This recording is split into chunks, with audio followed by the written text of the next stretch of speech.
A long dragging sound. Metal being disrupted by someone's scales on rusted metal. She slowly pulls herself up the stairs, an agonizing process as she enters your room. Okay, so, condition just for today. Stay down here, don't make a noise. Nothing. Why is that? Apparently they booted us out of the trash compactor. They need it for something. She lightly twirls her hair, just thinking to herself. Your stranger's still missing, so, well, that's one fewer person that they could find. Okay. She moves close. Yeah? What you gonna tell me? Meeting's been called. All the pyromancers have been moved to the throne room. It's theoretically all hands on deck, but you're supposed to stay down here. Don't make a noise, okay? That probably means it involves them. Smiles. Yeah. Boss is visiting today, theoretically. Boss? Yeah, he's got her eyes on us. Turns out the big man, she motions with her thumb upwards, doesn't exactly trust our motivations right now. Right now, Eternity, functionally, is turning most of the pyromancers into individual little cameras. Personal safety and freedom, completely out the window. Wants to make sure that they're cooperating with the vision. So you want me to stay down here so I don't get one of these cameras on me? Pretty much. Realistically speaking, though, it's so that he doesn't blow you up on sight. I mean, that's fair. You're our little secret. Eternity doesn't know that you exist, so for the most part, you gotta act like you don't, okay? She pokes you. Yeah, that's fine. Cool. In that case, just stay here. Keep it on the down low. Compulsion's performing a big operation, and everyone's gathered in the throne room to watch and jeer at the TV as it goes down. No, I'm not invited. Yeah, no, sorry. Like I said, unfortunately, the boss was invited in your stead. She, lightly waves. Sorry about the closet. Enjoy. Thump, thump, thump down the stairs. Nothing you can really do about that. You look around at the area. Quietly move over and begin your meditation, same as always. Nectar works her way up through the derelict as there is an eerie silence permeating the building. The strangers, pyromancers, and all have gathered in the throne room. It seems that Compulsion is performing some sort of large-scale operation, and the derelict is focused single-mindedly on making sure that it occurs. But for Nectar, she has a different destination in mind. She moves her way over to the Court of Death, positions herself inside, and let me use the music. Crawls her way up the long staircase into the room reserved for the person who is eternally grounded. She enters the chamber, Theo opening her mouth and waving. Hey, Nectar. Oh. Cool. Yeah. She looks over. They still haven't invited you over? No. I don't think I'm supposed to be here for this one. Plus, in terms of, I guess, reception and ability to perceive, it seems like they're pretty much limited to any sort of demonic station. They're peering through the various demons using the courts, and, apparently they're having a mess of it already. Vinter's throwing a fit, she says with a smile on her face. Right. Okay. Well, so long as you're otherwise unoccupied, just chill here. We got you that laptop, right? You could mess around on that or whatever. I want to poke around. In the silence, I think I could probably find some information in the derelict. Yeah, I was kind of worried about that. Just don't get caught. Made a promise, okay? She tilts her head. What? Huh? And then Theo's body starts to sort of shiver slightly as Nectar blinks a few times, and her head hangs limp for a moment, and it's clear possession is swapped. Hey, whoa, yeah. Actually, yeah, do something like that. Like whenever you appear, you could like sneeze. You could do a code, like whatever that was. That was good. That was smart. Argos, realistically, your body was just shivering. Yeah, I'm not sure what that was, but okay, that'll be the code. Okay, cool. She relaxes back on the on what is functionally a water heater, pouring herself a cup of hot water before downing it. She's like, so. Sorry to jump in unannounced. That's fine. You guys probably have your hands full up there, right? So you know what's going on. She does like a wavy hand. She like gestures to herself. I was actually not included in this meeting in particular. Compulsion keeps her plans to herself, for the most part, and our big boss is rolling by. Big boss? Well, okay. Points at Theo. You know, the guy who took away her ability to listen? Yeah. Bingo. It's a day of direct oversight for the pyromancers, and apparently, either he doesn't trust us, or he really wants to see what Compulsion's pulling off. Man, he's too much stuff to do at once. Yeah. I mean, I'd say tell me about it, but honestly, I'm kind of bored. She sits down at the table, and then gestures over next to her. Pat, pat. It's always strange to walk as Theo. He's just not used to being that long. Yes. You place yourself on the ground in all of your length and sit He next tries to... not to stub her toes. You sit next to Nectar and she's like, so, I did want to take at least a second to wish you good luck up there. Compulsion's apparently breaking out some of the big guns, and that new pyromancer of instrumentality is coordinating. Great. Yeah, it's not looking so good, but we'll figure it out. Yeah. Nectar sort of acts a little funny. She like drums her fingers on the counter a few times and looks over and like eyes open a little wider. They're I'm like one of the head scientists down here, right? Like a whole architect of paradise and everything. She scratches her cheek a little embarrassed. I focus on the research and development of not only different technologies of the derelict, but also the research and development of strangers and other demons. The stuff Compulsion's rolling out today is stuff that I didn't have a hand in. Something our new pyromancer and her cooked up together. So, be careful. Like, genuinely. It's probably gonna be kind of nasty.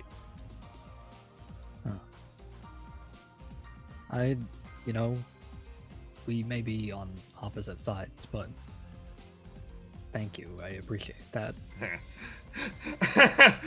I mean, as far as I see it, if you put the other scientist in the building to shame, we're not on opposite sides right now, she says, poking you. So do me a favor, embarrass her real bad.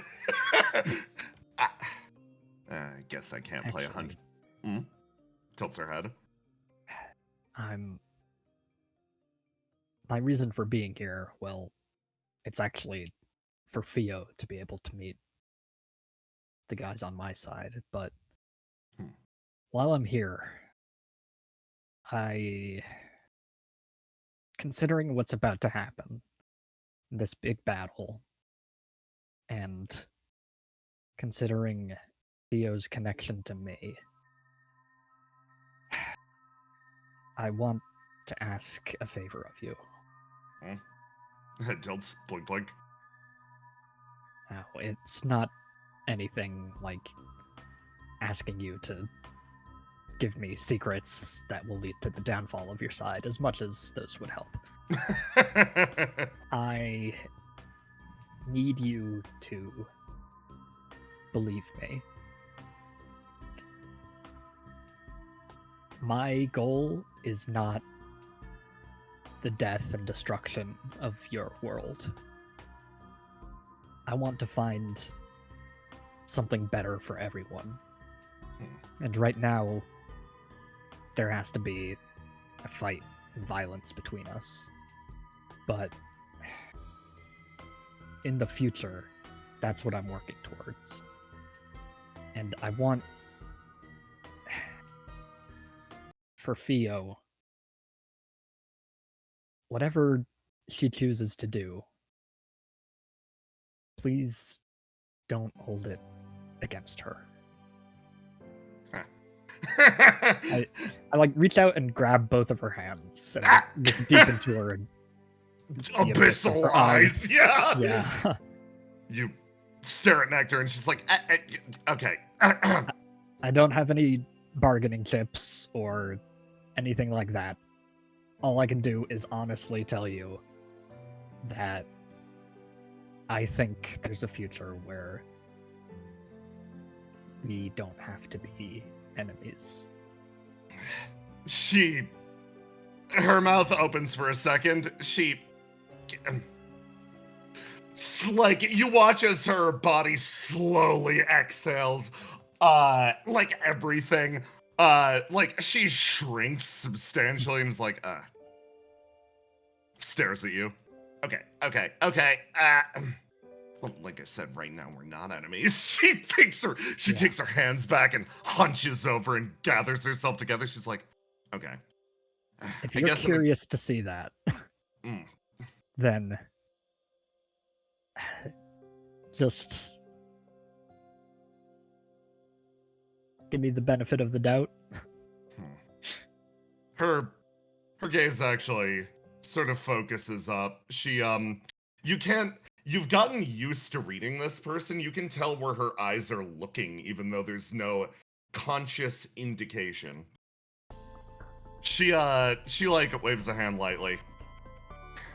Benefit of the doubt. She looks at you. She looks at Fio. Okay. As far as this whole war thing as a whole goes, no guarantees. She points. In terms of keeping her safe, in terms of making sure that she makes it out of here okay, never say it to her face, but yeah, sure. She lightly exhales. God damn it, when did this happen? She looks back down at the table. That's really important to me. I've gotten Fio caught up in just about the most awkward position she could possibly be in. So she looks over. Believe me that I'm just trying to survive, to see that world where everything works out. So Fio isn't doing anything that'll harm you. She looks down. Oh no, I actually disagree with both of you. You're both doing a lot that could harm me on a daily basis. You're doing things like pokes at Fio again. She apparently is gonna go around and poke for information. You're rolling down here again and again and again. When the boss is in town, she continues poking harder. See, this would be easy if I did have an open mind, if I did decide to just take this from a clear position, but no. I'm curious where this all goes. So yeah, you're risking my life. She pokes a little bit deeper, but at the very least, I can make clear where I stand. I'm not just doing this for you, I'm doing it for her too, okay? Yeah. She smiles at you. So long as we're clear on that point, I don't feel so bad about it. I've been treating us strangers like crap anyway. She like loosens herself up, and then her gaze like looks over and she's like, of course, Feel free to drop by whenever during this big operation of yours. Make sure you make it to the other side, all right? Yeah. I hope I'll get to drop in again. Do a good enough job, and I might be able to start to see this world of yours. But till then, unfortunately, she gestures at the table. The world is ruled and controlled by people like her. You see something manifest between her palms. Individual motes of flame that begin to coagulate together. She gestures forward and slides something across the table. 2 brand new demons. 1 dual element, 1 quad element. Have fun with the 2 of them.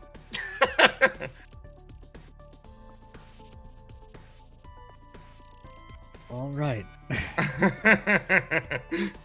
always up for a challenge. She sort of beams at you. She's like, memorize what they look like. If you integrate this flame into yourself, you should be able to pretty much recognize their, what do you call it on the surface? Elemental composition almost instantly. Really? She sort of nods. Like I said, I want you to pants her.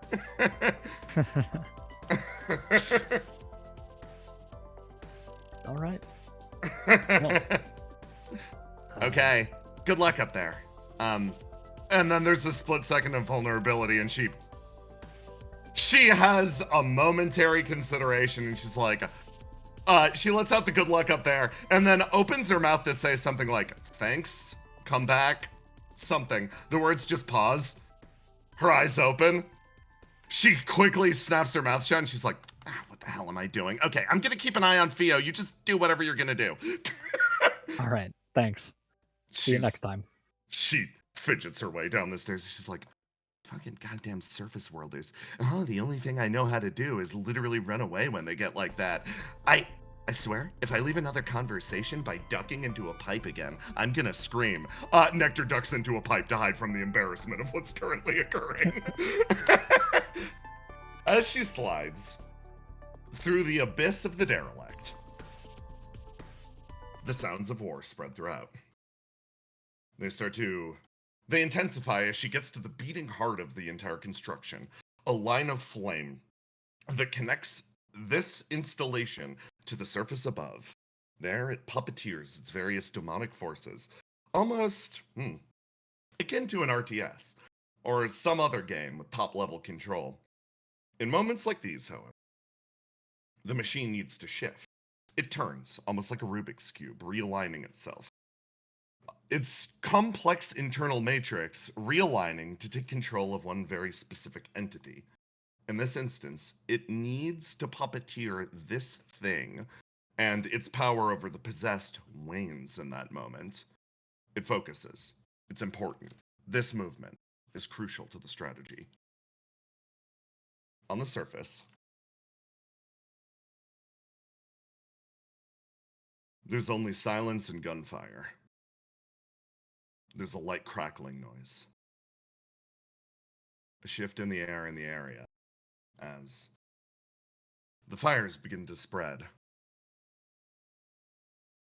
A group of Esper Corps in their OPIA brand bus lies overturned. They've taken up positions behind it as one of them pulls himself free from the ground. Looking around, he tries to assess the situation. Fires in the distance. When they appeared, they moved fast. Faster than they've ever moved before. Either they were already here, or the man in the middle of the road is staring up. He pokes his head around the end of the bus, taking a look at the Esper Corps. What the hell are you doing? Get back here! Oh, yeah, it's just... He points up at the sky. Look at how goddamn cool that thing looks! Something emerges, flying over.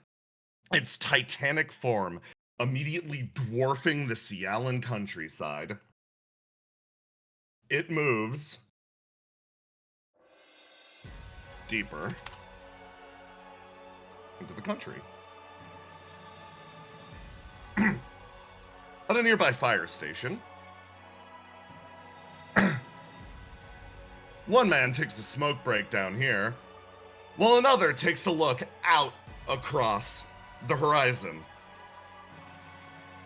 You, up here, you start to see distortions in the distance, shapes moving. Individual lines of shadow separating themselves from the woods. It's a start. Dude, that's pretty active woods this night. Really? What the? Hold on. He's like, scrambles his way up. He throws the Yeah, you cigarette might to want the your way side. up here. Yeah, we're gonna get over it. Yeah. Yeah, he pokes his head Fucking- next to him. Fucking wait! Put out your cigarette. Put out the cigarette. Oh fuck! No. That's not He it. That's throws the cigarette away and he's like, what the hell? He like looks around at the area. Walkie-talkie. He starts shoving you. This guy fumbles the fucking radio. We got a fire alert! And you start to yell repeatedly as the cigarette thrown through the air is caught up almost immediately by a blaze that roars across the countryside with a hideous speed. Something separates itself from the fire, taking the shadows cast about almost as cover. It pulls itself free and grabs the side of the tower. This man starts screaming, fuck! They both run. They both run to the edge of the ladder. He politely waits for you. You scramble down as the pair of you begins to move away. The figure digging its long arms into the side of the tower, crushing it beneath its grasp. And yet, in another part of the world,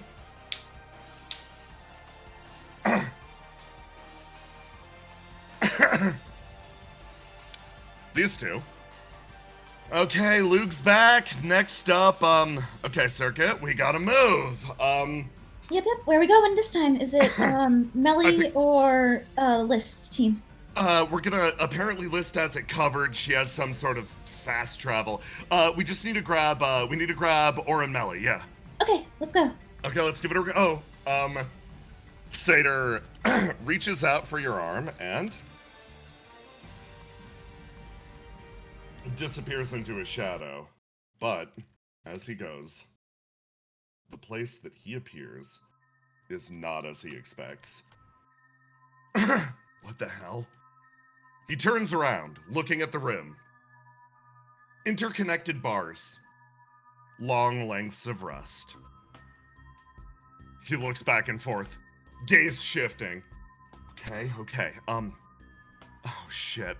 He looks around. You see that Satyr is shaking, visibly shivering. Something about this place reminds him of something. It's okay. She like gets like in a protective, like defensive position. It's all right. It's okay. I'll report this to the others immediately. It'll be all right. Yeah. It'll be okay. And then a voice cuts through the darkness. I don't know if it will. She takes one step forward and pokes you with the base of her cane, and boom, your body vanishes, your vision fading. In Cialla.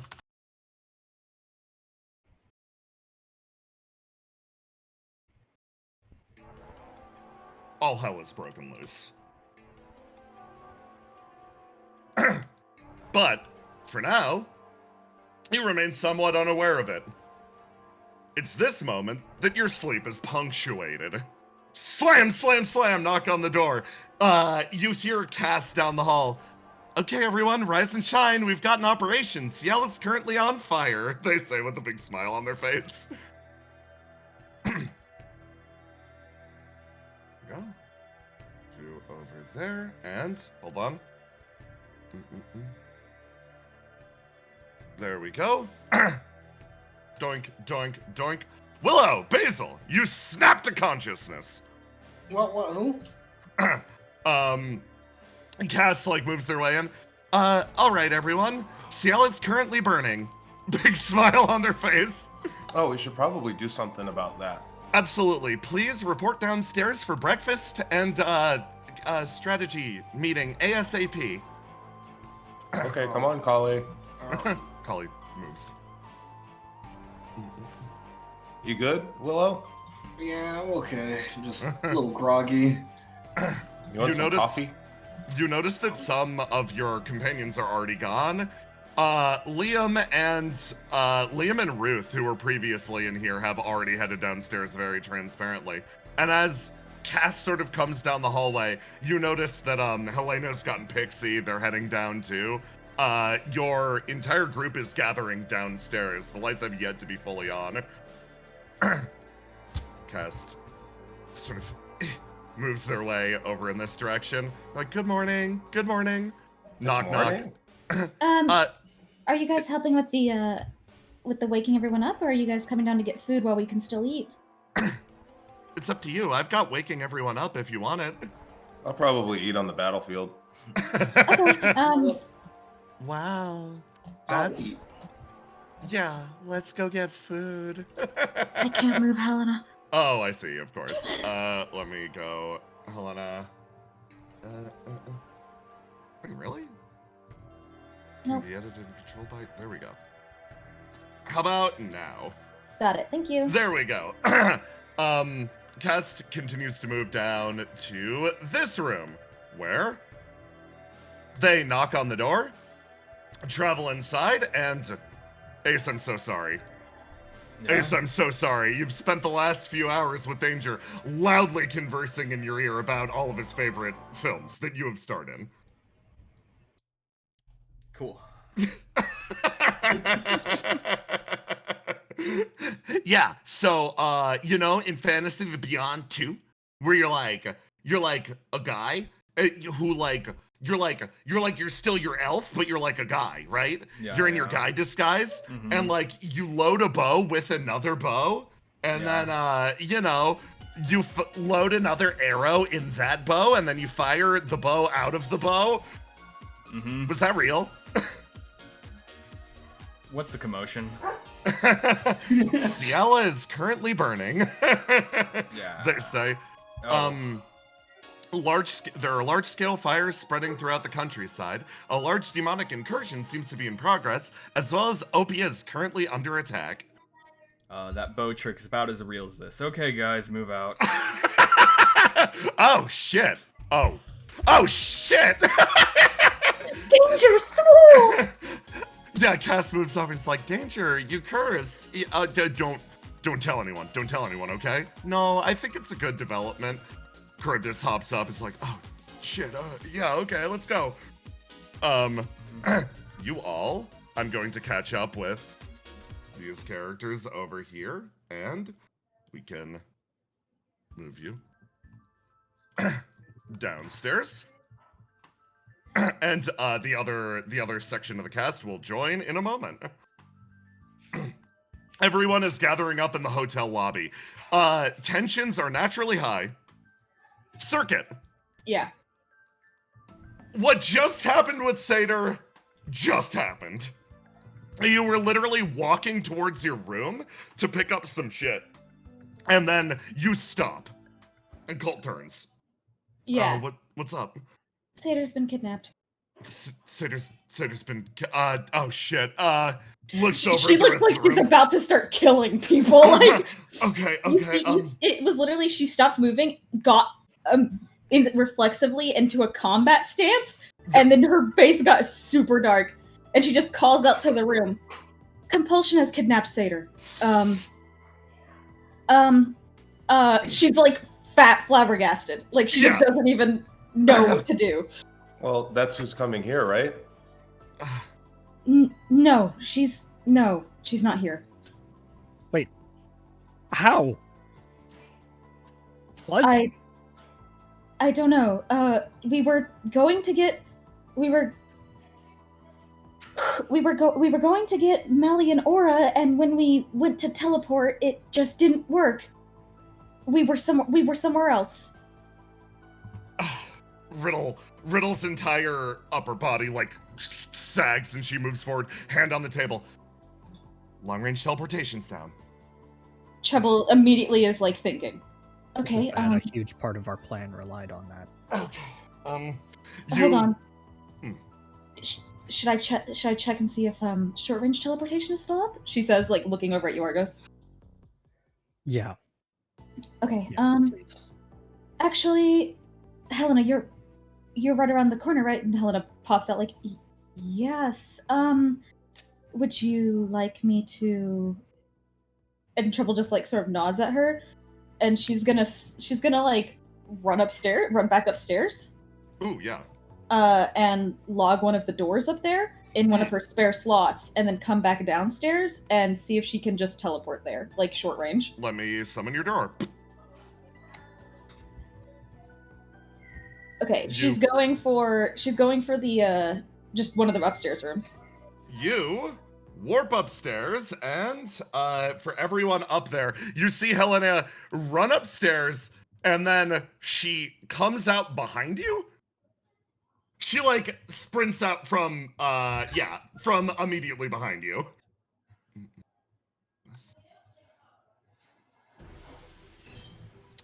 All right. Excuse me? Yep. She's just running, like jogging. Helena is not particularly. she's a normal woman. She's a normal woman. There you go. Everyone move yourselves over to the other side. There we go. Looks like short range is still safe. At least at that sort of distance. I can try long range teleportation. I still have several doors back at OPIA logged. Yes, please. Check OPIA. Okay. She will swipe this door again and try to connect to the front door of OPIA. You place your hand on the door, and give me a roll to die.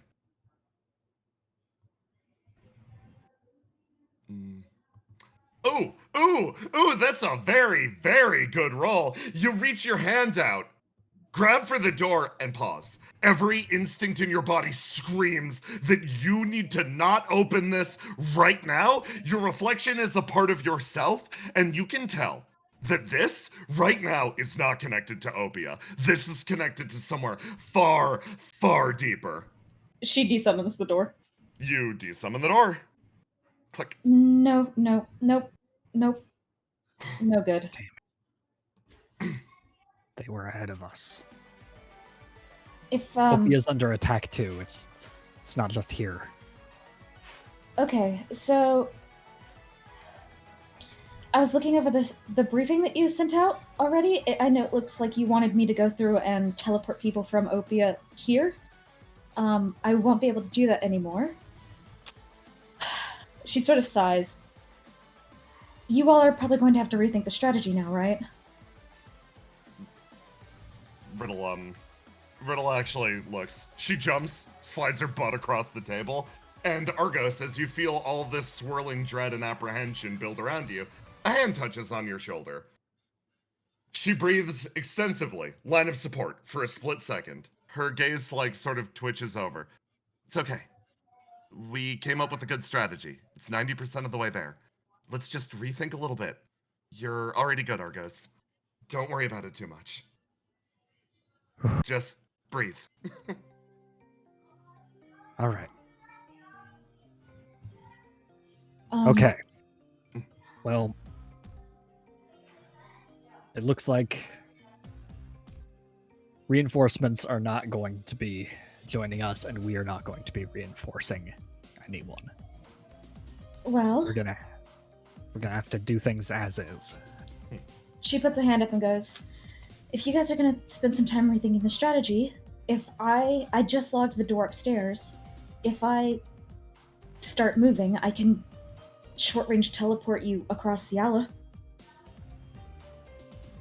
Once we get back to the area of View City, I can just immediately warp us into OPIA, but I would need to start moving immediately ahead of all of you.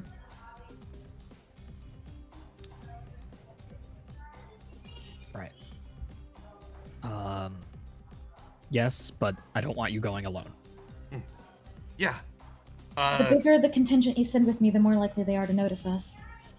So, I think you take one additional person. We're gonna need 2 cars anyway. Okay, who are you sending with me? Riddle looks at Argos. Who goes with Helena? Danger, you're up. Hell yeah! Hell yeah! Danger roars! He jumps forward, he's like, it's my time! Runs over, shakes Argos' hand, burns brightly, looks back over at you, Ace. Teach! What? I'm gonna show him! He salutes, rolls over this way, shoves Riddle aside, looks over to Treble. Big sis, I got this, Yes. don't worry. All right, good luck. Keep her safe, Danger. Of course. He's like, I've got the strongest reflection around. And you hear something roar up from his finger. That's right, motherfuckers, I'm back! Oh, Hey, you how's got it Balti. Hey! Hey, Basil, how's it going? Good, how are you? I'm doing good. You're in good hands. I am, thanks. You're gonna do great. Yeah, I'm gonna do great. Wow. Big smile. It'll be nice working with the two of you. Okay, we need to get moving. Yeah. So she looks over at Argos. I have the door here logged. I can move people from here. I can log doors along the way. I only have 3 open slots currently. The rest are stored in Fuse. Effectively, what I'll be able to do is, as far as I can get, I can immediately teleport you to that location. The issue is you won't have any doors or any cars. So, We're I gonna need take. to- Yeah, we're gonna take 2 cars, right? yeah, it'll just be the car we're in. Riddle turns back over. Liam, Sup? help them scrounge up a car. Any vehicles that they can grab. If it's All better, right. if it's better at all than the trucks we rolled in on, Danger's like, yeah. So like he starts to run off. He's like, so I can convoy behind Helena, and then we can convoy, and then they're discussing plans as they go out into the Cialla wilderness. Liam, D20 roll. Yeah.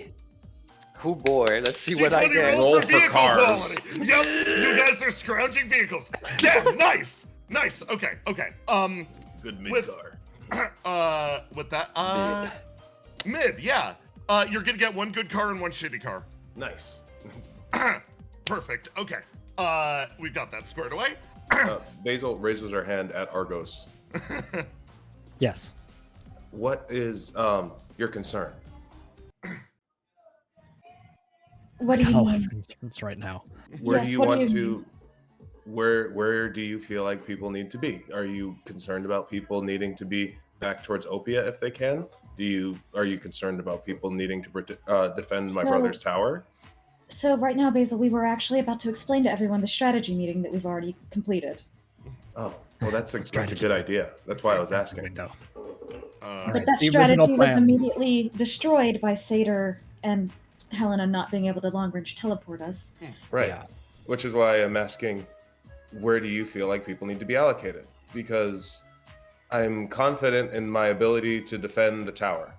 So don't feel like you need to expend too many resources on it. We actually already talked to Cam and had assigned you to the tower, Basil. Yeah. Don't worry. I know where you want to be. I'd listen. Riddle hears that and smiles. She's like, okay, well, displaying the mission select. Riddle is going to pull something up for all of you. Up here, there are various strategies that were provided for our brilliant tactician to act on. Consider these each as a piece of advice that your advisor grants to you, a different path for this mission to take.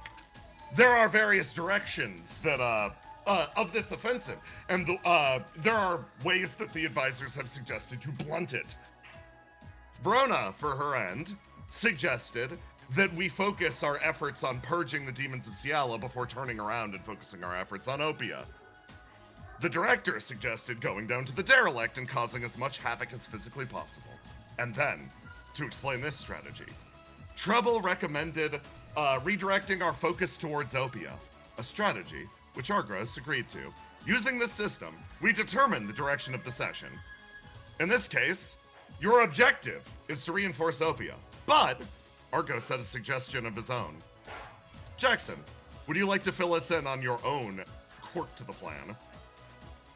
So, the intel we had about the attack on OPIA was that Compulsion had some sort of device or entity or something that was helping create possessed people in Fuse City. And that it was central to her plan. The idea was... We were referring to it as a demon factory, effectively. Demon factory. The idea was to send this team down here out as a recon team into Fuse City to just focus squarely on finding where that was, while point team up here, these two lines, defended OPIA. And then as soon as they found it, we'd shift focus to just hitting it as hard as we could. Unfortunately, reality is far crueler than that! Bam! Yes! Bam! Yes, it is!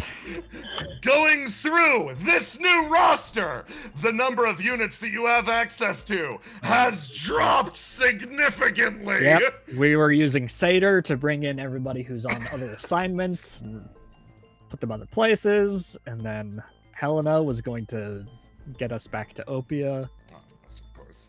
The plan was also for Cam, Jean, or that whole line really, to hold out and defend his tower and basically buy time until we secured OPIA.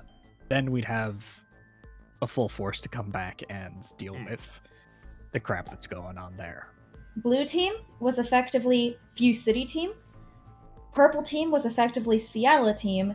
And the pink team here was the hold on until the other two teams are done with what they're doing so that we can come save you team. Helena's down here because she was supposed to be swapping between all the teams. I'm moving her to up here because she is going that way. Effectively, the team that will be looking for the Demon Factory is now 2 people instead of, like, 4. The team that will be at point, the team that will be heading to Fuse City is the same, except for Helena's here. 2 people were removed from Shield team, danger as well. And then, yes. Now the Cialla safety team is reduced to these guys. These will be the guys putting out the fires and fighting the demons. Riddle puts a hand on your shoulder, Argos.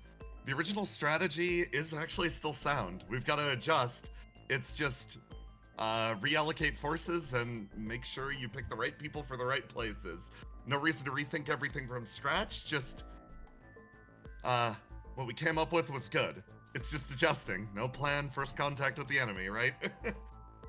Yep. All right. Do you have any suggestion on tactics wise or strategy wise? Strategy wise. Otherwise, the strategy is still incredibly sound. If we're talking about the reallocation of forces, functionally we should consider this big block right here to just, we're gonna travel as one unit until we hit Fuse and then spread apart. Right now I think we're a little top heavy over here. The one key about the change in this situation is, rather than being able to reinforce us, all of the people that were going to back us up will be backing up OPIA. This means that OPIA is a little safer than originally anticipated. Silver linings and all, she says, if we can smiling get there. weakly. I'm back. So I would say primarily focus on guiding units away from this segment into the other segment. So, my internet went out. Effectively, we're moving people down one. Down one, because the units who, we're moving people from the blue blocks into the pink and purple because there are now units at OPIA who are stranded there. We have a stronger force in OPIA than originally anticipated. Because right now, Ascalon and Lug were called back. Yep. Okay. And List and Twice are MIA, and then we know that Aura and Melly are stranded. You get a report from List. She made it back to OPIA fine. Okay. Cool. Her and Okay. Which Twice means are that- on site. Means Oh, that you that's could probably actually put List back here, and have List start looking Yeah. with You know? with a circuit body. Jesus, yeah, you know you can. That's good. Okay. You guys plan the strategy. Move characters around if you want. I need to put List on a map now. Okay. When Helena and Danger get there, it'll effectively be Helena and Danger are booking it, and they will like effectively be calling it and going, Nice. "Hey, we're at this location. We're at this location. Do you want to teleport here?" And then they'll just keep going. When they get to Fuse, they can be moved to this team or this team. Right. They are just, we know that they're going to be in one of the blue teams. Do you have a preference for which one they end up in? You also don't need to necessarily bring them into combat. You can send people back whenever you want. Yeah. I want Danger and Point Team and Helena Yeah! Scout Team. Excellent! Okay.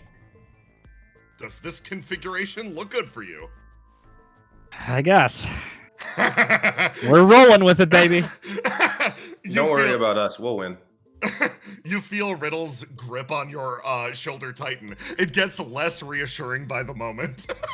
More- For you, Basil, I want to explain what Cam talked to us about because he's off comms right now. Let me move you back to the end. So right now, Cam's tower is being surrounded by tier 2 demons, and they're trying to coda dive the entire tower. Okay. Effectively, do you remember those large smiling mummy demons that Ruth and Willow fought? Yeah, the one that Willow and I got. Oh yeah, I remember those guys. His tower is being completely encompassed by those, and periodically they will start chanting and trying to engulf the tower in the coda. Cam is currently disrupting the towers. It's currently disrupting them. Effectively, what's happening is Cam and Jean are stuck in the tower. Cam is currently accessing the Fang. He cannot stop accessing the Fang out of fear that someone else will hack into it the second he stops. Right. So he is effectively in the orb room and will be staying in the orb room to ensure the Fang's safety. Jean periodically is going out and disrupting them anytime they start chanting, so they have to recenter their formation. They're just stalling them every time they start until we can get there. Once you get there, you'll need to deliver those objects that Riddle is going to pass over to you to Jean and Cam. Riddle, Okay. Riddle walks over what looks like a bag full of marbles. This is just, it's similar to the thing that I put Ace's arm in a while ago. It's just a tiny burst of my ESP. It won't do much, but it'll cut off contact with wherever they're coming from. They Okay. can't- Give these to Jean and Cam, and stop the mummies from plunging it into the coda. Yep, Mhm. you got it. And Ruth's coming with, right? Yeah! Yeah! Okay. Ruth- So Listen. what do you want us to do after we beat them? She Well- says confidently. It actually Listen, probably... It looks Here's over the thing. Argos. You Riddle, don't want to be overconfident. Compulsion is the one person you do not want to be overconfident towards. This is She my raises one her hand. warning. Yes? I'm not overconfident. What do you want us to do when we beat them? I want you, when you get there, Riddle looks at Argos. Tactician skull, she says with a Yeah. smile. I want you to take it slow. Mm. I know you want to go in there and tear them limb from limb, but we gotta fuck with them first. Oh, Alright. you want us to pretend like we can't beat them really quickly. Sure. they're trying to pull off their big cast, and Cam keeps casting silence to stop it. And now you're going to go in, and every time they try to cast their big spell, just mess with them. Show them who's boss, and then back off. Wait for it again. Jump back in. You're gonna ruin their day. Okay, I want you to be honest with me. Yeah. You don't need our help anywhere else. Like, we can handle it. All right. I mean, if you handle it and you don't need reinforcements, That's great. No, don't waste your resources. Me and Ruth will win. Yeah, we got this. All right. Ruth, Just don't be afraid to take it slow if you need to, okay? It's the closest thing I've ever had to a home, so I'm probably not going to let them plunge it into Dakota. Oh, damn, nice. Ruth actually looks back over at you both. She looks at Willow for a second, gets a big smile on her face, like, haha, watch this. Looks at Ace, makes perfect eye contact, makes the stare at you. You make it at her. You just make eye contact for a second. She breaks it off, looks away. Just like, okay. I'm gonna grab the truck we rode in on. It's just us going that direction, right? Yep. Some of my team will probably fan out. You might end up going the same direction as some of them. Oh, cool. I'll start organizing. She runs over. She's gonna go grab the truck. Riddle moves her way over in this direction as I'm going to start spreading everyone out, and I'm gonna make sure we have our teams set. Okay. It is. Let me grab these characters who are going to be on point. And the operation intensifies as you redistribute yourselves and prepare for the long trek ahead. For some of you, you are set to wait back at the hotel until Helena connects a door. As such, let me go back here.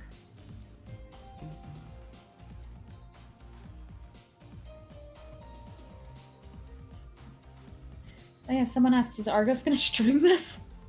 Oh, hell yeah.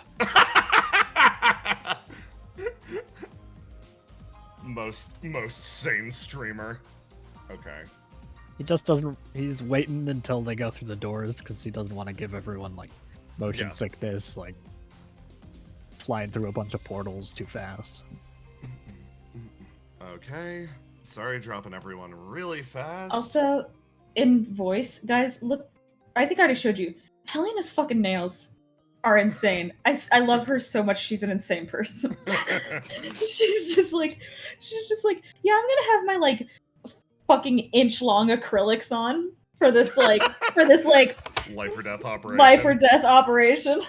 Let me grab She can pull the trigger, right? I mean, yeah. All right. Then keep on slaying. And then you. And Riddle, why do you sit like that? Okay. Should be pretty much good. So, about half an hour passes as you gather your things, you wake up, you eat breakfast. Treble made you all eggs and pancakes. There's a mountain of pancakes waiting for you. And you prep for the mission ahead. You go outside and sit and wait for the call to come in. Play some music.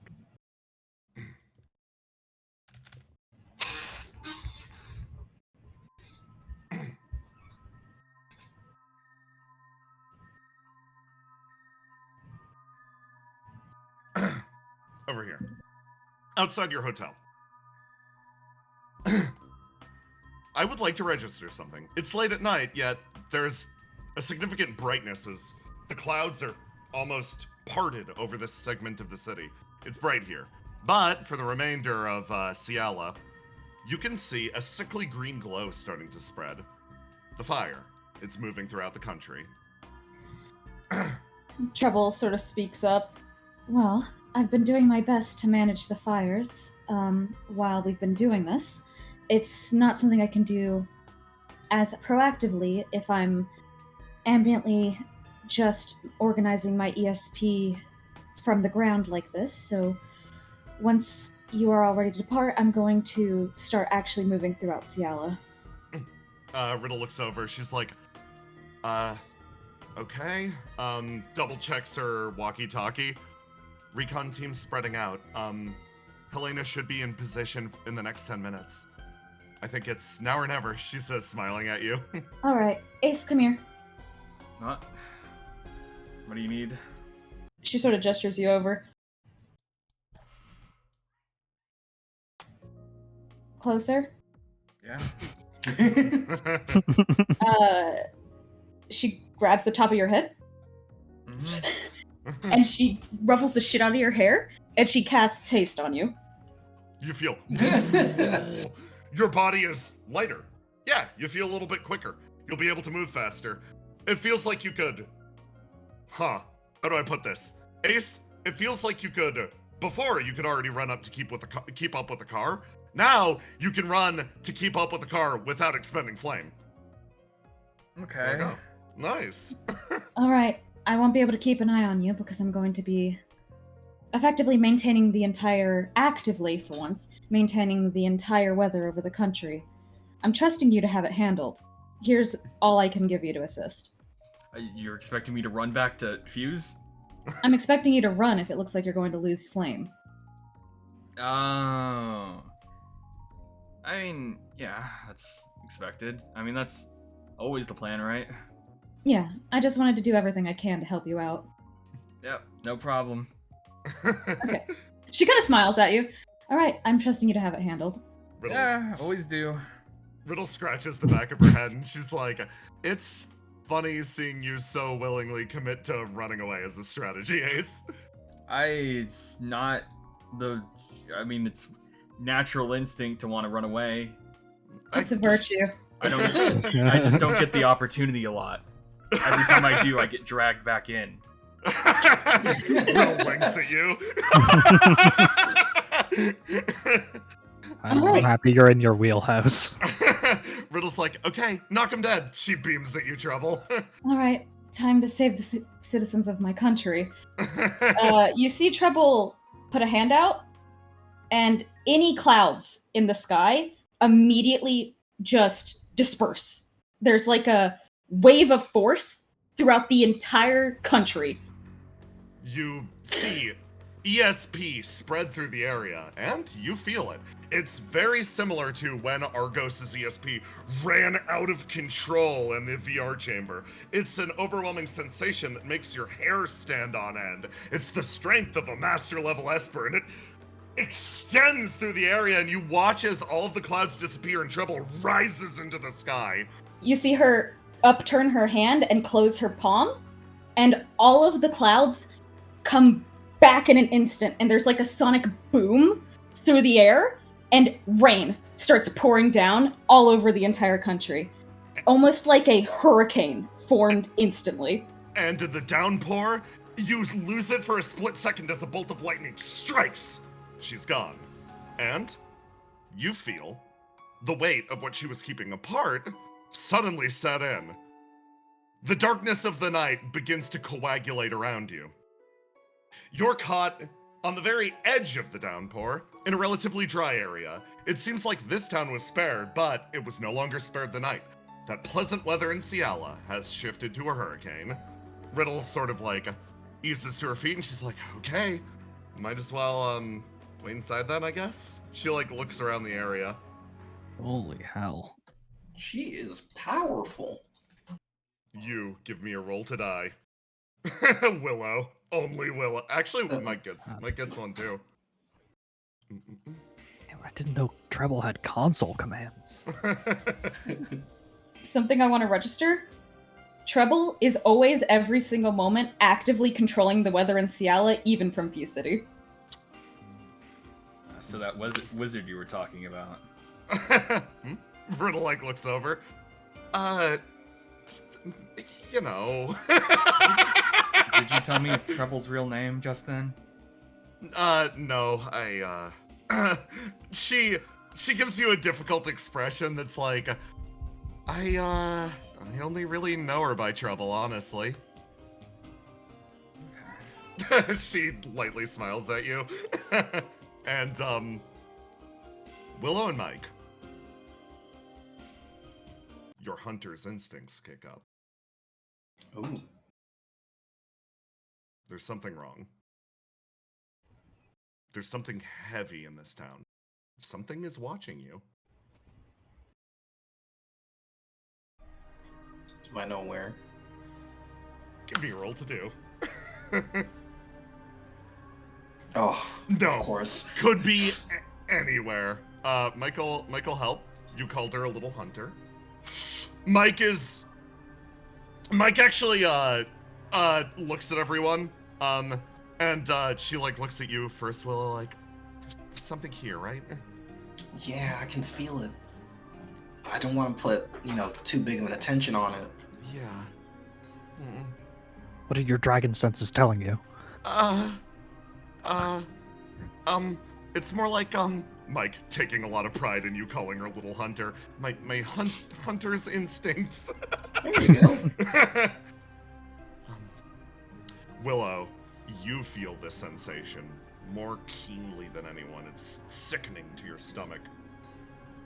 It's the power and presence of a potent demon. It feels like the same sensation when the Hunter of Mortals was stalking you. You can tell a stranger is currently hunting you.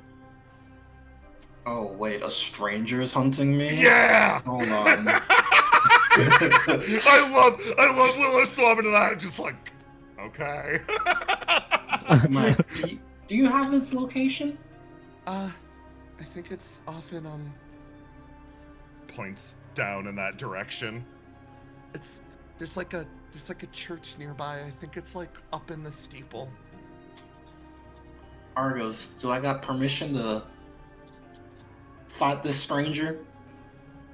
Yeah, let's take care of this before we head through the doors. Riddle like lightly speaks up. She's like, okay, we only have so much time. As a reminder, the second that Helena's door opens, I need everyone to peel off and go through it, okay? No getting caught up with the stranger here. Otherwise, the strategy falls to crap. Don't worry. I'll be there within 3 seconds of the door opening. That's a promise. Riddle's entire expression beams at you. So, it's time for me to reveal the main mechanic of this session. Bryn, let's fucking go! Rub my hands together. Let's go! So, the main mechanic of this session is, like, I need some good music for this. No, this one.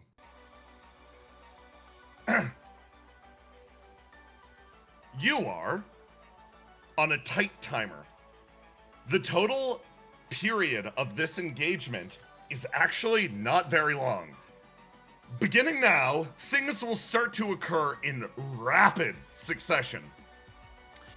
You only have so many acts in this engagement before everything comes to an end. This, my friends, is your timer. Allow me to fill it.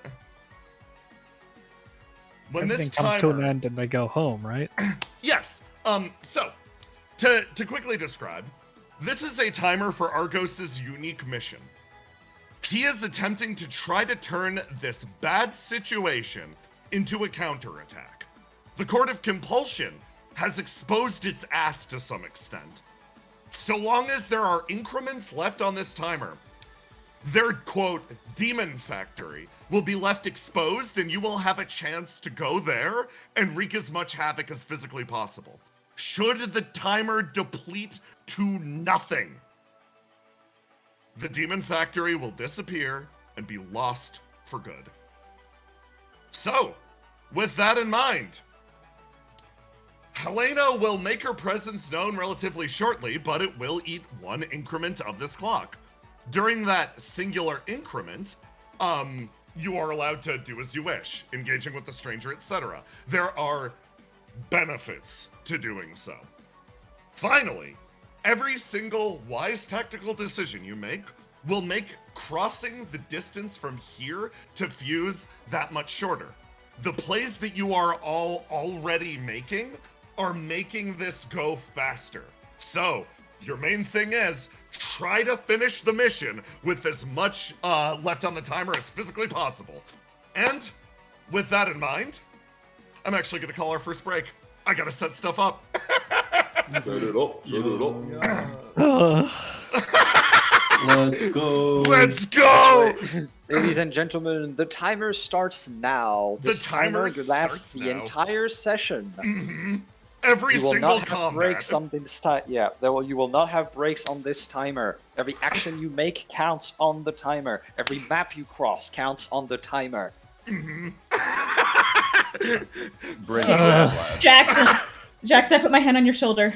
When we were doing the strategy meeting, and I was like, "You should really put list on this team. You should really do it." It was because I knew, I knew that Seder was gonna get killed with a rock. Oh my god. And I was like, "You should really put list on this team." I swear to fucking god, I'm not doing any more strategy meetings.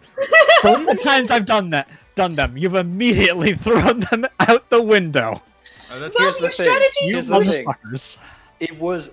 We have not adapted to your strategy. This was all these We decisions already were had made the plan. before the strategy meeting. We already knew We're what was playing gonna it fair. happen. Oh, so you knew what you were gonna do. You knew you were gonna throw it all out. That's why I was trying my I best told to help it was you. your time to be betrayed. It's I was like, okay, Jackson, I'm gonna throw you 2 major bones, Jackson. You should really put list on this team, and you should really put cast here. This is my suggestion. I was like, Jackson, puts my hands on your shoulders. I'm trying to help you, and I was like, this feels so weird because I'm like, you're like, I think we should do this, and I'm like, Jackson, I think we should do this. Welcome back. Like who said that? Like one thing no strategy survives first Survives contact. first contact, yeah. Wait, was that like Pitbull, Mr. Worldwide? Yeah. Yeah, that was it. He's been there, done that. Let me start to set up everything. Are you excited? Are you psyched? Are you excited? Are you pumped? Timers. Yeah! Your strategy is actually really sound. All of your team compositions were really good. It was just the one thing that I was like, oh, Jackson is doing the thing that we would do. Jay, real quick, should we explain more in detail what a tick on the timer means? I'm gonna go get one. Yes, if you would mind enunciating that while I place down pogs, because I gotta find a good car and a shitty car. Everyone, what does a tick on the timer means? It means a whole round of actions. Yep. It is essentially an act of combat. Yep. Once all of you and the enemy play, tick goes down. Yep. You've got Okay, so you've we got got a one shot 9x. the stranger, guys. But Don't also, worry about it. We could always just split up. Yeah, In a you certain- can. Because here's the thing. You know what this is? This is the What's that? Chimera Antark fucking 30-second combat thing. Yeah, you get it. It is the longest 6 seconds of everyone's lives. The way you win this is by splitting up, and thus, because basically imagine this. It's a giant round of combat, but everyone's on different maps doing the combat at the same time, right? Yeah. So us all being in the same place, while it would make sure that one thing gets done, right? It would be more efficient to have everything spread out. Remember that in order to win this, you need to get your forces back to fuse. This is a win condition. If you don't do this, you don't get your win. Yeah. Let me grab. So you can do that anime thing, where they're fighting up a tower, and Willow's like, "You guys keep going, I'll stay here." Yeah, I'll hold them off. Yo, it's a Hunter x Hunter moment. Teleported straight in. Oh, this is cool as hell. Okay. So how much time is gonna pass? 10 minutes? 5 minutes? It's gonna be a nebulous amount of time that I will report once we finish. Sorry, yeah. Yeah, it's if in order to organize yourself, think of it more in terms of actions and action economy and combat than in real time thing. That will help you manage it way better. Mm-hmm. Okay. So here's the question I'm gonna ask. Yeah. So right now we're waiting for Helena to open the door to get to cars to drive to Fuse City. Effectively, Helena is trying to buy you ticks on the timer while you guys were doing all of those, like, actions of organizing everyone, redoing the strategy. She was already moving. Driving, yeah.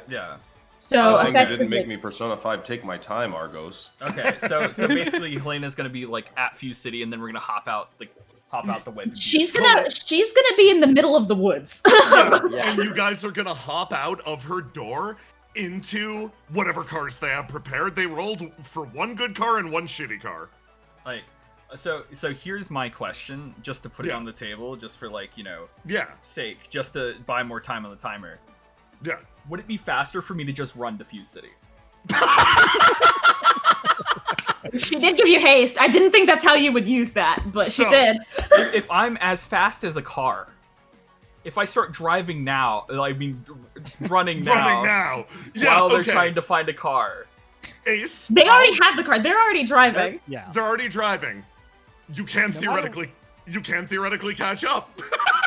You can theoretically catch up to this. Another thing that I will say that is important, just so it's absolutely clear. Whatever you want to do in Fuse City with that demon factoring, whatever, is still on the timer. You need to figure that shit out. Also, it might be better for you to. Possible. It might be better for you to go through Helena's door and then start running. Yeah. Okay. That's. I'm in the sprinter's position. You've given me the power. I didn't think that's how you would use it, but this is literally insane. I love it. I guess Treble is a master level Esper, so I guess it makes sense that she's like, here, Ace. Ace is like a fucking freak of nature, and Treble's a master level Esper. She's like, here, Ace, I'm gonna give you this ability so that if you start going berserk crazy, you don't kill my GF. And he's like, I've got this. Sprint directly to Fuse City. Better idea. Ace picks Helena up over his shoulder and sprints to Fuse City. So what I'm gonna say is, you guys are gonna be going into the church. I'm gonna be waiting at the door. Okay, so here's what you can do. Also, you can choose to go after Helena goes. Helena's action will be opening the door. So you can use your first increment to be literally in sprinter's stance and just go. if Argos, is that what you want? Yes, that is what I want.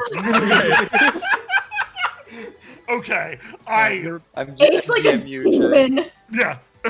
In that case, you're being provisionally reassigned to the recon team. Ooh. The team that List, Circuit, and Mike are on. Yeah. So you might get there first. Find the demon factory.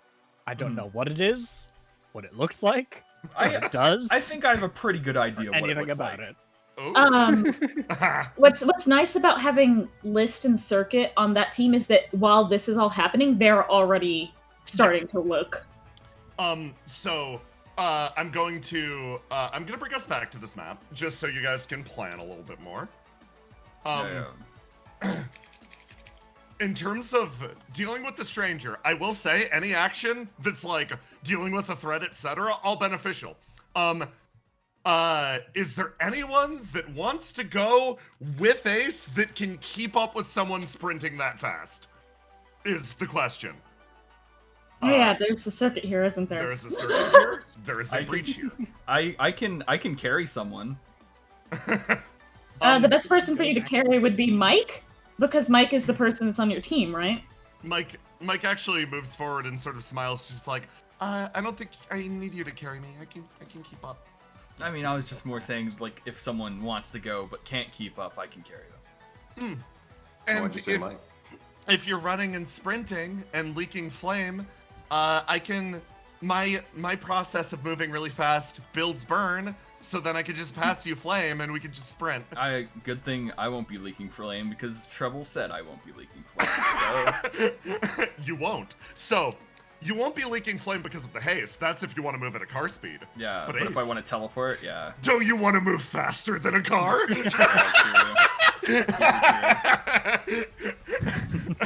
Okay, so... Circuit puts a hand up and goes, effectively, I'm backup comms, so if comms go out for some reason, I should be with the most amount of people or wherever the strategist or tactician want me to be. Where do you guys want me to be? the sooner we get to the demon factory, the sooner I can get Compulsion to give me Satyr back. Right. Riddle like looks over at Ace and Mike. I looks over at Argos. I kind of trust those two to just make it there, right? Yeah. Yeah. Circuit, stay with us. You got it. Yeah, but what I'm gonna say is, someone please make sure Circuit doesn't get hit. Yeah. No, we'll make absolutely sure. That would suck. The demons are very aware of what Circuit does, and that's kind of a priority target. Yeah. Riddle, no, losing comms would suck. Riddle, can you be in charge of protecting Circuit? I'll do my best. She says, looking over at Circuit. Circuit gives you like a weak smile. You got those bubbles, right? Yeah. I can block individual hits if it comes down to it.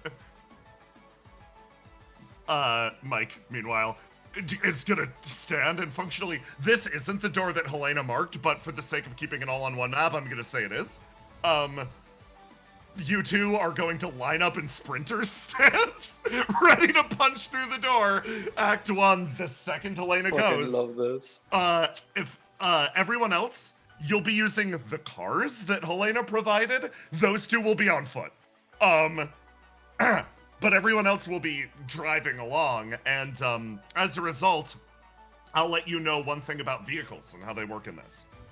Vehicles automatically move forward every act if no one, even if no one, technically spends their action driving it, but you can spend your action driving the vehicle to make it go faster. Give me some bullshit about how you use your ESP to make it go quicker or something.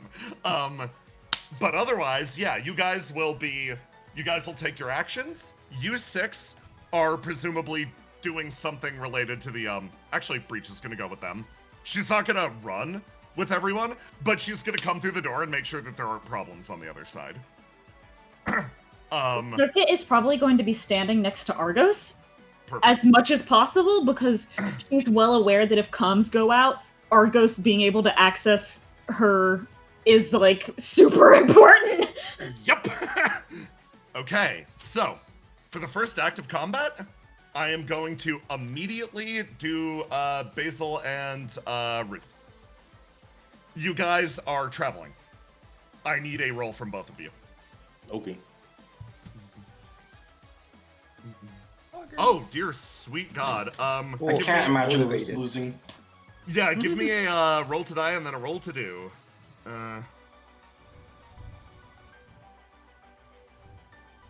Ruth did mid. Basil did a little better. Basil, you drive. Yeah! Basil, you drive while Ruth's in the back. The two of you get in one of those pickup trucks, and Ruth's in the back with the Sword of Hope, which ka-chung, drops down into the big, bed of the truck. Is Collie in the passenger seat? Of course. My co-pilot. Your co-pilot. You hit the gas, and Ruth is using the force of the truck to swing the blade around as the lower level demons try to get in your way. You will make it to cams in the next act.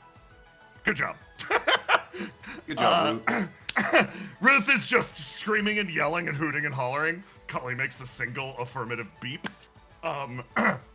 Elsewhere. No, I'll save that for now. For now, let's focus on these 5 that are staying behind. Are you all engaging with the stranger? I'll let you move as many spaces on this map as you want, pretty much. As a free act, then I'd like to slick my hair back. You slick your hair back. Operation begin. You get a point. The stranger's looking at all of us. I'm gonna kind of separate myself from the group and try and make myself hidden. Ooh, excellent.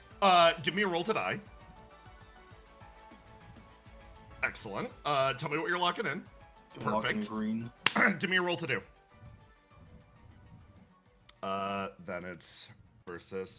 So, Willow, even with a roll like that, you can tell this roll is somewhat low for dealing with the stranger, but you actually, it feels like the stranger is still somewhat looking at you, but their attention is not on you. It's on this group of 4 now. It seems like they didn't look away at these 3 when they broke off, or you when you broke off. They're focused here for some reason. Okay, so their target is someone over there. I'll give you a chance to roll. Should they make themselves known? Basically as a functional counterattack. Argos.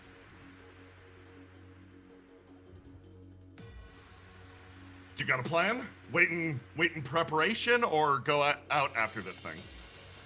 I'm gonna wait in preparation. And Okay. Set in action or whatever. Yeah. Point is. You're basically going to delay until it appears. Completely understandable. Actually, no, I take it all back. Oh, excellent. I've got Fate Weaver. Yeah. It has a. Just gotta find it on the thing. Bro, imagine Fate Weavering to Circuit and getting to see literally all perspectives at once. You know, just Your brain a little bit. explodes. You are not a supercomputer yet. Yeah, yet. I love that you say yet. Okay. I will send out a length of string from Fate Weaver and set a condition. Ooh, excellent. If the stranger approaches us, any of us, this will bind them up. Ooh, excellent. Buy you a little bit of time. Okay. Riddle is going to drop a fatty SP circle down so y'all can port through the door. Riddle, you notice Riddle hold her hands apart, and you see, like, her focus, a bead of sweat running down her brow, and then it's so much bigger than it was before. You feel like Riddle's powers have grown substantially. Over the last few months, Riddle has advanced from an intermediate level Esper to an advanced level Esper. She exhales, allowing the bubble to spread through the area. There, now you can warp to any side of it. And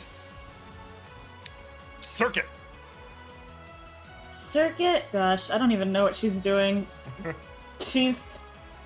Circuit is almost, because she's less of an action, she's more like, this is gonna sound bad, she's like a tool more than an active player right now, and she's aware of that. Yeah. Because her purpose in this situation is just being, like, almost comms. Yeah. So she's just waiting for everyone else's actions. Okay. In that case, everyone's set. And What does Cast want to do? Cast is gonna chill and wait. We cut over to our dear sweet convoy. Grab some music.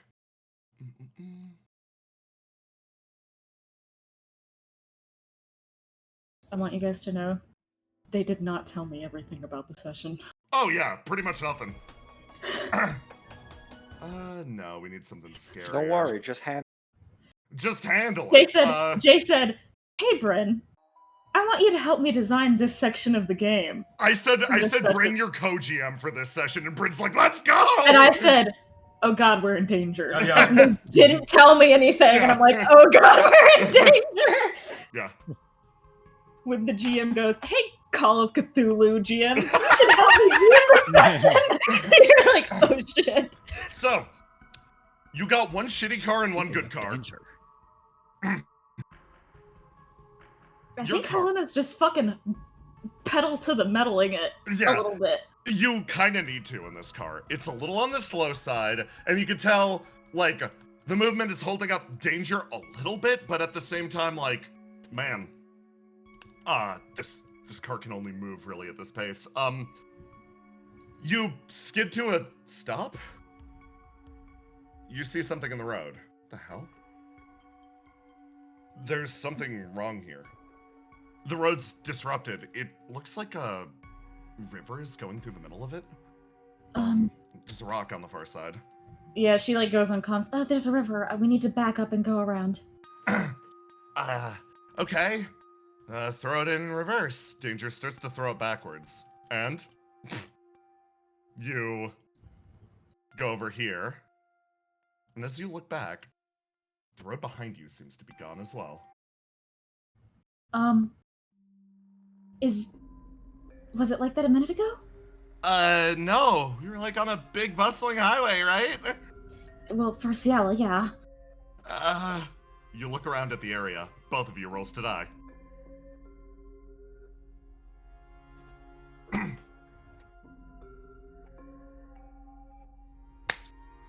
Danger will be the one that picks it up. Do this. And he looks at the area around. There's something weird about the fog. Okay. Should we condense cars? It would be disadvantageous for the party coming in, but... Yeah, definitely. You should come back here to mine. Okay. I'm gonna move this one out of the way so that it doesn't impede you.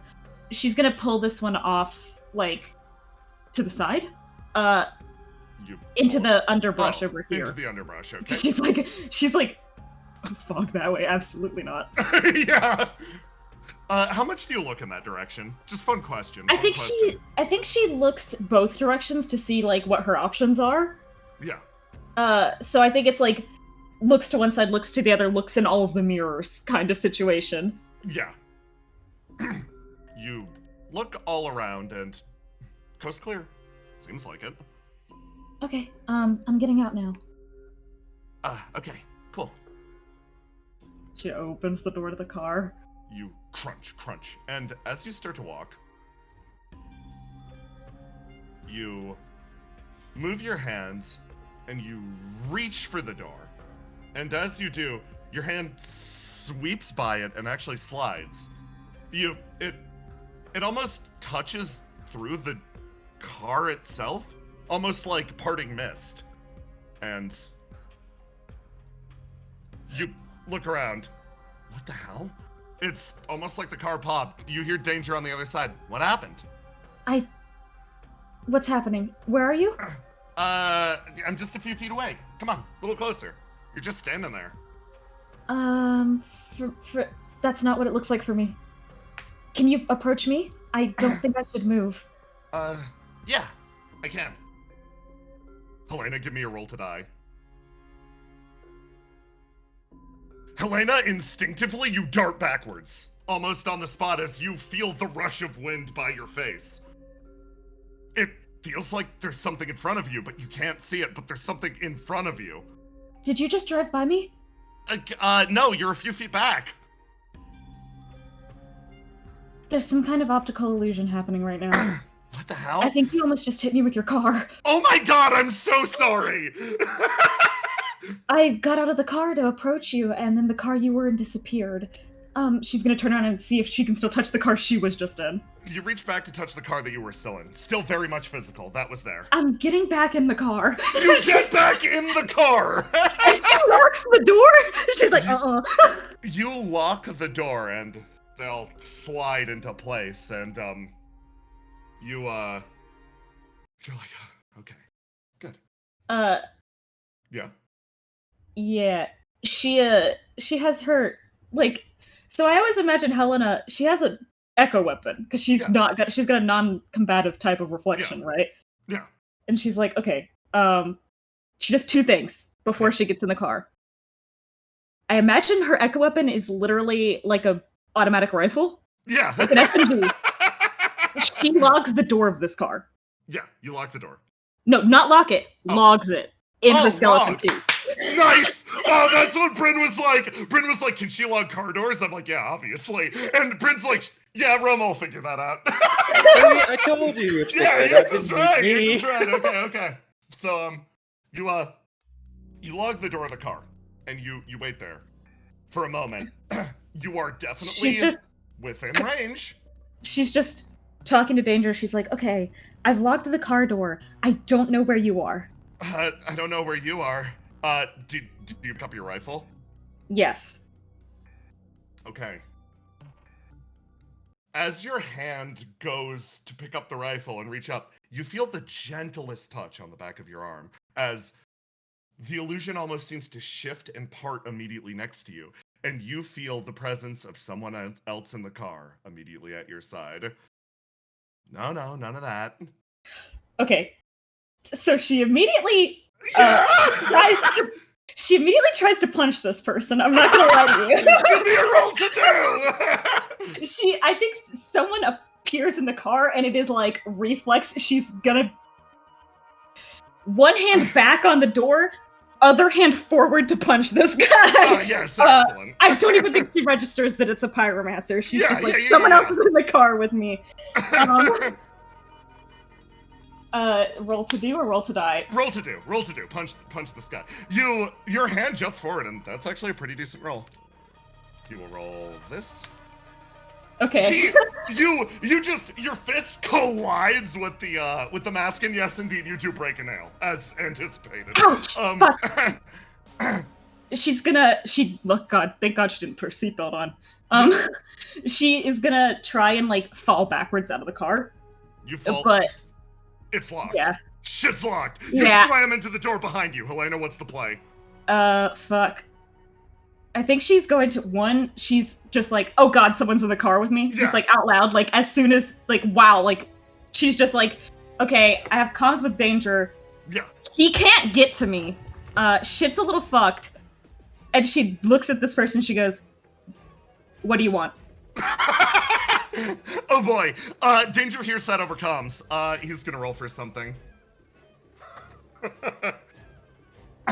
The voice on the other side echoes out for a moment as you hear him, obviously coming through the voice modulator. The entire strategy was reconstructed the sec. You cut out for me. Yeah. We're gonna have to wait a second. I think Jay's internet is blipping. Yeah, I think we lost Jay. Yes, You're you're back. here. Oh, I'm back? Okay. The entire strategy was reconstructed. The entire strategy was reconstructed the second that we got Seder around another teleporter. Makes sense to immediately go for the next head of the snake, right? So, I'm gonna have to ask you to come with me. You, Helena, hear a roar of grinding metal next to you, and it feels like the top of the car is actually ripped off. Okay. And for a moment, you look up, fear and terror, and then you see, up on the hood, Danger is pressed into it with a spear that he's repeatedly jamming in and trying to can opener the top out. Okay. Yeah. A lot of things are happening right now, and I'm trying to decide what Helena is gonna do. Yeah. She doesn't know what Ace and Mike are doing on the other side of the door. No. Okay.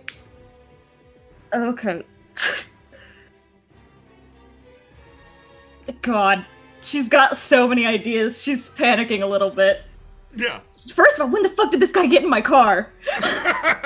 Was it the second I opened the door? Mm-hmm. Asshole. Okay. Yeah. How much progress does it look like Danger's making? Danger's prying his way out. It'll take another action on the clock. You've got one move. Okay.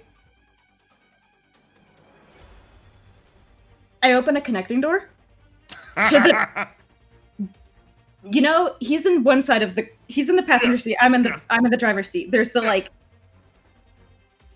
there's the middle section. It's a truck. There isn't one of those middle opener thingies. Yeah. There's just the stick and then the back of the car. Yeah. I open the door that is the car door on my side. Okay. So you open the car door on your side. This is going to be so funny. Just putting pretty much a wall between me and him so that if he tries to reach towards me again, he just reaches out of the car. You create a wall, and you basically create space there, so he can't physically get to you. The door opens on the other side. Danger's continuing to stab down. Everybody back in the village. You're sitting, waiting.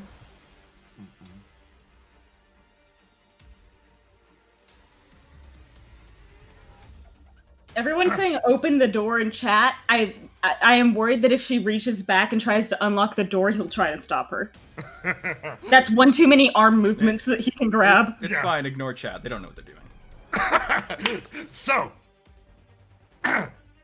over here, you three are sitting, primed, waiting. You're ready to sprint through the door. But over here, Willow, give me a roll to do. Something is moving through the shadows. All right. I'm going to... My stealth roll was not that good. No. I'm going to use Keyhole. And I don't remember if it was HP or burn, but I'm going to spend some to reroll that roll. Ooh, excellent! Give me another roll. You basically use Keyhole and you feel the presence of your reflection flare to life around you. This reflection that you've just grown closer with, and you easily meld backwards into the shadows. Not just like, you managed to create a reality where the person who's coming in still thinks you're here, but you move in an almost supernatural way, sliding beneath the fabric of the world and emerging over here. You place yourself in preparation as something rounds the corner. A tremendous form, long tendrils extending around the outside. It looms and juts forwards. Oh no, none of that. Willow, give me a roll. All right, can I roll the die first? Of course. You know what? I know it's the lowest one. I'm taking it anyway. Yeah, let's go. I'm switching to grasp the earth. And oh, does it look like I can reach it in time? If you roll high enough, yes. Do I know what target I'm grasping for? It looks like it's reaching forward at either riddle or cast. Oh, I can either veins of the earth and give it to one of them, but that's a 50-50. It's the Don't forget 50-50, about dude. my Fate Weaver. Of course, that will go off as well. Oh, 50-50, I don't like that. I think I'll just believe in my... You know what? Actually, I'll take the 50-50. Yeah, let's go! I gotta gamble a little bit. Let's go! Alright. I hope none of them know which one I'm gambling for. So, in this case, they jut forward. Zargos, give me a roll to do.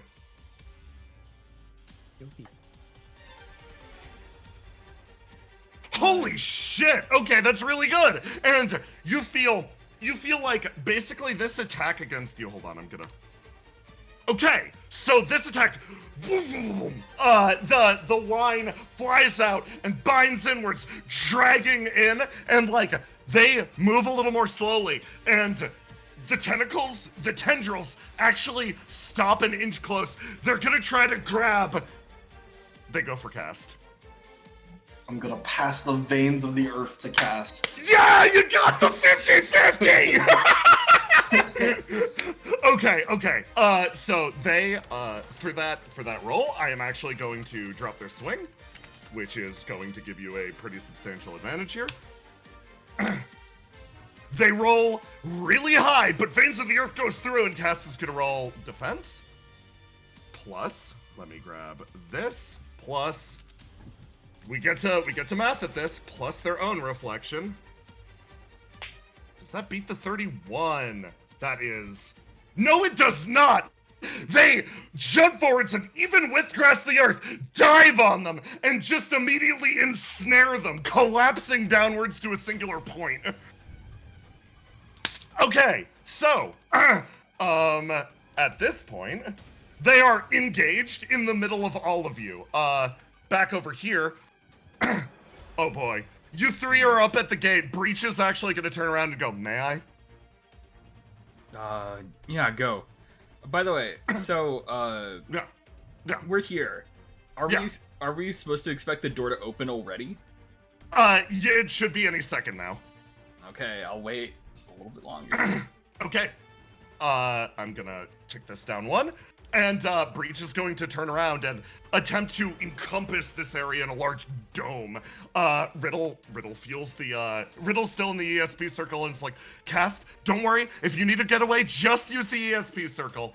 I tick down the timer 1. We go back over to the car. Dear God. Mike and Ace, you'll be able to act twice on this map when the plan goes through. Yeah. Y'all are you're stanced up. You're sprinting. Danger's gonna keep stabbing unless something changes. Helena, what's the plan? Okay. So effectively what's happening right now is she has boxed herself in. Yeah. She cannot. If she opens the door and gets out, he'll be able to just grab through and grab her. Yeah. It's effectively she's made this space. Yeah. Tiny. It's safe for her. Yeah. So what she's gonna do? Yeah. Because she's insane. She opens the door. Yeah. And opens the door for Ace and Mike in this space. What direction is it facing? That way? Okay. Yes. So, Danger continues to stab down again and again as the Golden Knight turns over and stares at you, head turning slightly, and you, in your little box of safety, open a door, and from it...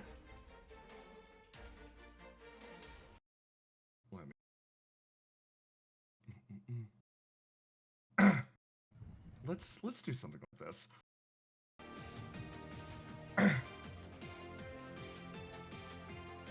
Nah, we need something more dramatic.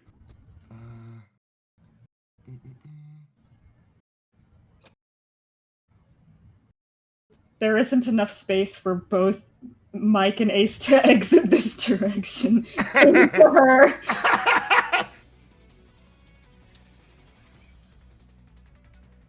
Ace, Mike, I want you to roll me a roll to do, but it's mostly to determine initiative of who comes out first. All right. Roll to do. Oh, that's pretty good. Mike says competitively. She'll roll with this. You leave it at the same instant, simultaneously bursting next to each other. You slide into frame at this exact moment and twist and turn, placed on the road directly ahead. What do? You can use your sword action if you want. So here's my question. Yeah. Is this ESP based illusion? Give me a roll to die. Feel it out. I mean, I'm immune to that. I wouldn't be able to say. Jesus Christ! You see that the road straight ahead actually continues. No rock, no river, no nothing. Right.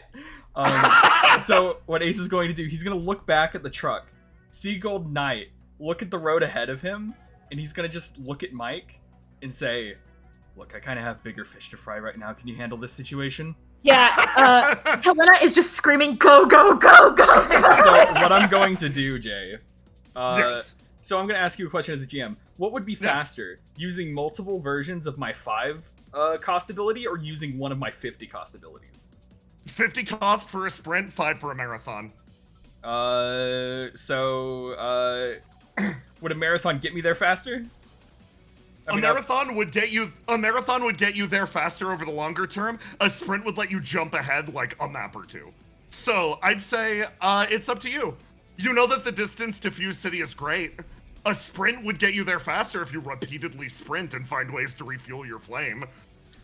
I'm going to... So, here's the thing. Everything that has happened so far has been within expectation. Yeah. So I'm just going to do the thing that they wouldn't expect in the first place. I'm going to spend 50 burn. Yeah! You see, as Ace just expels so much steam, as he looks at Golden Knight and he's just like, I'll deal with you later. You're not even worth my time right now. And he's just going to just burst out of here. You see the Golden Knight pressed up against the front of this car that's slowly collapsing. He just, no way to speak to you, slow middle finger. The slowest you've ever seen. Give me a roll to do. Your action will succeed. I just need to see something. And also, may I lock out all my dice? Oh yeah, absolutely. No, that is. Yeah, for sprinting. Yeah. Yeah, no, that's 100% expected. Let me grab one other thing. Look, I understood the assignment as soon as you said it. I'm booking it. You're fucking booking it. You're going for it, man. Let me go. Let me make sure I've got this. There we go. Okay. Let's see your roll to do.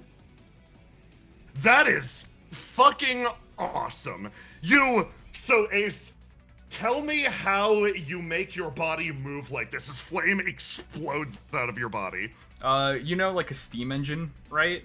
Where its flame fuels the body, and this body is just constantly craving it. He's just gonna let the body consume as much flame as it wants for a short while in order to allow it to be unleashed for a little bit. You functionally activate a nitro capsule in your own soul as your fire spreads through the body, and it isn't a sprint. It couldn't be called that. Instead, you hunker down, extend both of your arms, and charge. Trees, rocks, anything in the world be damned. You'll simply slam through them. Then, we're here. Wait, Mike, we're gonna... Yeah, of course. We're going like this and like this. Okay. So, Ace, you... Helena in danger. From your perspective, you see the two figures that you were expecting to leave the car leave, not go for the bus that you prepared, not go for the truck. They touch down and then vanish. Over here, let me move to this area.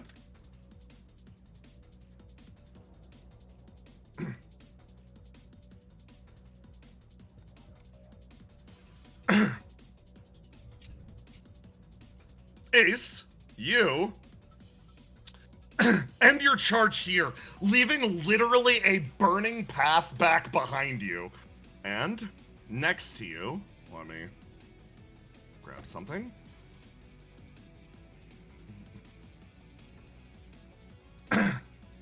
Something hits the ground like a meteor.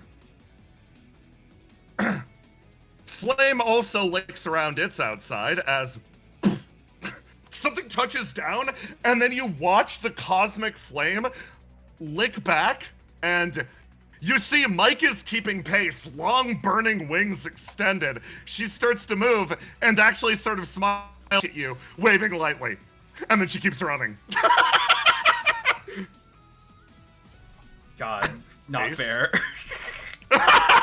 Ace, you look up and over, and Mike does something. She reaches this point in the road, slowly exhales, raises to her full height, and then breathes out a big plume of fire that hangs in the air. Is she making you sonic boost pads? She is making you a sonic boost pad. Mike has an ability that allows her to take one extra turn immediately at the cost of 50 burn. She creates a boost pad that grants you 50 burn. Ace, what you just spent was 50 burn. Keep it going. Let's go! The dual text bro. Your duo sprints up, and then you tell me how you intake the flame. If the steam leaving his body is exhaling, then taking the flame back into his body is just him simply inhaling it. You absorb the flame, and then both of you assume your sprinter stance, and boom, you're gone again. Let me delete that, and... They're literally just like Ouroboros thing right now. Yeah. Meanwhile... let me go over to... God, Ace is so fucking strong, dude. The fucking flame circles, man. Over here. A line of these larger demons has assembled, and hold on.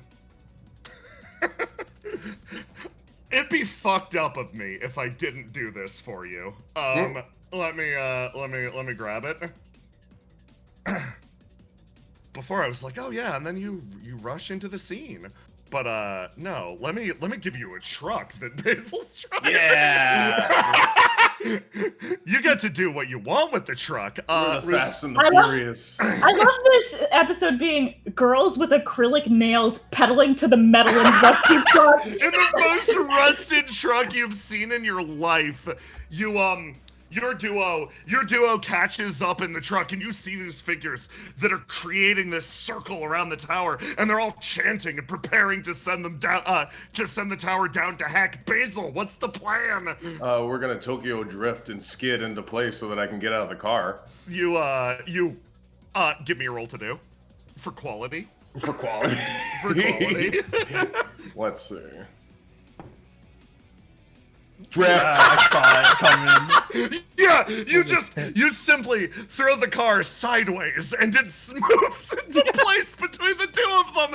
And Ruth's Akira like, slid a truck! yeah, you Akira slid a truck! Ruth's like, Basil, what the fuck was that?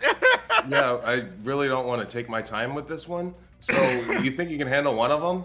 I can at least distract him. Ruth's gonna jump up and just start doing battle with that. Basil, what's the plan? All right, time to go absolute sicko mode, okay? Yeah. What is the chaos level for an entire country on fire and we just killed a bunch of things and I just got a crit?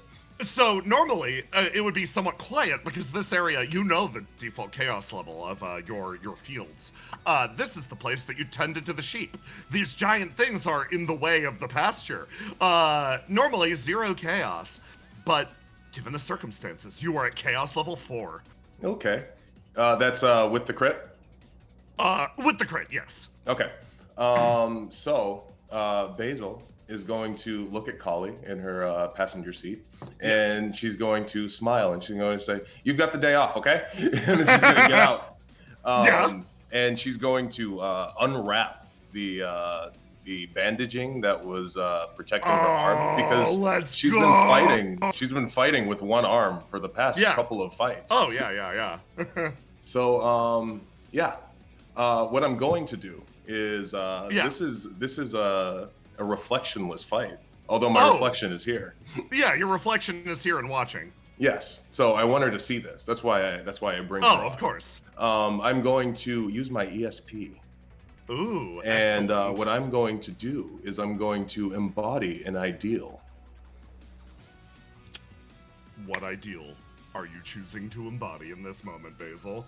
Well, I look directly to Collapse, and I say to her, I want to be someone who can show her that our pain has meaning, and I will use our pain to tell her story.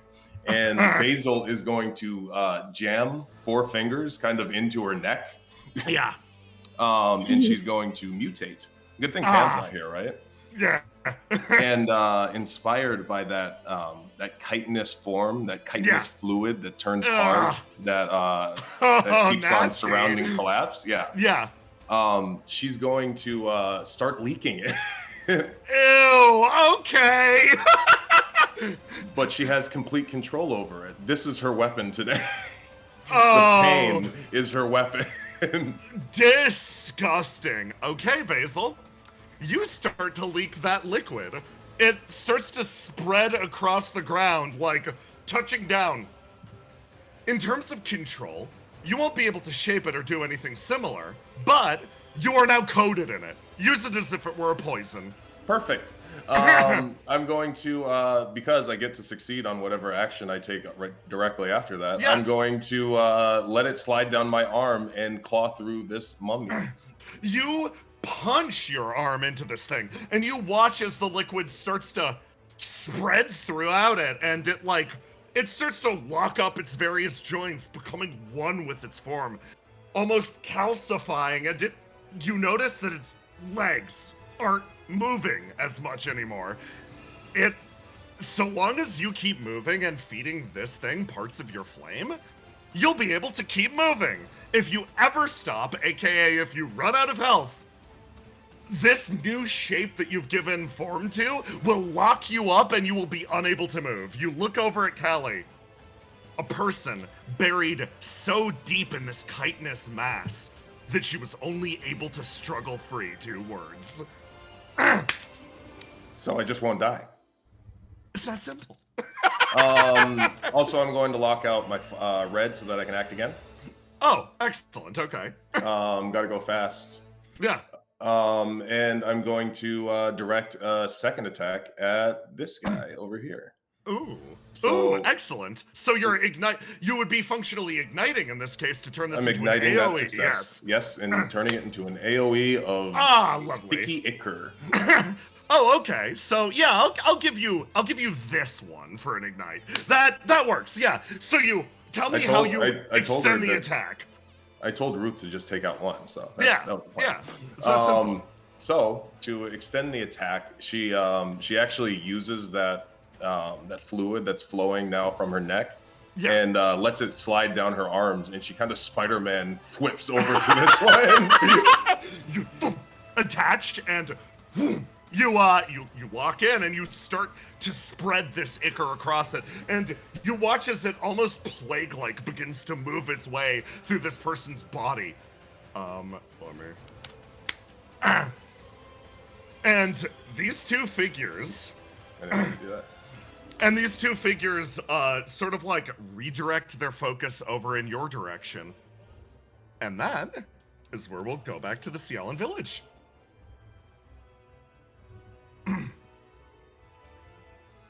I believe. Wrong village, maybe? Wrong village. Yeah, Wrong village. I'm glad they're doing okay. I have a though. question. Yeah, yeah. Even though I used Fate Weaver on this stranger, Yes. does it still get tactics applied to it? It Or does, does it have yes. to be? Of course. Good. So, they are also bound up in Fate Weaver. That is still a success. They managed to grab Cast. Now Cast also is bound up in Fate Weaver. So, who's going and what are you doing? Am I still hidden? You are. Okay. You know what? I think I'm gonna punch this thing. You're gonna punch that thing? I'm gonna punch this thing. Willow takes step, and with each step you feel a rumble as she is pulling the whole continent behind this next punch. Oh, fuck yeah! It's time for you to square the fuck up, okay? Let me grab, hold on. Give me a good old roll to do. All right, here it comes.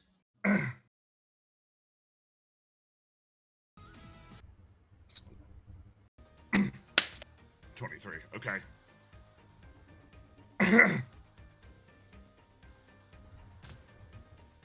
I'm going to take away one of this person's dice as they are bound.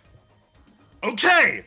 You reel back and from the pressed position, you punch. What is your goal with this punch? Deal as much damage as physically possible, separate them? What are you aiming for, Willow? I'm separating them from Cast. I'm punching the tentacles that are grabbing Cast. You send them flying backwards, and as they go, they all lash out and attach to this flagpole, and they vroom, vroom, vroom, vroom, whip around and place themselves atop it.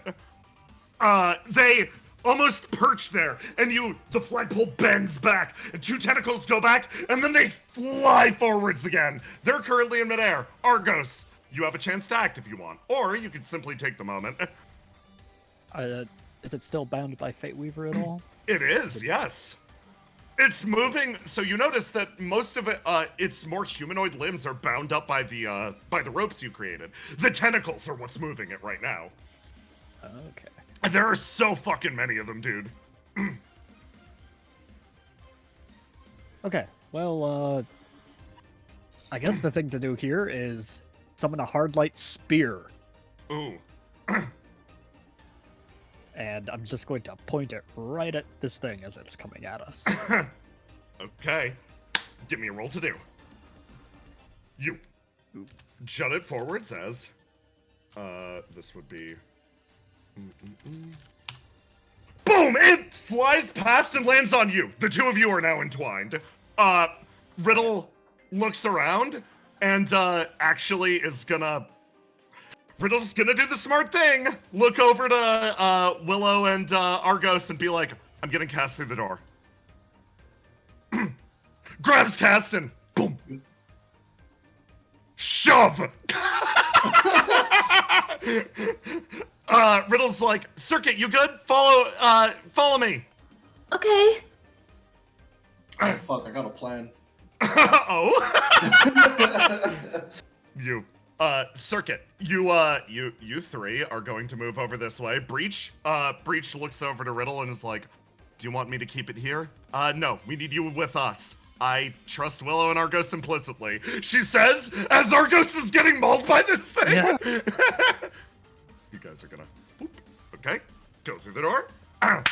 Well, you all engage here. You're wrapped in mortal combat with this thing, and I take this down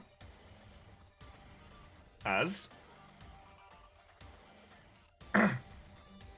over here.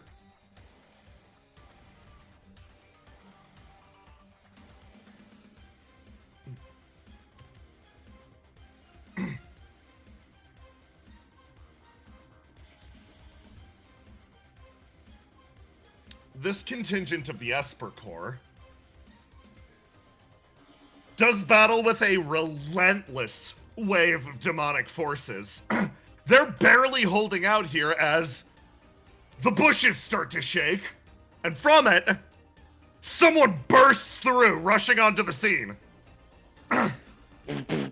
Just does not stop. Just full on fucking tackle train right in there. Hey guys, this runs in afterwards. Roadie train, choo choo! Roadie train! They both jump and start to stomp on these things. The Esper Corps all look at each other for a second. Liam, give me a d20. Oh god, okay. You look around, and for a split second, you're like, huh, do I know any of these guys? And you're like, you squint for a moment. Nah, probably don't. And then you twist and you swing your arms, and Charybdis, like, sort of punches forwards. He's like, hey, if we help you guys out, can we use the bus? Yeah, sure, man. This Esper runs forward, pulling out an echo weapon baton, swinging it down as you start to engage with the demons. Nice. Yeah. Looks back over. You can drive a tour bus, right, Liam? Oh yeah, we're gonna bring that show on the road. You say this as, in a different segment of the country.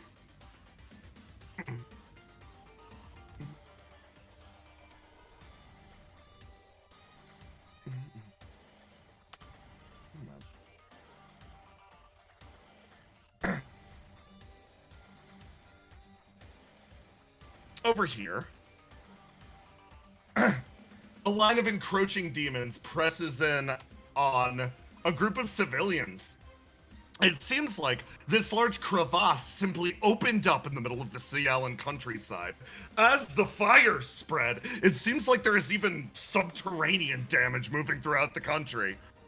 However, Treble, you find yourself with a group of civilians, this car comically teetering over the edge of the cliff. Okay. Treble just drops, like, borderline ascends from the sky as, like, a deity, you know? Like, Yeah. Drops down and just waves a hand out to terraform the earth, extending this platform for this car. With Raise the platform behind it. You hear a scream from another nearby car as a group of demons presses down, trying to yank them from their automobiles. Okay, so that was an expenditure of her ESP. A line of glass shards appears in front of her, almost as if it was a keyboard, and she looks down and taps one. And then all around this car, in like a line here, a bunch of reflective mirrors appear, blocking this demon contingent off of the civilians as she gears up to literally eradicate them. You, with one hand, raise the earth and with the other summon a line of mirrors, successfully separating the civilians from the demonic threat and the greatest threat of all, gravity. You raise your arms and the car bumps backwards, sliding into place, and then you strike a note with the mirrors as they close down on the demons, encircling them. Over here. Two people feel the rush of wind next to their head as they fly past. What? And you feel you're lifted under both arms by a man who is repeatedly, like, locking bullets into his legs. Click, bang, jump. He drags you outwards. He's like, okay, touches down. I'll admit, getting it. Where should I take you guys? Every time I jump up into the smoke, I get kind of dizzy. Yeah, it's a forest fire, you idiot! Like, Don't jump into the fucking smoke, man! Right. Hold on. He remembers. His vision blurs for a moment. He thinks back. Right. I need to jump lower. And he starts doing tiny hops through the base of the forest fire. Instead of discharging a full shot of the 6-chamber heart throb, he just fires off tiny Derringer bullets from the back of his heels as he hop towards the exit of this area. And we are going to resume in the Ciallan village. Follow me. Here we go down here. There it goes. I have a plan. Cialla village. There you go. You are not going to like this. You are absolutely not going to like this one. But this is what Willow's gonna do. What do you got, Willow? So, we need to leave. Yep. However, I want to take care of this stranger as well. Yeah. These two things can happen. So I'm going to pick him and Argos up, and we're heading through the doorway. We're starting the fight in the next map. I'm not wasting any more time. Willow, give me a roll to die and then a roll to do. We can't waste any more time. Oh my god, I love this so much. So this is going to be the start of the third round. So tick. You lock in. Give me a roll to do. All right, I am yeeting these guys. Oh my god, okay, I'm just gonna give it to you. You both lock in, tell me how you lift them and force them through the door. So they're twisted in a ball. This is actually kind of easy. Willow picks them up and like a bowling ball. Willow. Don't worry, just tuck in your head. She rolls them both. You fly through the door and over here. Willow will use the ESP bubble to like teleport into the door. Hold on, I need an update on the other side. This is the best shit. Oh my god, okay. So, gotta delete Ace and Mike. They are long gone. These... Some very funny shit's about to happen. Here we go over to... Jesus. Fucking love you guys. Oh my god. Okay, I'm gathering the ball. Nice job moving past this map. Oh, I gotta bring your dear friend the timer with you. Look, I can't let this demon do what they want to do in this village. Yeah. So I'm bringing them with me. Okay. So Helena, from your perspective over here, you watch as 4 people exit your doorway over here, and they stumble into the area, and you can tell. Maybe it's due to some property of one of them, but it seems they've actually managed to locate the van. But you also watch as a wriggling mass of tentacles flies free of the door and roll. And then over here, you hear the Golden Knight actually say something. Oh, shit. And then you stride into the scene, having successfully relocated it. All right, Riddle, the new plan. We're tying the demon to the back of the truck and taking it with us. Riddle's like, tying it to the back of the what? Danger continues to engage over here. Okay, so now on this map, everybody but Willow do something. Argos, do you want a plan or do you want someone to help remove you? I'll begin removing myself. Ah, yes, okay. What's the plan for this? All right. Well, I guess I'll break this out early. And I'm going to become the multi-handed messiah. Oh, nice! Okay! What do you summon? Can I summon... Yeah. Chain whips. If you can imagine it, you can summon it. I imagine it. My god, there they are. Oh my god, a light behind you with a dozen tendrils of your own. All right, let's go. Okay, I'm gonna Argus. start lashing this thing. You're getting into a tentacle slap fight? Yeah, I am. You start to attack again and again and again. You can perform further attacks with the multi-handed messiah if you so wish. These attacks, naturally, can trigger tactics. You boom, boom, boom. You start to square up, and this creature actually very quickly disentangles. Looking at all the tendrils behind you, it seems to think for a moment, and then it watches, and with those attacks, it actually is gonna back off and try to separate itself and disappear into the trees again. You can attempt to stop it if you want. Yeah, I'm going to activate the tactics on it. Ooh, what do you do? Use rocket. Consume my tactics to move the target 2 times your swing in the direction of your choosing. Which Get direction? back over here! You flies back at you as it distances itself, flips up, twists through the sky, rights itself for a moment, and then your tactics fly off and it flies back towards you. However, this thing seems so in control and fluid in its movements, it slides through the flowers up to you again, and now you square up person to person. You both stand, tendrils alight at your back. Riddle, blinks at the evolving situation. This guy over here. Actually, Argus, who goes next? This now matters an immense amount. Oh, great. Danger. Oh, excellent. Okay. Danger spins his spear around and slams it into the ground as you see a wave of static actually extend out from him. And for a moment, let me actually change the map. This is very important.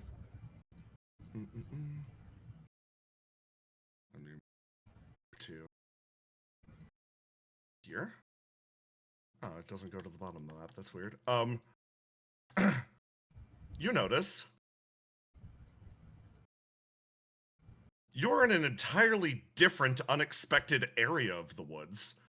Danger's like, okay, disrupted the illusion. Wow, this is different.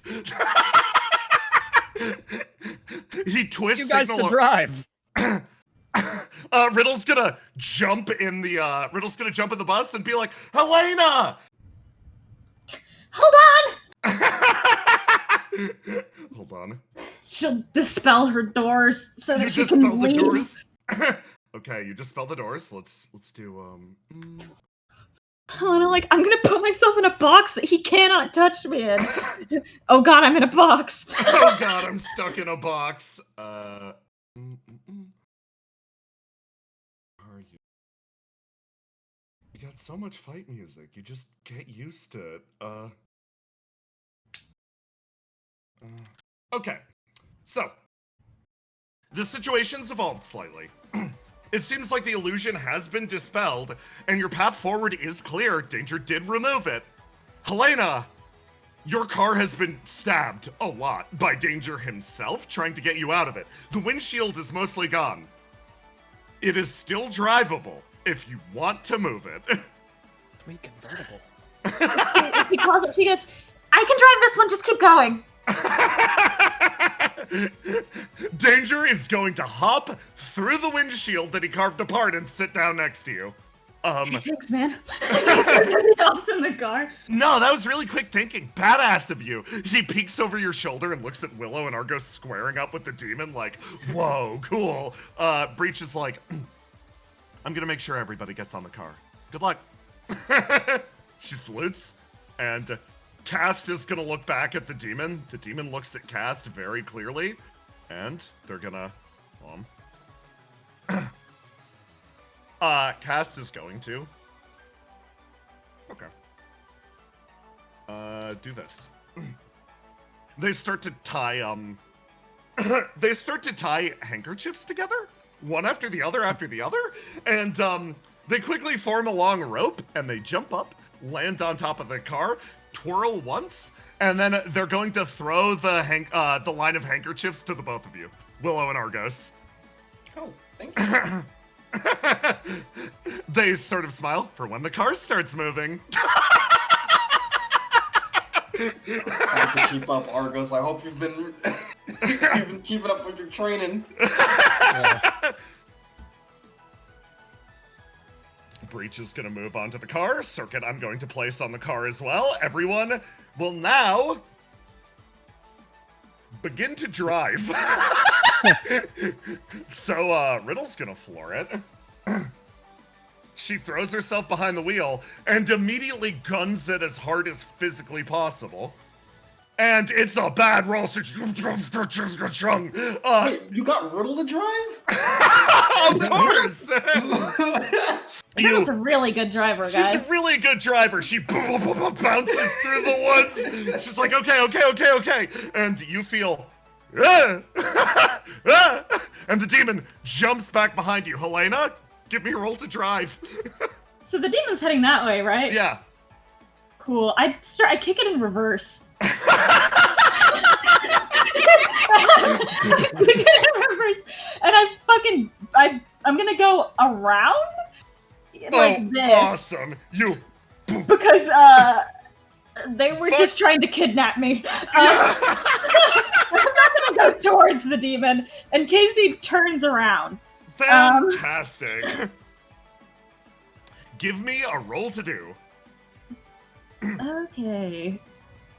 Bam! Okay, you start to drive off in this direction, and your car begins. She's like, God, the glass shards are everywhere.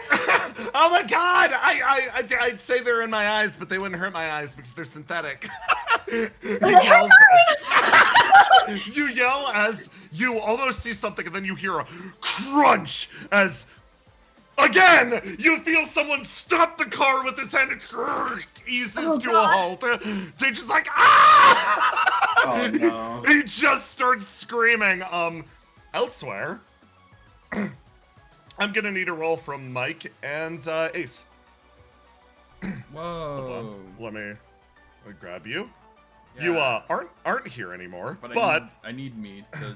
Yeah, you need you to roll. Do the dice. To do the dice. Dice! You can roll to die first if you wish to swap to something else, or you can stay. God, she just hit him with a car. I'll stay with that because like my other colors are probably locked out for sprinting. Okay. In that case, you and Mike continue to do this exchange back and forth. You burn segments of the countryside behind you as you, arm over arm, sprint deeper back towards the city. And as you go, grab a fucking tune. Surely nothing bad will happen. Surely nothing bad will happen. So we've spotted one of those demons. Yeah. You yeah, nothing terrible's gonna happen. Nothing terrible ever happens to the Galatines. Let me. This one.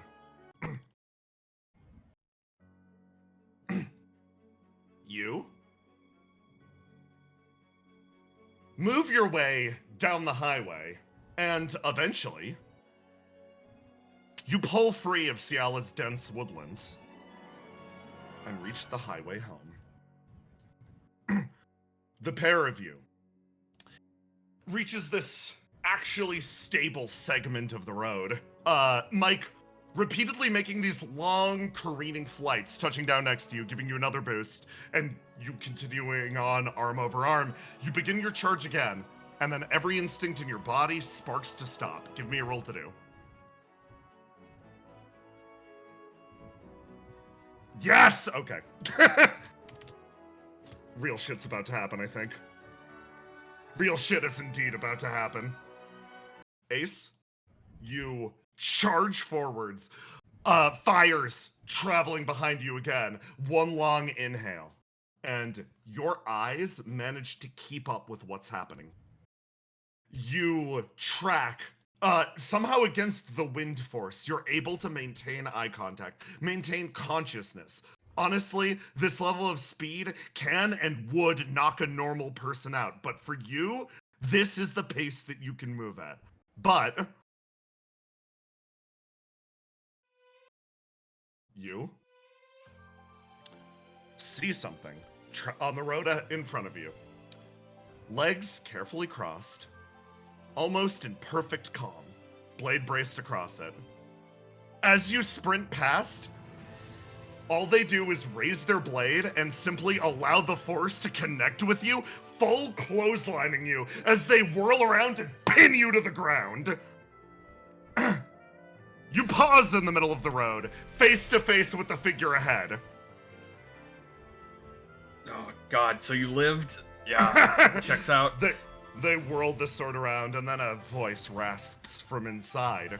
Communication for the first time. I could say the same about you. They brace their blade at their side and prep themselves. God. So here's the problem. Yeah. Part of me is just like, keep running, but at the end of the day, there's supposed to be a truck and a bus coming, and they'll run into this guy. And I don't think a truck and a bus can survive this thing. So, this makes it our problem right now. Mike, keep running. You sure? Yeah. This thing didn't kill me before, it won't kill me now.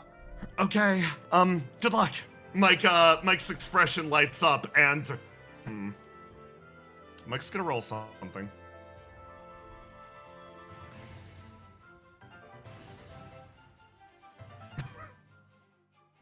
Okay. She darts to the side, and this thing actually seems to let her go. Ooh. She braces her legs and boom, off into the distance. Disappears. You square up. They level their blade at you. I have been excited for this. Yeah. They stance themselves up. I'm glad you're excited for it, because I'm not. Give me a roll to do. Alright. So, boom. Roll to do. Yeah. To fully explain what's happening, they allow you to stand. And they'll roll like this. Boom! You start to exchange blows. How are you attacking this one? So what he's going to do is just kind of like, try to go for the sword hand on it, because he knows that sword is, not good. But probably as he's going for the sword is too fast, and it just fucking thwacks him. You try to get it with your fist, and you're like, your body is slower than the last time that you were holding, that you fought this one. Is the flame inside of you, is it holding you back? You feel heavy, confused. The flame swims. The bridle.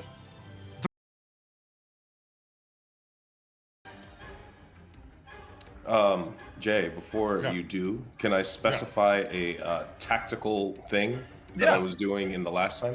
Yeah, absolutely. So she was very specifically, having been told that these things were chanting and trying to plunge the tower into the coda. No. She's been attacking their throats, and she's been injecting the chitin into their throats. Oh, okay. So not their legs, but their throats to stop the chant. Oh, that's very smart of you. Okay. Yeah. Big brainzel. Big brainzel. Okay. In that case, Basil, just give me a roll to do. I wanna see how much progress you make. Okay. This will affect the outcome of a few things.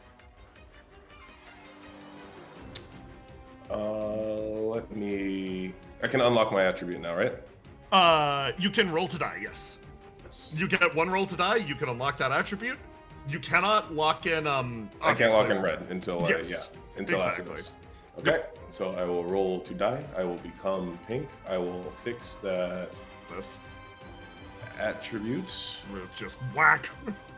Keep it up, Ruth. Yeah, Ruth is doing her job in the background. Yeah. Roll to do complex. You said chaos was at 4? 4. Yeah, 4. Okay. 4 plus 1 because of my thingy.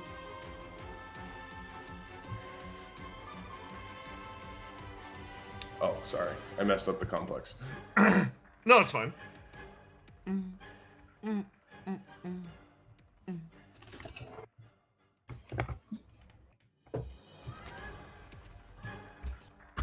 Lovely. Okay. So you start to make progress on these as they all start to turn and look at you. It seems like you're definitely drawing their attention. And they start to gather around. Basil, give me a roll to die.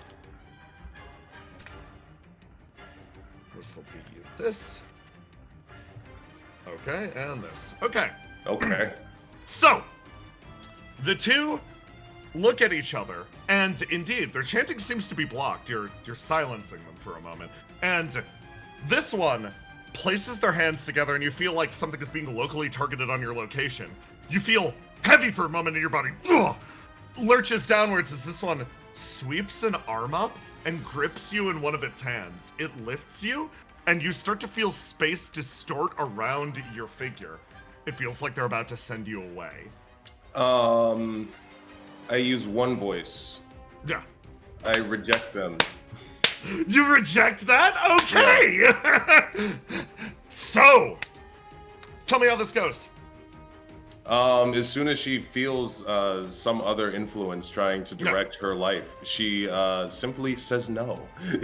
she shoots a glare at this one who was trying to probably send her somewhere else, and says, no, you're going to have to deal with this problem. Okay, excellent.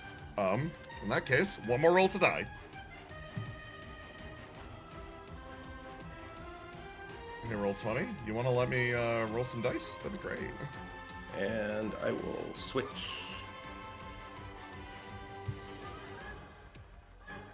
Okay. Excellent. So, you feel the presence of this one about to reclaim you, send you to a distant, distant place, and you say... Oh, sorry, Jay. Not to interrupt you. Okay. That's a clash. Oh, interesting. Yeah, give me a We roll always to do clash then. no matter what. Yeah, give me a roll to do. Okay.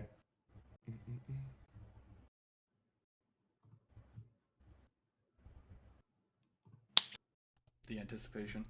The anticipation.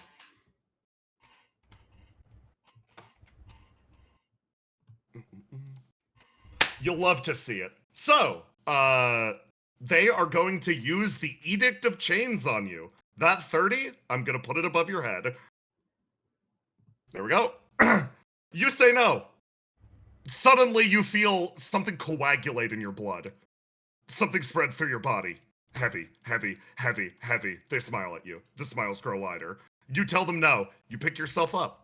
Everything's going to plan, right? Why do they look so happy? You square up again. You drag yourself up out of the water. They continue to bear down, one step over the other. Basil, give me a roll to die. Okay.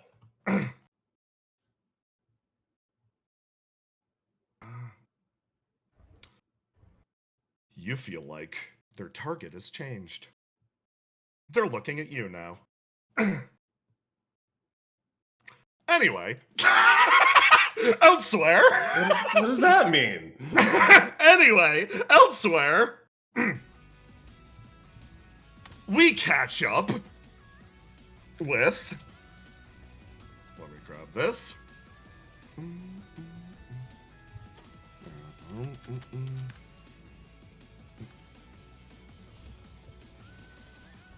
Over here. Your car smashes through the woods line. Oh, no, wrong one. My bad.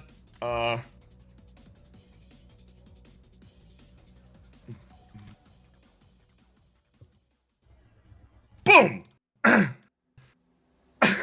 You find long trails of fire out in front of you. Riddle like points at it and is like, what the hell? Willow, Argos, you bounce behind the car as this being continues to pursue you.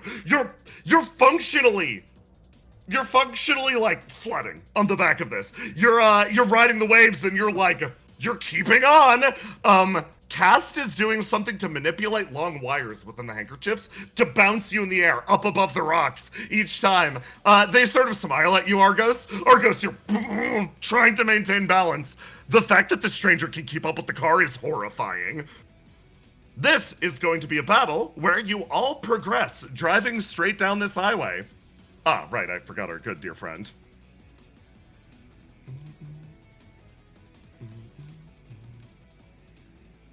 The timer. Doink. We love the timer. We love the timer so fucking much. Wait, nope. Argos, do you want to go first, or do you want me to go first? I'll go first, just because it won't be useful. I believe in you. I believe you. All right. Argos uses Fate Weaver to send out a razor-thin string to attach to the stranger, but it's not to hurt it. Oh! It's to plunge deep into its mind. To try to communicate, basically. Okay. Yeah. Okay. See its memories, get anything from this other than just it being a massive writhing tentacles. Okay. It's gonna roll. It's gonna roll with one less and this bonus.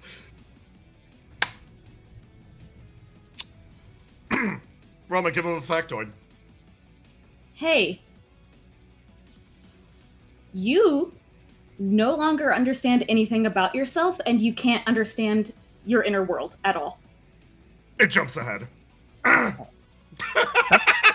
That's a terrible fact.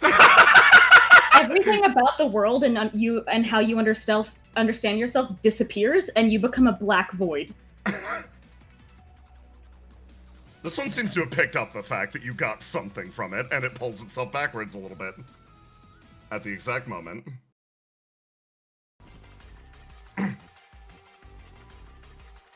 Something rips its way over the horizon.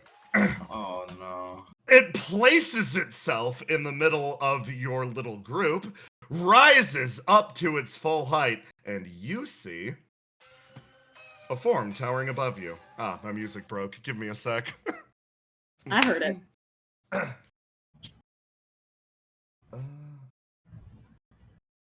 Good.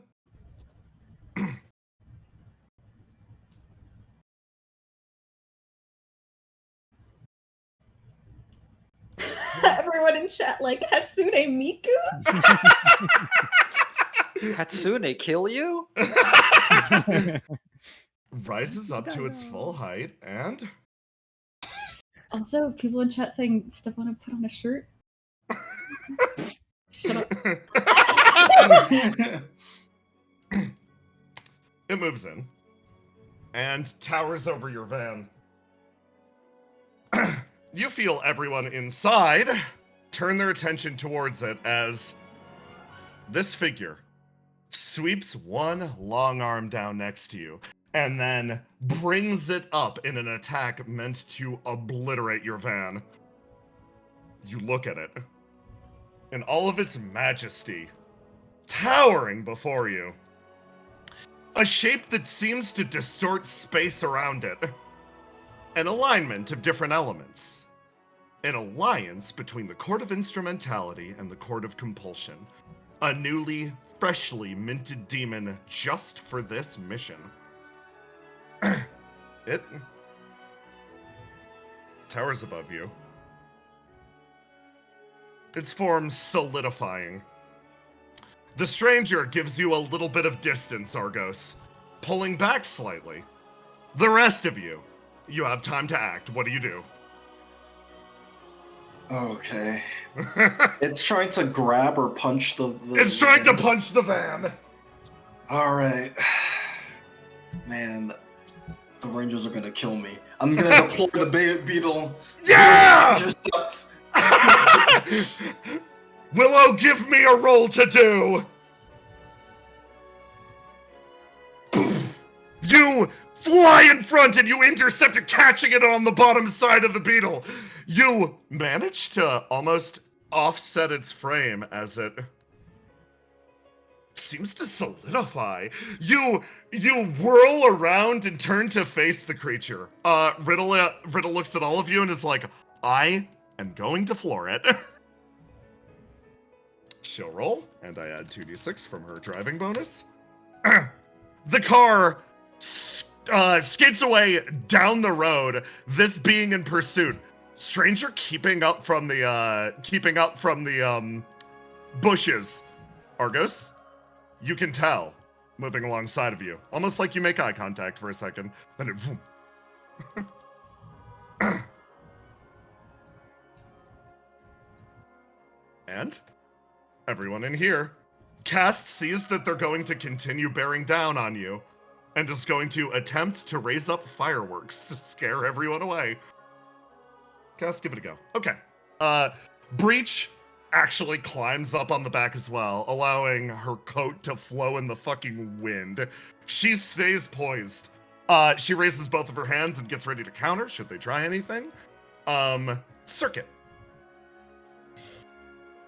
Ugh.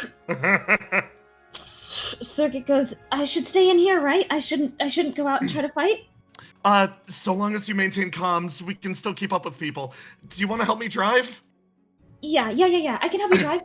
What do you want me to do? Riddle's gonna give you complex instructions on how you can assist with her driving. Give me a roll to do. We'll continue to move the card forwards like this while everyone else guards. Oh, Circuit, you didn't want to roll a 1 there. Okay. You managed to actually advance the car again. You move here.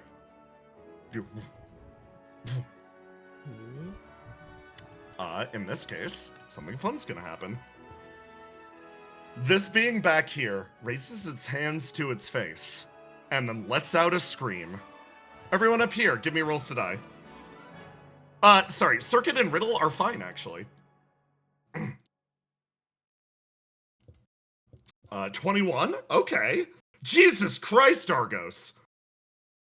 I may not understand myself, but I will roll a die. Okay. You may have experienced slight amounts of ego death, but... Not like that hasn't happened before. I hang out with Riddle. You all walk in, and oh god, the four of you back here feel a psychic emanation travel through your body. This thing is clearly trying to dominate your minds, show you visions. Argos, Cast, and Breach all fall under the influence, but Breach, before the action happens, is going to reach her hands out and surround you in a protective barrier of almost cloying earth, so that when your body goes limp, you do not just simply dash yourself against the rocks. You're now trapped in a convenient little safety bubble. This one's gonna drop. Breach is gonna also fall under the influence of this effect. Willow. Sorry, God, no, I got it mixed up. Willow, you fall under the influence of this effect. Argos, tell me how you hang on. Well, I did lock in my orange stat, the Tempered Will. He has been through grueling experiences gaming late into the night, having his mettle tested and his emotions played with by the most devious of game designers. So Argos manages to withstand this psychic attack. Okay, this is the nature of the psychic attack that comes at you. Everyone else, since you all are going to fall under the influence of it, I will narrate away when it gets to you, but this is the one you managed to resist. Argos! You feel a brush against the back of your neck for a moment. Classic technique trying to get me to turn around. You feel the presence of someone whispering in your ear. It's the slightest thing. Very interesting communication with Theo. That is how you found our battle strategy. Fascinating. I'll need to rectify this when I return to the derelict. You turn around. Smoke, wisp, nothing. You keep yourself together. Adrenaline flares through your system. Fuck. Riddle, you hear Riddle yelling from the front seat. What's going on back there? I'm going to yell this out so that everyone present can hear it. Yeah. Theo is in danger. Compulsion thinks she's betrayed everyone. She's gonna kill her. Decision time. Sorry, man. Hold on. Oh, sorry. Oh, yeah. He got D4s. You did. He got the caltrops, bro! Sorry, I read the wrong number. Yeah. Jesus Christ! Okay, that's really unfortunate because the one he needed to roll high on is not the one that he rolled high on. He is, okay, then I need to complete this mission as fast as possible. You just made him stronger. Oh boy, okay! Damn. He locked in that last 6. Ah, yes, of course. Okay, let's go. He's going to try and rip the car in half. Oh my fucking god. Okay. He's gonna coil back on the tree.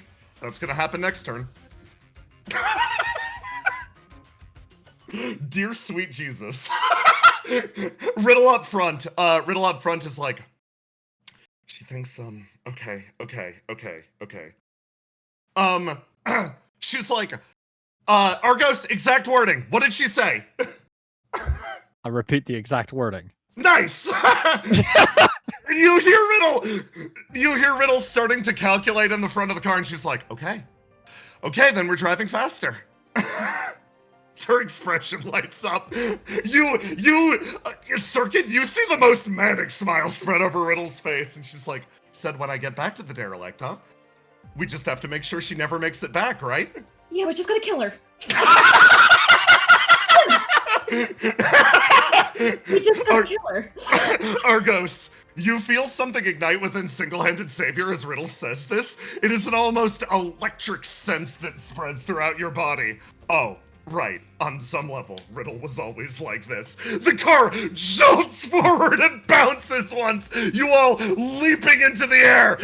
Willow, you turn end over end. Argos, you flip, and you get ready for the attack to come in. But that isn't the only fight happening right now. A vicious exchange of blows! Roll me a d20! Yeah, boy, just a raw D20? No, you get to clash. You get to clash. Oh, dude, I fucking love clashing, yeah! Yeah, bro! Tell me how you get past the attack now. So what he's going to do is he's just gonna preemptively duck. Just not even, like, try to predict it, just be like, yeah, I'm just gonna take the gamble. And just ducks, and what he's gonna want to do is try to get this guy off the road. Hey, perhaps do you have any flame abilities that might assist in this situation? I mean, if I can teleport him with me, then I can just teleport him off the road. So, you go low. It's time for the 50-50. He swings high. You go low. Boom. He cleaves the air above you apart. And as you go in, you jolt forwards. And what happens? I just tackle him, and then we disappear, and I go like somewhere over to like the right or something. Yeah. You slam him back, and riding the body downwards, you force him into the earth. All of this, like, distorted gravel kicking up into the air, igniting around the heat that's emanating from your body. You slide backwards, and just raise the sword. Give me another clash. Yeah, boy. 9. Roll low. This? Boom! I ignite. This... Yeah. Oh, excellent! Yeah.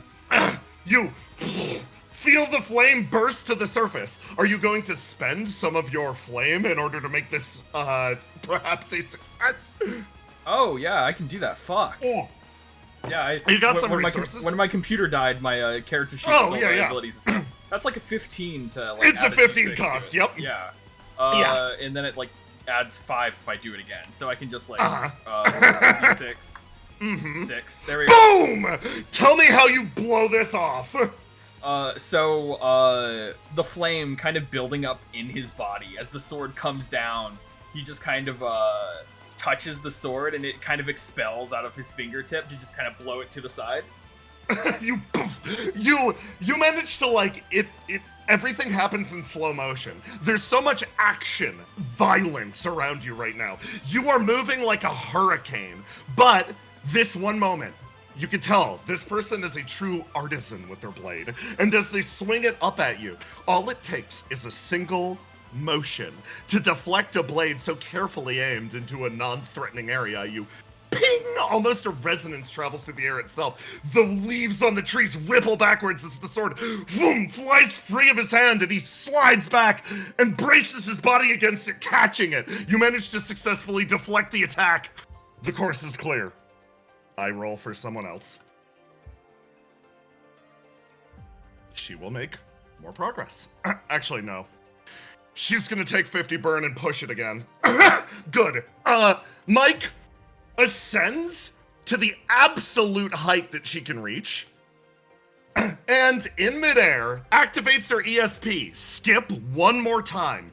The next flight, the distance between now and then, she needs to reduce that to 0. So, instead of touching down on the ground, instead of resuming her long launch, what if she simply emulated the ground and jumped again?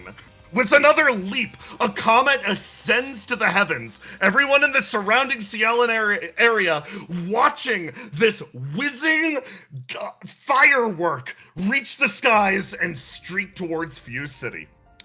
On the next act, Mike will join the recon team. Whew, next up...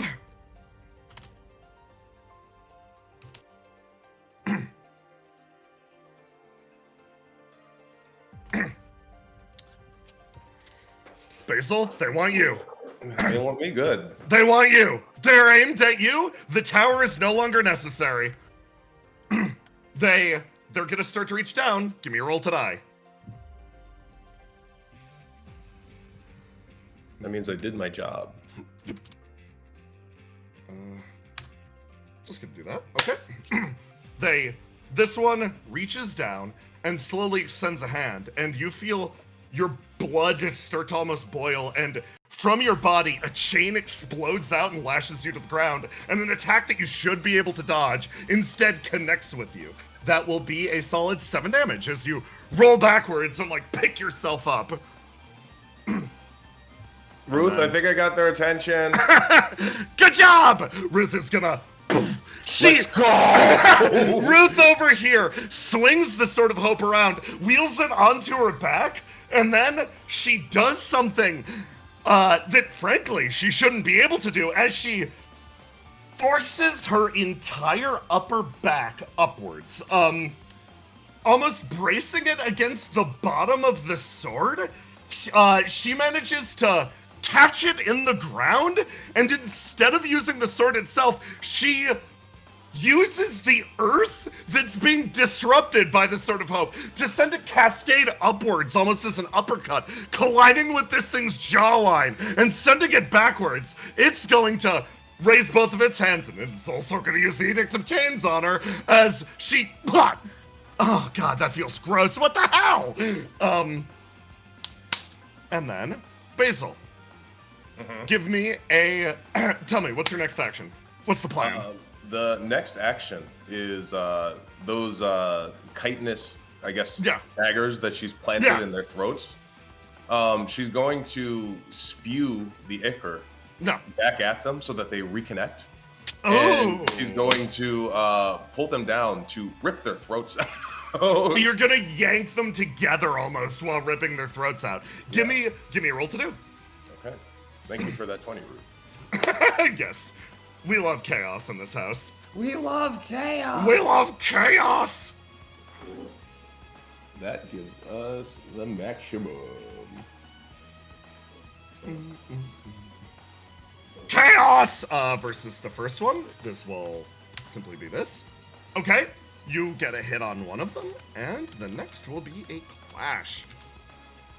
What's wrong like that? Okay, not on that one. So I will also ignite. you're gonna ignite to do what? Can I ignite to? Turn that into a success only in the case of skill checks. You're being attacked right now. No, I'm attacking. Right. So you're gonna ignite to functionally reduce the reprisal damage to nothing from this one. Okay, excellent. You can do that. Give me that ignite. I will ignite. You, boom. You slide down, and this one, you rip it downwards, and you see a lot of those bandages fall away, and its frame starts to spark, and then the other one reels its arm up, and you manage to drag the other one in the way of the attack, making them hit each other, shielding you from the incoming blow. You almost perfectly, in a tent below these two things, manage to square up. Your body feels heavy, weighty. Give me one more roll to die. Roll to die. You can unlock that dice now. Good. Okay. Basil. What is the 30 over my head? What does it mean? Don't worry about it. Don't worry about that 30 over your head. Rith also has a 30 over her head. Okay. Let me do this. Your vision scans through the area while you're fighting, and you're like, okay, defend this place, defend this place. There's a line of these things. They're gonna sink the tower. They're gonna ruin things for my sheep. The big boss has to be somewhere around here, right? Mm-hmm. Your gaze looks over. Yeah, indeed. Right. As designated, the manual, pyromancer. Yeah. No, they shared pictures of what these things are supposed to look like. Non-burn inducing pictures, but you know what they're supposed to. This one's wrong. He lightly waves. Basil waves back. You wave back, and he looks and gestures at these two, like giving you a motion like, you want me to call these guys off? Tilts head slightly. Yeah, if you can stop trying to take my house. He nods and claps his hands. Clap, clap. The two of them above you slowly rise up and take a step backwards. And then, in his full glory, the pyromancer of logic quietly advances in your direction. Basiliskid, it is such a pleasure to meet you. Nice to meet you too. Don't say your name. I really don't have time for it. But pyromancer? The pyromancer of logic at your service. Nice to meet you. Why are you trying to steal my brother's house? No, you must be confused. This is the work of my dear lovely wife. He gestures around at the area. I'm here for independent reasons. I'm actually here to see you. Oh, okay. She moves forward. What do you want? I would love for a chance to have a conversation. Nothing more than that. Give me 2 rolls to die. Read his intentions. Okay. You believe that is actually the case. He does just want to talk to you. There is a threat here, though.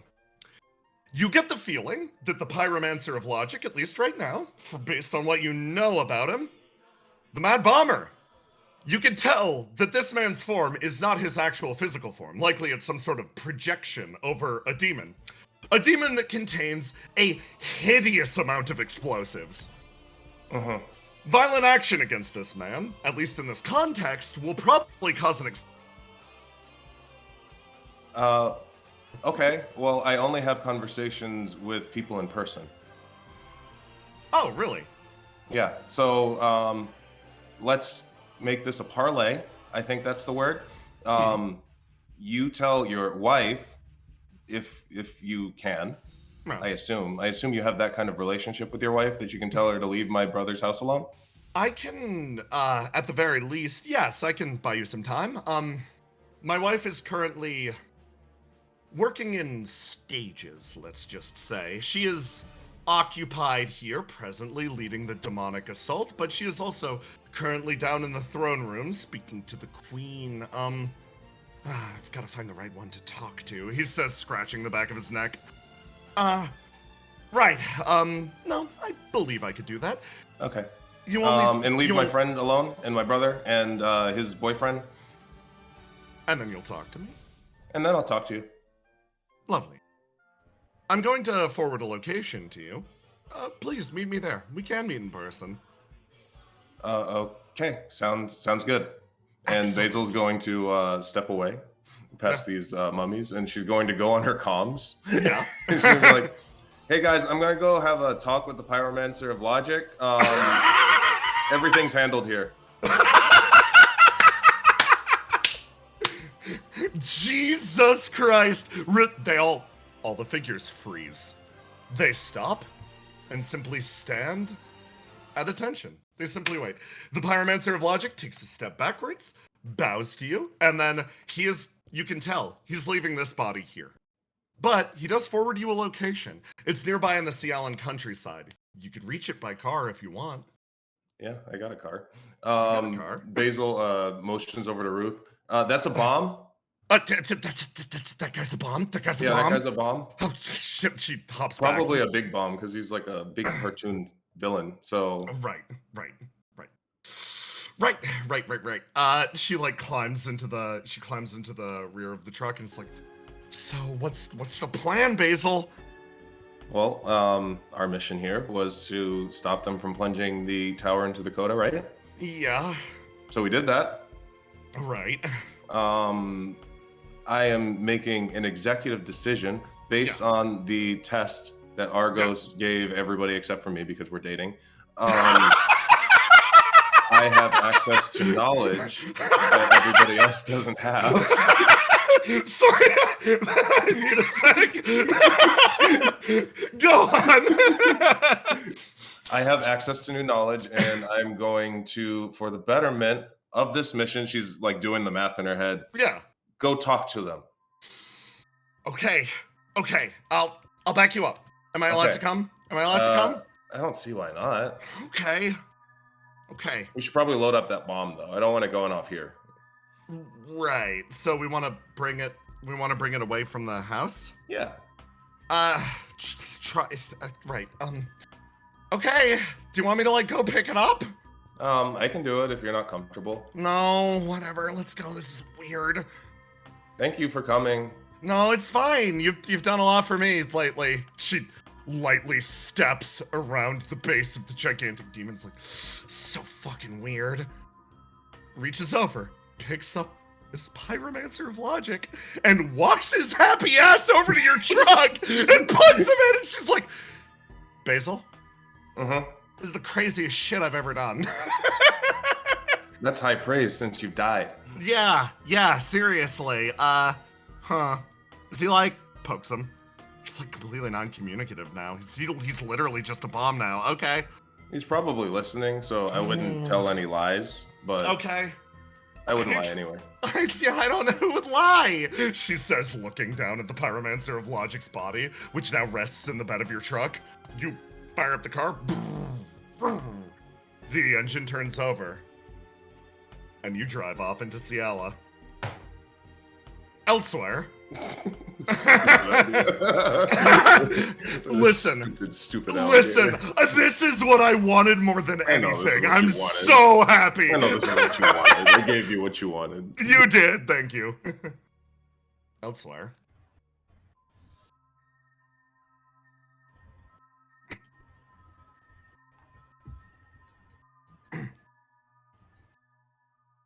A woman peeks her head around the corner and slowly sneaks her way out of the court of death. She walk, tap, tap, tap. Theo's in investigation mode today. And as the raucous roar of the combat extends from the throne room up above, this would be about the moment that the psychic attack went out.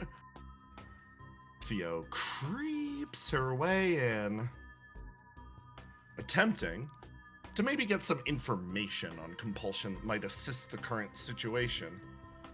But she looks over and sees two individuals walking down the hallway, actually towards destruction. Or not Jesus, towards Compulsion's area. They walk one after the other. The first figure, leading the way slightly. This one travels with an almost imperious step. It's clear enough, at the very least, he considers himself to be the lord of this domain. But the one next to him, the aura that emanates from him, complete calm, even in the depths of hell. An almost proud serenity that seems to mischaracterize the air and area. Theo's body freezes. She feels an ache from somewhere deep within her flame. That's him. The one on the left, without a doubt. The individual that took away her ability to listen. Her capacity, what made her amuse and what connected her to the surface. That's eternity. She takes one long step backwards as he says something too quiet to hear. Voice a whisper. But the figure next to him speaks up with a little more clarity. I think it's probably fine. All we need to do is be careful. Just make sure this doesn't turn back around, all right? They take another step forward and disappear with a hiss behind a locked door. Theo's entire body screams to run. She looks. If she continues on, she can maybe find the truth back there. Maybe do something to help her friends on the surface. But in this moment, she turns and moves her way back to the Court of Death, deciding in this moment, discretion may be the greater part of valor. Of course, this isn't the only significant situation. In fact, the world is alight with action right now. Such a major operation sends cascades across the entire continent. Everyone feels it. Everyone feels the weight, which is why, in moments like these, there can only be one resolution for some.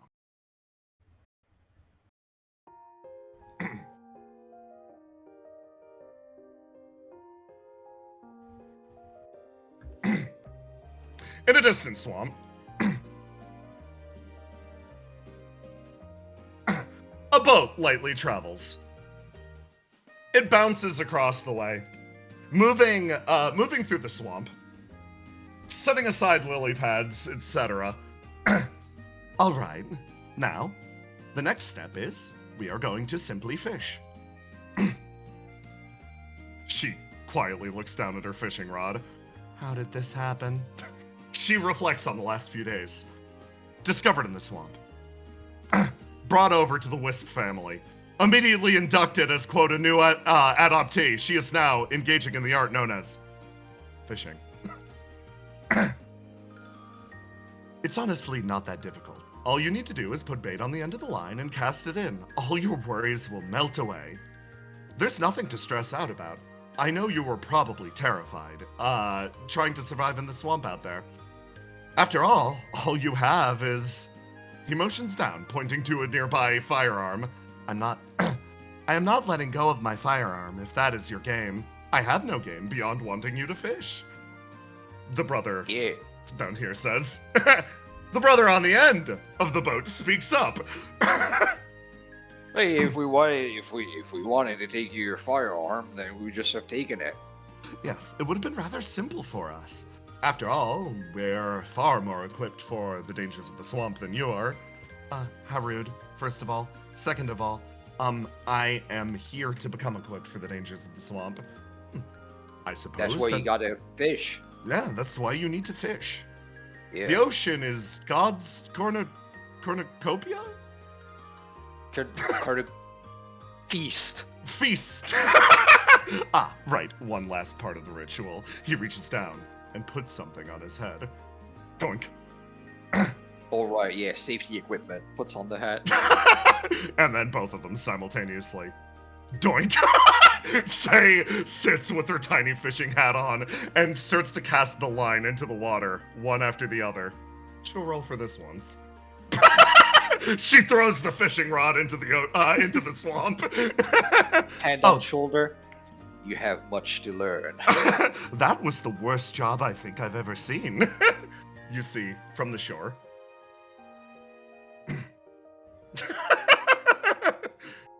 Hey, Pops, they threw another fishing line into the, Yep, she has a lot to learn. Why don't you get out here and teach her then, old man?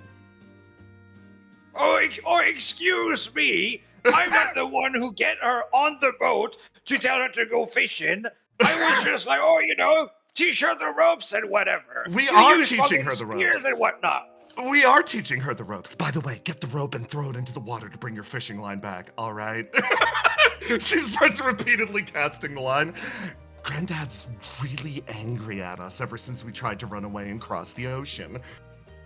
Yeah, that was pretty bad. But He's just a little we pissy came back about with it. gifts and stuff, and he still was pissed. He's still It's angry. probably because we took one of his boats. I'm not gonna lie. It's probably because of that. Definitely that. I mean, if we had to punch through the fog wall, how else would we have done it? She casts her line again. Oh, I think I'm getting it. There you go. From the shoreline. Is he taking credit for our wonderful teaching, brother? I think he's taking credit for a wonderful teaching. He's That won't stand. Okay, start paddling. We need to go further, away from him. away. He's been so You're pissy. scaring the fish away, Grandpa. What? He's been so pissy since Willow left. Yeah. Did you hear that rumor? What rumor? People say she died. Nah. Nah. Nah. They both continue rowing and casting their line repeatedly. Meanwhile, Willow!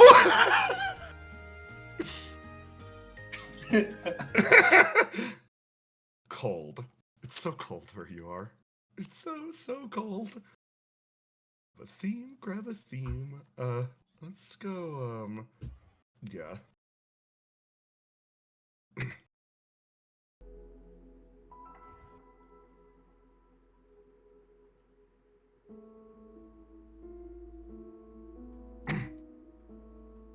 Let me be a Willow.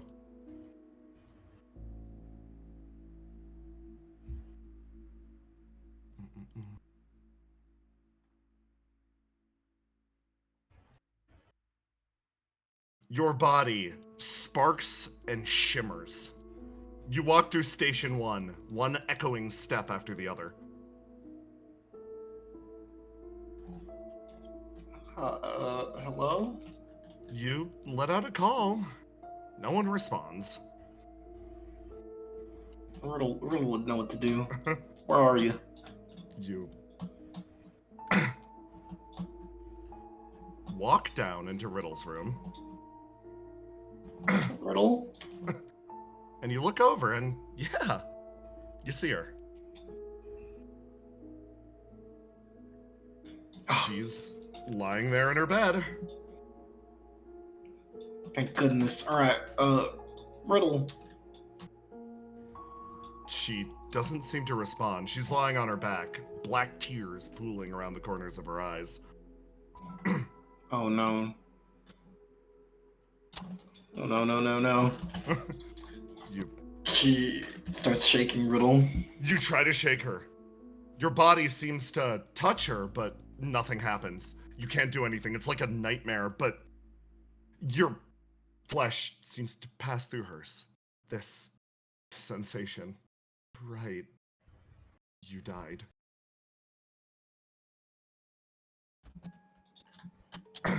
You look at the girl in front of you, your hands unable to reach her. She lies there in a pool of her own tears, slowly starts to pick herself up. Slightly delirious, she shifts her way over, almost stumbles across one of the books. Moves her way off in this direction, starts to shift through the line of books again. She, half awake, like grabs one, lets it fall. Thinks. Turns. Quietly moves off in this direction. Riddle, no, wait, don't leave me. You start to say that as she starts to walk away, and your flame feels heavy. Feels so heavy. You watch as almost nudging past her, two figures move their way in. They calmly make their way over, and you feel a shot of sickness go to your stomach as they move into her pile of books and immediately start rooting around. One places his hands on a familiar journal, picks it up, and is like, here we go, most recent installment, throws it to his friend. Nice. Huh. Looks back over the way. Riddle continues to make her way outside, mostly unconscious of what's happening. He looks down, he's like, huh. Think the bosses will give us a promotion? Huh, who knows? Apparently they got this big plans for whatever she produces. They take a step forward and start to move their way towards your shape. Willow is now incredibly angry and tries to punch one of them. Give me a roll to do! Fight back against the dream! You try to hit it, and now give me a roll to die. You try to punch, and they travel straight through you. They carry the book. You can tell that this isn't the first time they've done this. This has likely happened again and again and again. They move past the scholar, quietly nod to her, and disappear deeper into Station 1. I'm gonna try and summon my reflection. Give me a roll to do! Alright, I'm going to... You know what? Yeah, I'm going to try and summon Keyhole. Let's see if it works. Oh, God. Okay. I roll for Compulsion, and, boy, okay. So, maybe it's the weakness of the area. Maybe it's the fact that the psychic attack was spread kind of far, but you try to summon Keyhole, and with the visions that are raging through your mind, all the emotion welling up. You weren't here. You reach out for Keyhole desperately. Your hand almost like faltering in the air for a second as you reach out, and it feels like you can't bind to it. It's the same as Riddle. It's just out of reach. But you feel the presence of something. Almost an arm guiding yours towards Keyhole. It's a figure that you actually do recognize. He sort of like looks over at you and is like, sucks, doesn't it? Yeah, why am I dead again? It's not fair. Well, you die once, unfortunately, and it kind of sticks with you. You never really get another chance to live. He crosses his arms, but, well, even though you're dead, he pokes you. You still got life, right? Yeah, I'm super lively. Super lively. Yeah, that's good. he grabs your arm and sort of studies it. Now, that reflection of yours, it's an interesting one, right? Looks into different possible futures. Yeah. Almost think of it like you're taking a sidelong view into a blueprint that the world could have taken. He snaps his fingers. Now, the world's a wonderful, beautiful place. It's always making plans for different outcomes. It's always trying to 3D image itself into something even better. But, there are bad people out there that try to guide that vision to something else. You see one of the figures flare to life at the end of the hallway. He folds his arms and looks at you very closely. Now, for me, I had a lot of opportunities to do a lot of good things for this world. I had a lot of chances to make a huge difference. And I think I did. He points to you, and then pokes you in the center of the forehead, and you feel something spread throughout it. Biggest change I ever made was bringing you back.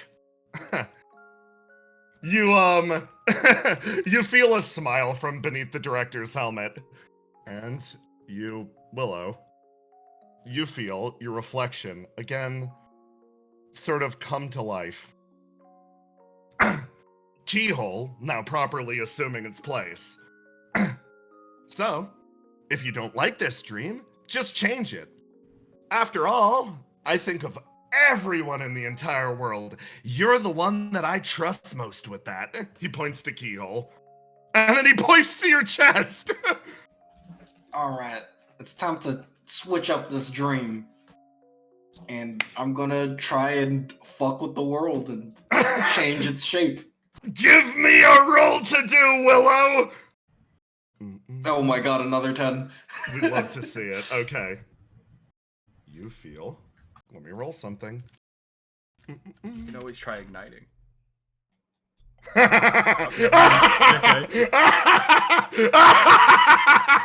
Willow, you're like, okay. All I need to do is focus my willpower. If I don't like something, I'll just change the world. And you're like, my willpower isn't enough. You feel it falter again. Willow, it was agony, right? You were the one who was left behind here. Or maybe you left them behind. Your gaze twitches over to Riddle again for a moment. You couldn't cross that gap. You weren't strong enough. The director actually turns and looks over at you. He, almost aware of the rolls that just happened in the chat box, motions with his thumb over to the side and he's like, listen, Willow, it's not about being the strongest. You don't need to be the strongest ever or anything. He claps a hand on your shoulder. It's about lying, cheating, and stealing your way to the top. You don't gotta be the toughest ever, so long as you're stronger than your enemy. He pats you on the shoulder, and you feel, in this exact moment, a lapse in Compulsion's judgment? Or perhaps her focus is misdirected on the other people nearby. Despite rolling 3 times, she did not beat your 10! Yeah, it's not about being strong. It's about being strong enough. You're right. And, is there some sort of connection I'm having with... Oh, yeah. The You're connected to the demon, but beyond that, you're connected to a pyromancer. I'm taking them with me in the next dream. You're gonna try to lock her up? Yeah, I'm putting her in my dream now. Willow, where are you going? Okay, what's a amazing time that we can do? You know what? Yeah. Bro, it's time. Yeah. Do the jousts. Willow, you feel like someone is puppeteering the fabric of your dreams from behind your eyes. She's trying to guide you more carefully.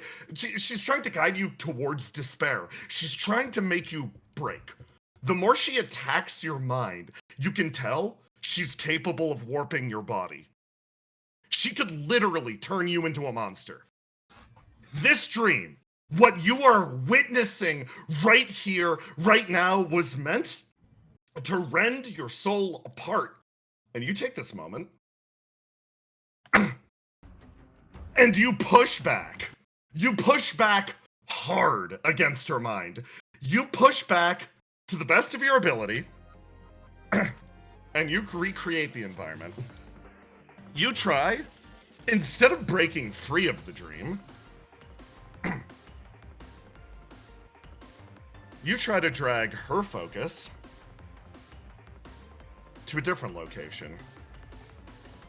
Engaged fully in psychic combat as someone with only partially awakened DSP, Willow, you do the only move that you can imagine that's left you. Your reflection flares to life. It starts to recode the world around you, and you attempt to yank the Pyromancer of Compulsion to the desert, where you will joust! This ain't a Coda dove, this is a Willow dove. You, boom, flame spreads out on all sides from you as you recreate that burning desert that you crossed on the way into Fuse City. Back in the real world. You're gonna 1v1 You're gonna Compulsion. 1v1 Compulsion in... Oh my god, okay, hold on. This is the prime spot for the unlimited blade. Yeah! You did it! Okay, this is not the map we're on right now, but I need to jump to it because my hand's getting tired. Over here. You all over here continue to skid the car forwards as boom! You hit another jump as Riddle manages to get you a little distance away. You can tell an attack is incoming to cleave the car in half. But before that attack even happens, this demon reaches one of its arms down and it attempts to swat you out of the air, Argos. But this one starts to shimmer and shake, emitting almost discordant lines of light. Space begins to warble around Willow. And this one actually gives her a little bit of space. It's watching her very closely now. You have this threat. Everyone, gird your fucking loins. Argos, what's the plan? Oh, God. Well. My God.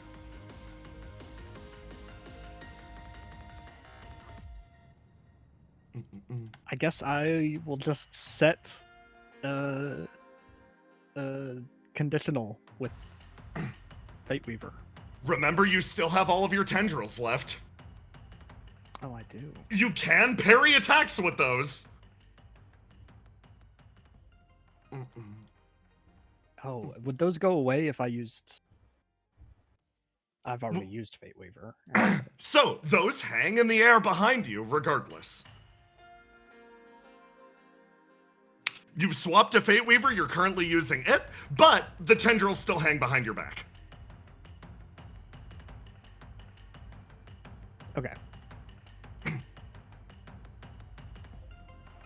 Okay. I am going to, set a conditional with Fate Weaver that if this stranger comes close, I am going to wrap it up with Fate Weaver and with all my remaining chains. Okay. You're gonna use all the remaining chains. Okay, so in this case, To stick to it. Yeah, you're going to functionally try to create a barrier. Depending on how high it rolls, it will puncture through a certain layer of that barrier. If your goal is to try to negate it, you're gonna need to roll pretty high on each of these attempts. Otherwise, it's going to just go straight through and cleave the van in half. You look behind you. You look at the two people up there. They're currently hanging limp on the roof of the car. This is important, Argos. Give me that roll. They should have a tactics on them. Ooh, yes, of course. I apologize.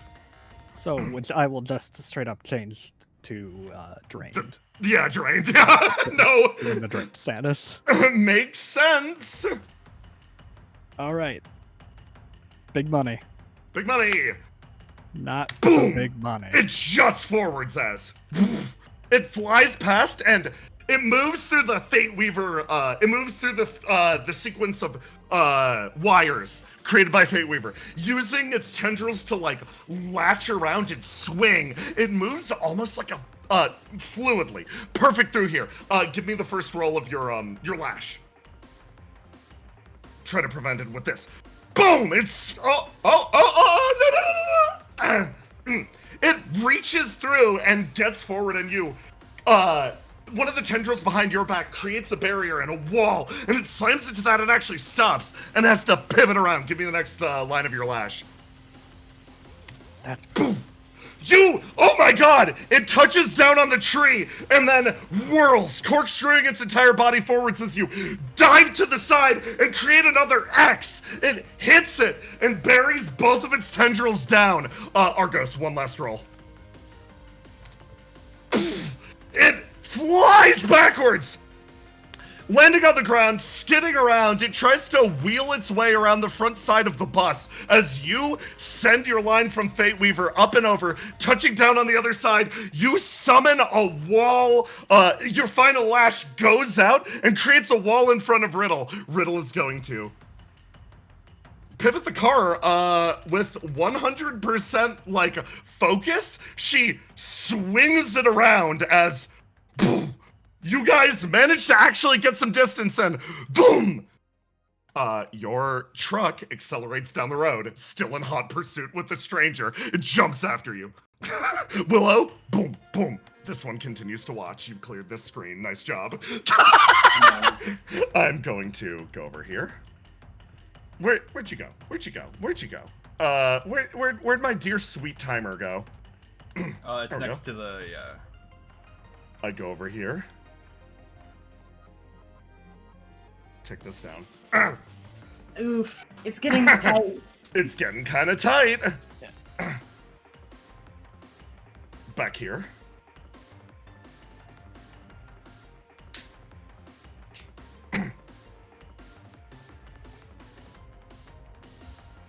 Alright. So it's this fucking guy. Yeah, you managed to actually get him off the road and pin him to the ground. What's the plan? What's the plan? God. Yeah. It's such a problem, because I can't really get rid of him, and if I leave him behind, he might just... Yeah. You know what? Yeah. This guy would probably just chase me. Let's fucking bring him with. I mean, like, what is he gonna do? Like, let me go? I mean, that's what I'm... You know? So, first off, I'm going to probably roll to die. Yeah. Yeah, that's fair, because, you know. You know. And then, so pretty much, what Ace is going to do, fighting this guy is a waste of energy and a waste of time, right? Yeah. I don't think you can really take him out here and all this other things. So, what Ace is going to do is instead, keep moving and try to, feel out how fast this guy is, and if this guy can keep up, he's just gonna keep getting faster and faster and faster to just try and see if this guy, because he needs to make it to the city, and and also this would get rid of open up the way for Riddle and everyone else, right? Yeah. So Ace is just gonna start booking it away from you. This start guy. fucking booking it, and give me a roll to do. This This won't be too bad. Boom. You start to weave back and forth, and this figure is just running after you. And as you go, you feel the presence getting faster and faster, and then you start running faster and faster, and then the Devilman smear effect applies to you, and you're going, and you're going, and you're going, and this guy is moving at a significantly slower pace. Do you slow down to enable him to keep chase, or run as fast as possible? I'm going to slow. So what I'm gonna do is I'm gonna get a great distance on him. Yeah. But let him keep eye contact. Stay in sight. Yeah. So that I know if he stops the chase, I can just slow down or I'm kiting him basically. I'm not gonna let him get out of my sight, but I'm roll to kite. Yeah, I'm gonna roll to do. Yep. Give me a good old roll to do. Okay. Let me. It would be this. Love it. Okay. He's giving chase. You guys, by the fucking skin of your teeth. You continue to run as this figure keeps giving way behind you, and you sprint ahead. And Roma is BRB, so I will address the Basil in the room. Basil, you're driving. You're heading to a clandestine, distant location. Road trip. Over at.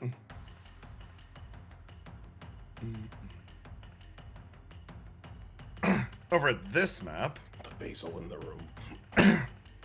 You guys are going to grab this.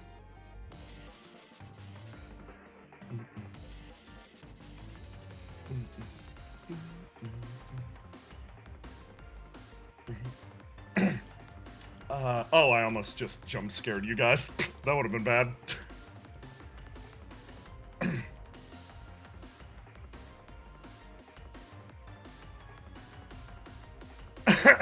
The most chill events, I'm leaking from my neck. Yeah, you know. That was my fault, You're gonna be leaking from your neck when you go to meet with Logic. Yeah, just gotta keep moving. You just gotta keep moving. I promise I'm paying attention. I just don't want to turn to stone. Let's do. Over here. You all continue your defensive effort, actually managing to get the bus back and moving. It's sort of firing up as the collaborative effort in Cialla intensifies. Liam, you've been fighting people back at the tail end of the bus. It seems like the beings that were gathered around Cam's have now broken off from that pursuit and are now just doing whatever the fuck they feel like, which is attacking you guys. You feel a rush of heat past you as I grab this man. Someone rushes down on the top of the bus and kicks off the back and swings it down, hitting the earth. He discharges every single gauge of his shotgun and with a fucking wicked grin lets his helmet fly free and his hair loose. He swings the axe around, slams it on the ground, and lets another discharge of fire free. Char's like, oh, hell yeah, man, rocker hair. God damn. Looks like our drummer. You got a good thing going on with percussion. All the Esper Corps are like, is that fucking Justice? Justice? Seriously, man? Everybody fall back. He says. He swings the axe back up to his shoulder, locks in another 2 shells, and assumes a low stance. I've got this. No, we got this, man. Hey, the guy leans out the side. You can drive, right? Yelling to Liam. Liam looks at the truck, looks at the 2 sort of staying behind. Sorry, buddy. This is my country, and my crew is back there. Go forth, though. Smack. Okay, good luck! All the Esper Corps hop in the car, and you watch as the bus takes off. The three of you now, sort of prep yourselves. Charybdis just fucking takes his shirt off. He just throws it off, and he takes Monster and sort of stretches a little bit. He's like, okay, let's see if I get better or worse today. looks over to Liam. He's like, he blinks a few times. Huh. Kind of funny. He points. Did you always look like that? For a split second, I swear I saw a smile under that big monster's face. I'm always smiling, brother. Yeah, what the hell are you talking about? He's always smiling. Char sort of shrugs. Must have been a trick of the light then. I don't know, kind of handsome. He slides back and swings the staff forwards. Justice locks in another shell. Flirt on your own time. He jumps and swings it down. The flirt never stops.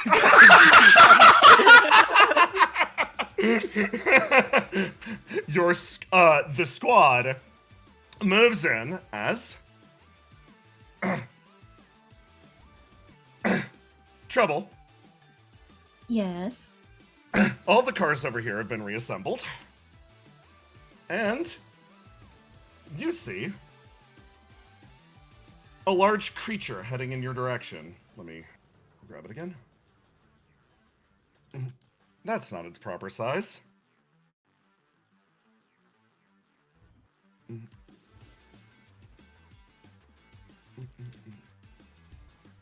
Hold on. Gotta roll 20's doing a roll 20. You know how it is. There we go.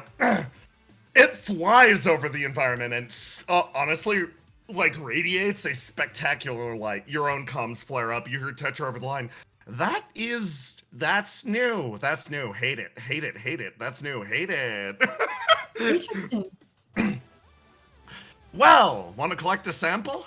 Of course. If they're going to throw new things at us, we can take it for resources.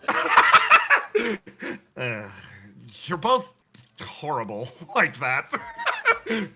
It's awful. You see some sort of dreaded monster, and it's like, oh, is it my birthday? Just imagine. Surplus of resources is going to give us all of those elements. Horrifying. Maybe it'll even show me all the way back to its home. It needs to buy me dinner first, though. You hear Tetra sigh over the comms. It's like, horrifying. I'm going to send a DM to Riddle that she should be ready to receive a large surplus of, God, what the fuck? Angel elements? I can't tell what that is. Treble, kill it. You got it. You prep yourself. And back over here. I have a question. Mm-hmm. You. And you. You've been investigating. Give me rolls to die.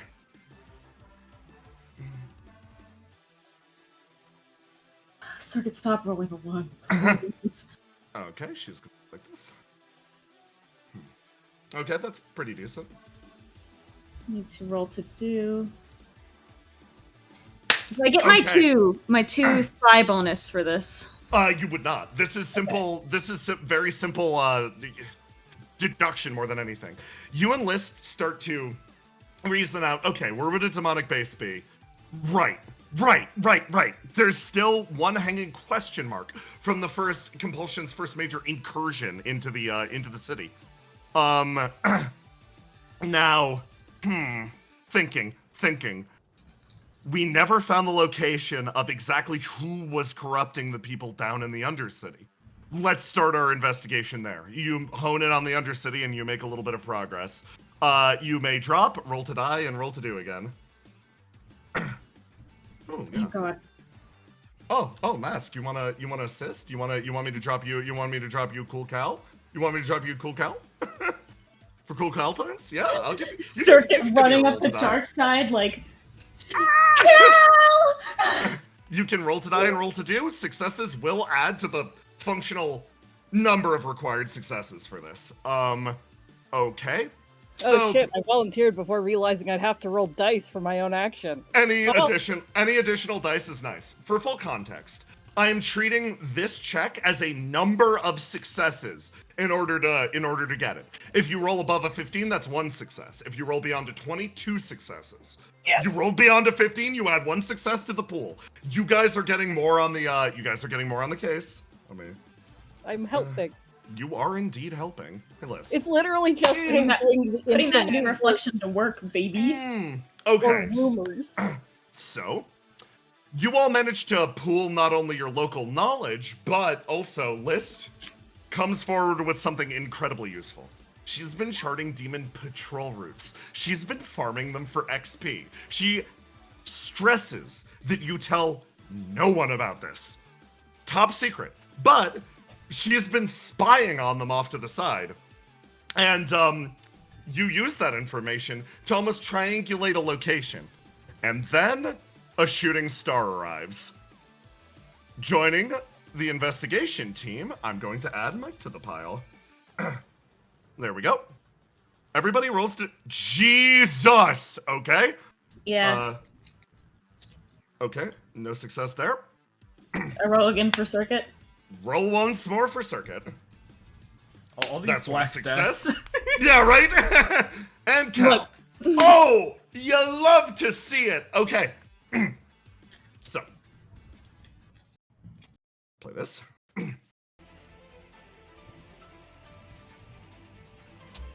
You... Oh, Mike, you're big. Hold on. Let me shrink you all smaller. Hide Cal. Your investigation, the abridged version, is you're poking around the Undercity. I like to imagine Cal is like our operator. Yeah, you went to Cal's for, like, rumors, is the best way to put it. And he directed you to the area. Rumors of the possessed. Rumors of demonic activity. Literally anything infused. Where could the attack be coming from? You find your conclusion. The three of you have located the source of this attack. Backup is coming, but... You sit here. Circuit, you know where it is. You look at Dr. Sokova's clinic. What the? This is the lady. This is the lady who did Satyrs prosthetics and like Riddle's prosthetics and like Colt's prosthetics. Prosthetic? All of their stuff. The sinkhole! Micah just suddenly yells, Liz is like, what? What? The what? The sinkhole. Basil said she smelled that there was a sinkhole here. What the hell? Circuit, do me a favor. Please report this to Riddle Arendite. You got it. I know the inside of this building pretty well. I came here when we did Satyr surgery. Yes, in that case, ask her for permission to engage. Okay. The circuit in the car. Let me. I marked down your timer.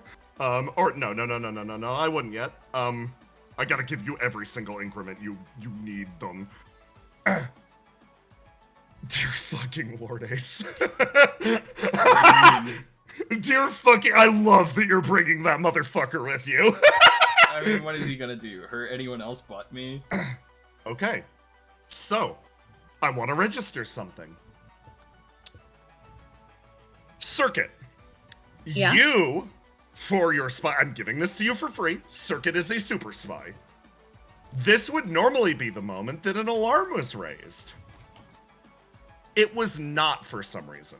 An alarm would be raised because we located this place? Yeah, normally you'd have somebody watching it, psychically or otherwise. Like, the second, people are very, very, very secretive about their secret bases, obviously. This is normally the moment that someone would be freaking their shit. However, hold on, let me grab this. This is the most insane shit. A certain someone has dragged the one watching into the desert of her mind.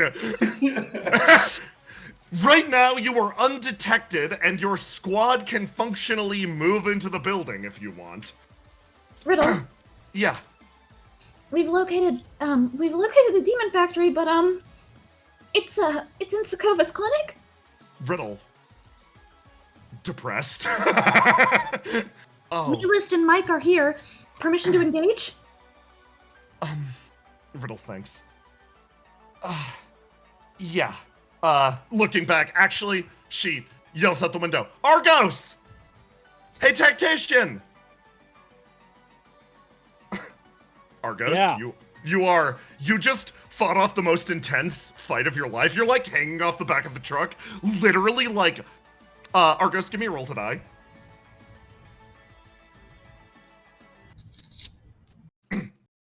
In that last fight, you felt something change within your body. That stranger is on a level of power that so outstrips your own that your body had to compensate somehow. It had to keep up with those motions somehow. Your eyes move back and forth, almost locking into place, scanning the horizon, making sure that you are safe. The wind no longer hurts them. The visors are no longer necessary. Your vision is perfect. You blink. Your vision is perfect. You exhale slightly. You feel a lance of pain move, radiating out from your eyes, almost like bits of circuitry have entangled themselves with your nervous system. Your eyes are enhanced. No mortal should have been able to block that attack, so simply, you bypassed what a mortal was capable of. It isn't the same feeling that I had in my arm, isn't it? It's identical. You look around at the area. Riddle, the words come back. Argos. Yeah. Yeah, I'm here. Yeah, so she explains the situation. Do I have permission to engage? Yeah. Okay. Yeah, get it started. Riddle looks over. Ace will be there in a second. Okay, should we wait for him? No, he'll catch up. We can clear the path. Clear the path, he'll catch up. Riddle, faith, absolute. Her faith is 100% absolute in Ace. Riddle, smiling. Mike got there, right? Yeah, Mike's here. It's me and List and Mike. Okay, excellent. We have Cal on comms, but I don't know how much the power of positive thinking is gonna help here. Yeah, here's More hoping. than you might think, but not that much. Hi, Cal. Hi. We're almost back. Great job Riddle. staying alive, everybody. Yeah. Normally this is the part. Oh man. She Should I- like. So here's the thing. Yeah. Normally I think an alarm would be happening right now, but it isn't for some reason. I don't know why. Okay. So here's the thing. I'm using my main body for a lot of this. Should I keep my main body outside? I only have a couple more slots. Luckily, I'm more in sync with my reflection now. I think I have two. I think I have two bodies that I can expend before I have to go in with my physical body. go in. She looks over. Just be careful, okay? Okay. The car drives its way down. As you all. I'm just going to give it to you at this point. Reach your destination. Technically, everyone in here will reach the destination with 3 segments on the clock, meaning 3 actions. Everyone else will get 4 actions on the clock. So, I'm going to move the NPC team into the clinic, and Ace will catch up at some point during this turn. Excellent job, everyone! Holy shit! A new record! A new record! Sometimes you just fucking run. Thanks, Trouble, for the haste. Trouble was like, Ace, I trust you have this handled, but here's like a little extra something something. You move your way into the clinic. The area around Mike, in the middle of freaking out about the sinkhole, actually stops. Oh. Basil was right. Right about what? This place is mid-Coda dive. Okay, so we're in a Coden. Oh, oops. Okay, we're currently technically in the middle of a Coden dive. It's preparing to go deep into the earth, and it won't come back. Mike helpfully tutorializes as I drop the clock here. At the end of this timer, as it ticks down, the clinic will disappear into the sinkhole and never be seen again. Anyone trapped within will be taken by the demons. There are 2 conditions for leaving. You make it to the door, or you end the final turn in one of Riddle's isolation bubbles. Otherwise, you will be lost. Okay, so if we don't get out, we're gonna get taken down there. Okay. Circuit, you're the spy. What should we do? We need to get in as deep as we can before they figure out we're here. Yes. I know the way back to the surgery room, which is where I assume she should be. Just follow me as closely as you can. She's going to brace the door open. You brace the door open. give me a roll to die plus 2d6. A roll to die or roll to do? Roll to die.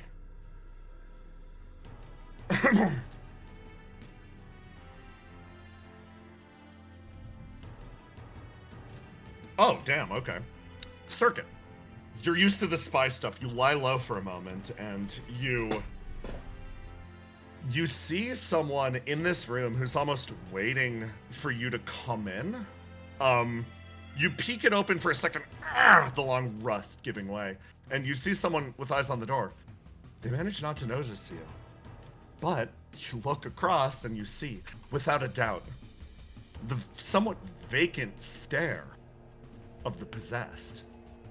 Or wait, maybe not of the possessed. No, definitely, maybe of the possessed. Maybe, I don't know. Maybe of the possessed. Maybe, maybe, could be. She gets a disgruntled look on her face, like, what? What's up? Liver Cold's in there, and I don't know if that's just because he's Liver Cold, or if he's actually like possessed. It's probably bad news either way, right? Yeah, probably bad news either way. Okay, Jay. Yeah. Circuit's job as an AI is to identify demonic possession. This person's possessed. He's definitely possessed. Yeah, it's just kind of hard to tell. Okay, that means that we're definitely going to have to fight them if we go into this room. List pokes at a long pipe. What if we use the pipe? Yeah, we can use the pipe. Okay, it's fairly ungracious, but she But we should also... Okay, we can use the pipe, but on the way out, we need to pick them up and take them out of here so that we can help them. Oh yeah, I forgot! List is going to move through the pipe, and all of you, give me a roll to do for pipe maneuvering. I get my 2d6. You do, yes. I You're have to very ask. good at this. Mike is just, okay, time to go down the pipe. Circuit with her near 40. Near 40, Jesus. Circuit, you can use the exterior pipe if you zoom out to place yourself anywhere on the map. Okay. Circuit The other two will have more limited range. Circuit's gonna go, okay, do you two want me to extend as far as I can or stay close? Go scout. I'm confident you'll be able to sneak. Okay. Circuit is going to move as far as you will let me move her towards the You surgery may move room. her wherever. If you want to go to the surgery room, you can go to the surgery room. Yeah, she wants to pop It'll out be right here. Yeah. Yeah. She wants to be about here, but she wants to be like looking south. Yeah. Okay, I'm gonna place you there. Mike and List, I'm going to move to here.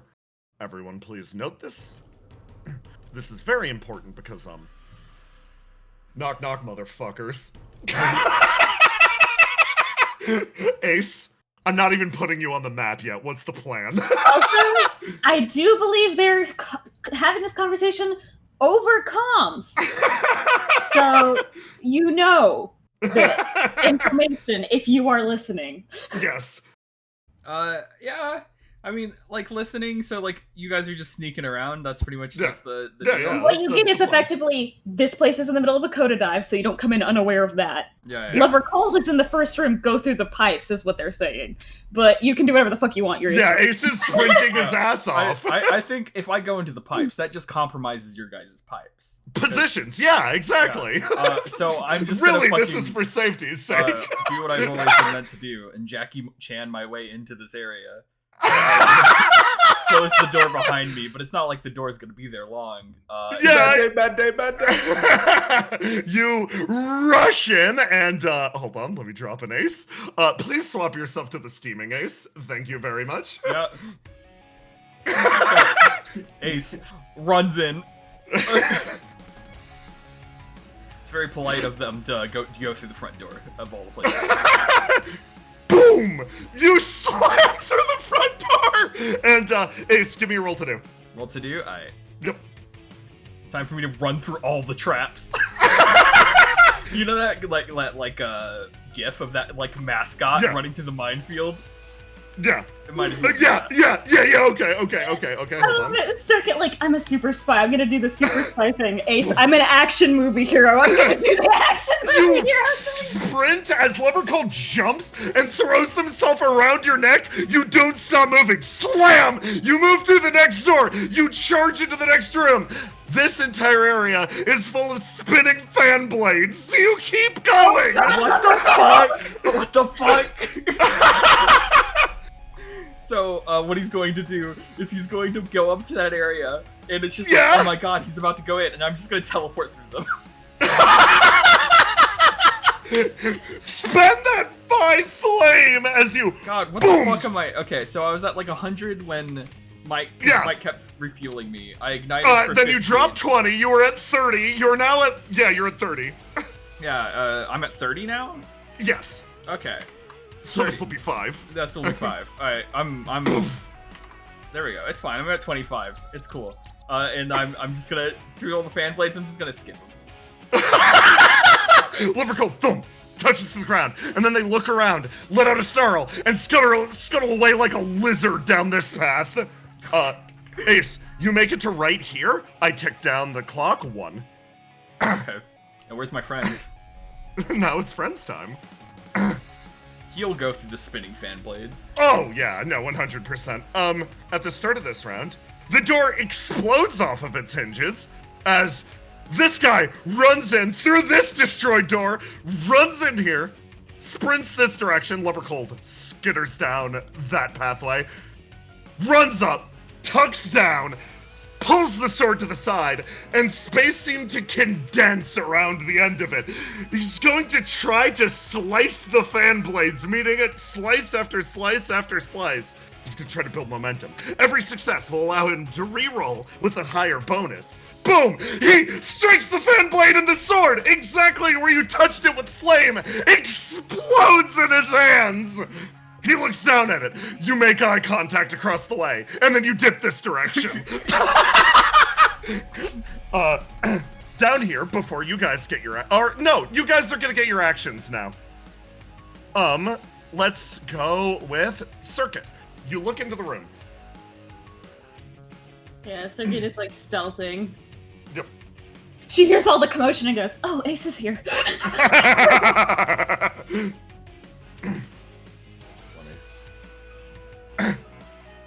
You see her? Oh, dear Lord. She is sitting upright, cane braced at her side, and seems to be lost in thought. Circuit goes, "Guys, I was expecting Sakova. It's Compulsion."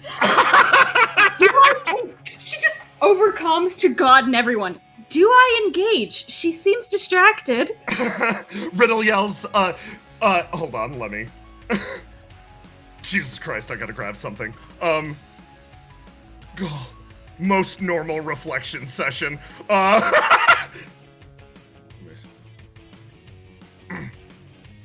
Over here.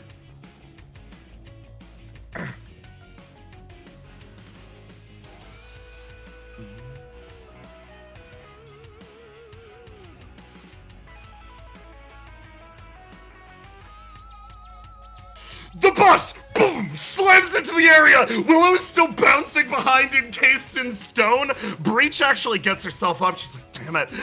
Cass like, I'm here, I'm present.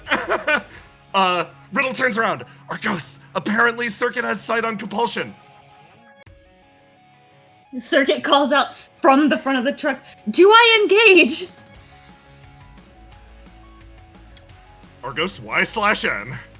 You might be muted also. Alright, so, what's she doing? She's just sitting there. She's like meditating, maybe? I could try and just walk up and, like, you know. Okay. The circuit inside pulls out a knife. Everyone else hops out of the car, starts moving. Do we bring Willow is the question. Circuit inside, I just have to clarify, takes one action. She goes over, she says, "List, I'm leaving my crystal here. I need you to pick it up." Okay. Argos, you picking up Willow? Me? No. Breach moves over. Do you want me to pick up Willow?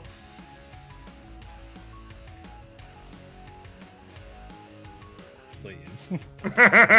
She claps you on the shoulder and lifts Willow over one of hers. You guys start to...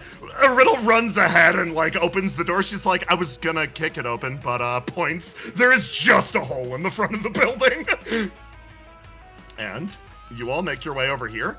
I'm gonna place you on the map.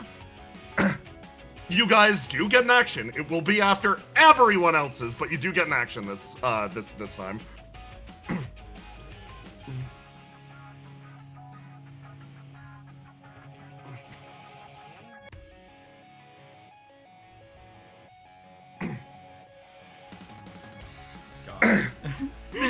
You all enter here. We are focusing on Circuit first. Yeah, so effectively Circuit's in her simulacrum right now. Yeah. Circuit takes her crystal out because she's like, I do not want to walk over there in my body and then Compulsion just take me away. Yeah.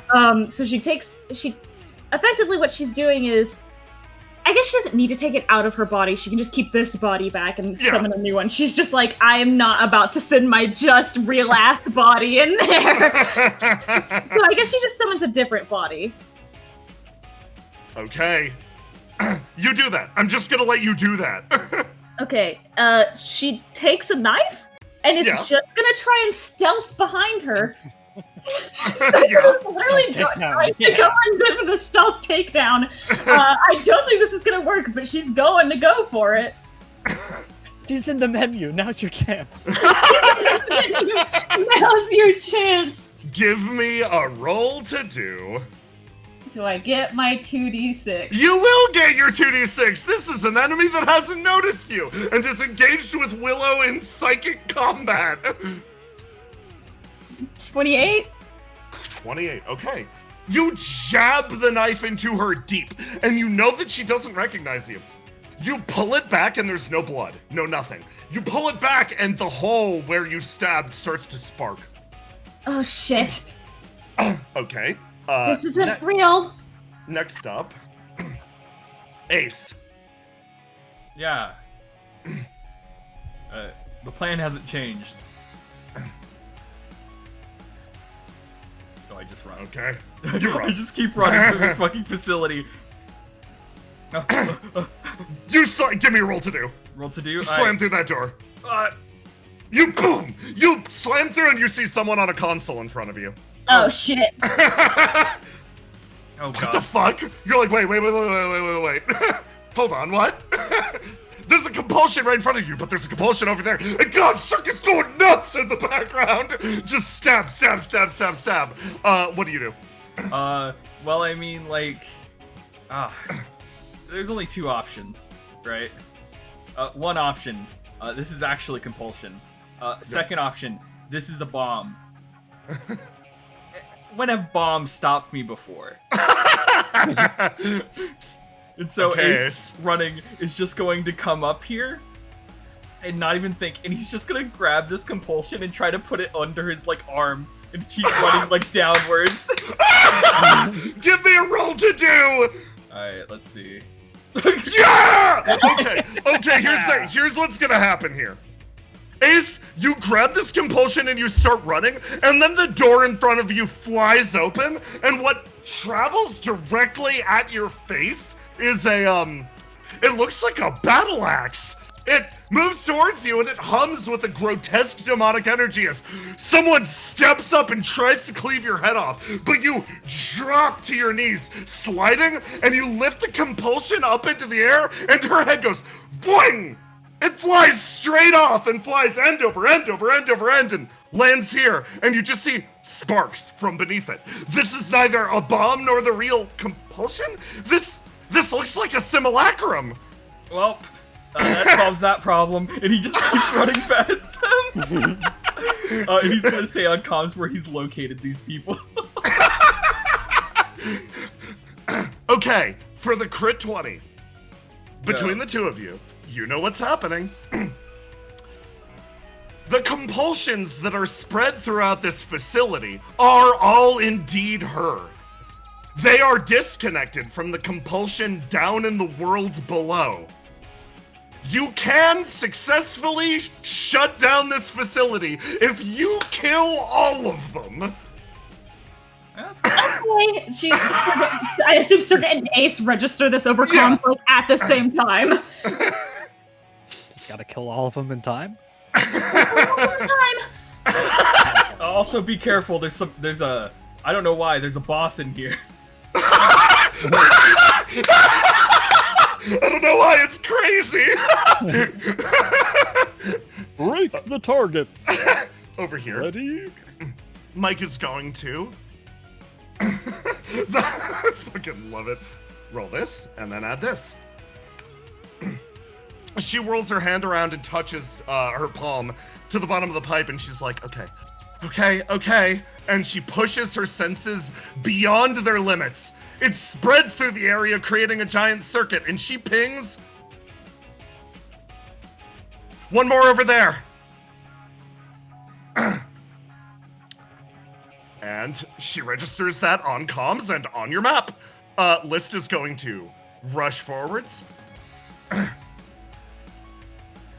List slides down the pipe, leaps, throws open her cello case, allowing the good old Tommy gun to drop into her lap, drops, lands, continues the slide, grabs Circuit's crystal, and just starts unloading on this one here. She fires as much as she can, and bullets light up this compulsion. She's still standing. Everybody down here.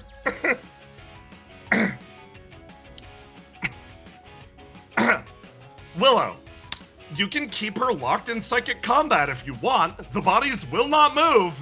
Or you can join this contest. I'm gonna keep her locked in. Okay, in that case, I gotta do what's right. I send you to Unlimited Blade Works. Let me move you all over. Ah, yes, lovely. Mask, you're the best.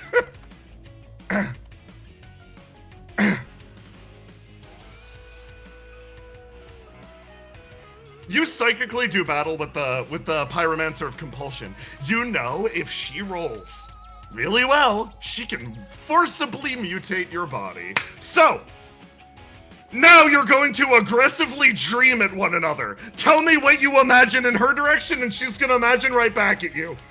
The dreamer, bro! The gate of dreams! Truly, Willow is the fighting dreamer. You know, that's so funny. Now that you say the dreamer, I know exactly what she's going to dream up of. What's that? She's dreaming up of her friends to help her fight. Man, hold on. Oh boy. My friends are my power. Yeah. Let me grab something. Oh, this is so perfect. She holds her hand back, and you see her pull something. From the depths of her mind, she tries to summon it up. And...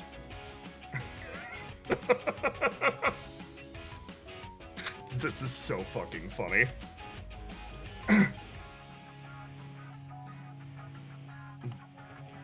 Get something going.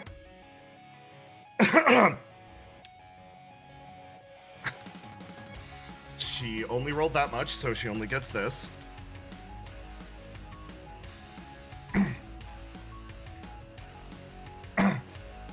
She holds her hands out to her side. Give me a roll to do, Willow. Alright. Yes! Okay. So here's what happens. She snaps her fingers and something flares to life next to her. And you watch as a figure spawns and darts forward as you raise your own like mind as if to defense, and almost on reflex, seeing this figure, you manage to answer with one of your own. The world's most passive man raises his hands and the two simply bounce off of each other. Was it simply a reflex or something buried inside of your mind? Here's how this combat is going to work. She is going to summon an individual, you choose their counter. She snaps her fingers. Oh, fuck, alright. Boom! Hi again. He smiles. Oh, this guy. I'm summoning trouble. Perfect counter for him. Boom! You summon her as he raises his scythe and leaps, and she just moves in, ready to engage already. This again. This again. How I missed it. You two engage in psychic combat. I'm gonna keep playing this out because this is fun. She, almost irritated, reaches back and boom. Oh. I'm summoning Argos. The muse starts to alight one after the other. Little motes of power in the air. She hangs there, and you feel the presence of the strongest Esper to ever live. But next to you, at your side, someone springs to life. Argos, what's the play? Oh boy. How do you stop this one? Theo, I'm gonna have to use your own power against you. Yeah. So when he first made a connection to Theo of being able to reach out to her in his mind, he took one of her stats and turned it into a bullet.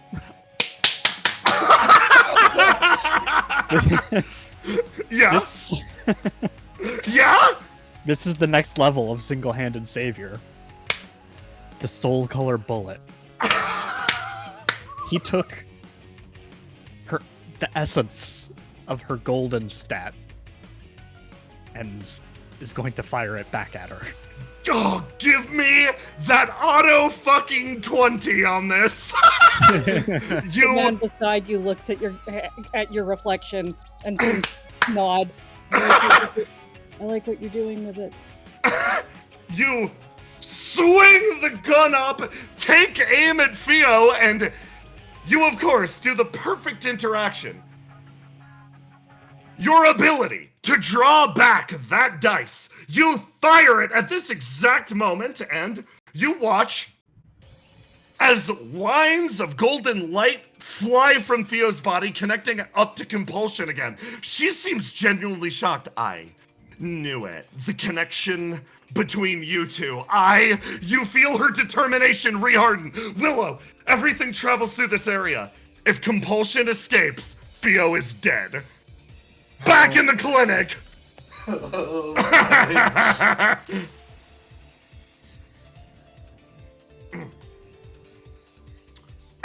Over here. You all get your actions! Let's bring it home, everyone! Argos, what do you do in the real world? Well, we gotta find these compulsions. Mike said overcome where the last one is. Yep. Is that the last one? Mike is like, I didn't detect any other ones, but I can't be 100% sure. Well, let's just get rid of that one, and if this place doesn't calm down, then we know it's not the last one. The problem, there's a lover cold in the way. Just pick it up. You guys start moving. Breach is gonna stand with Willow. Okay. Cass continues moving. You rush down this way. Yeah, how far can I get before? Give me rolls to do. That'll determine your success.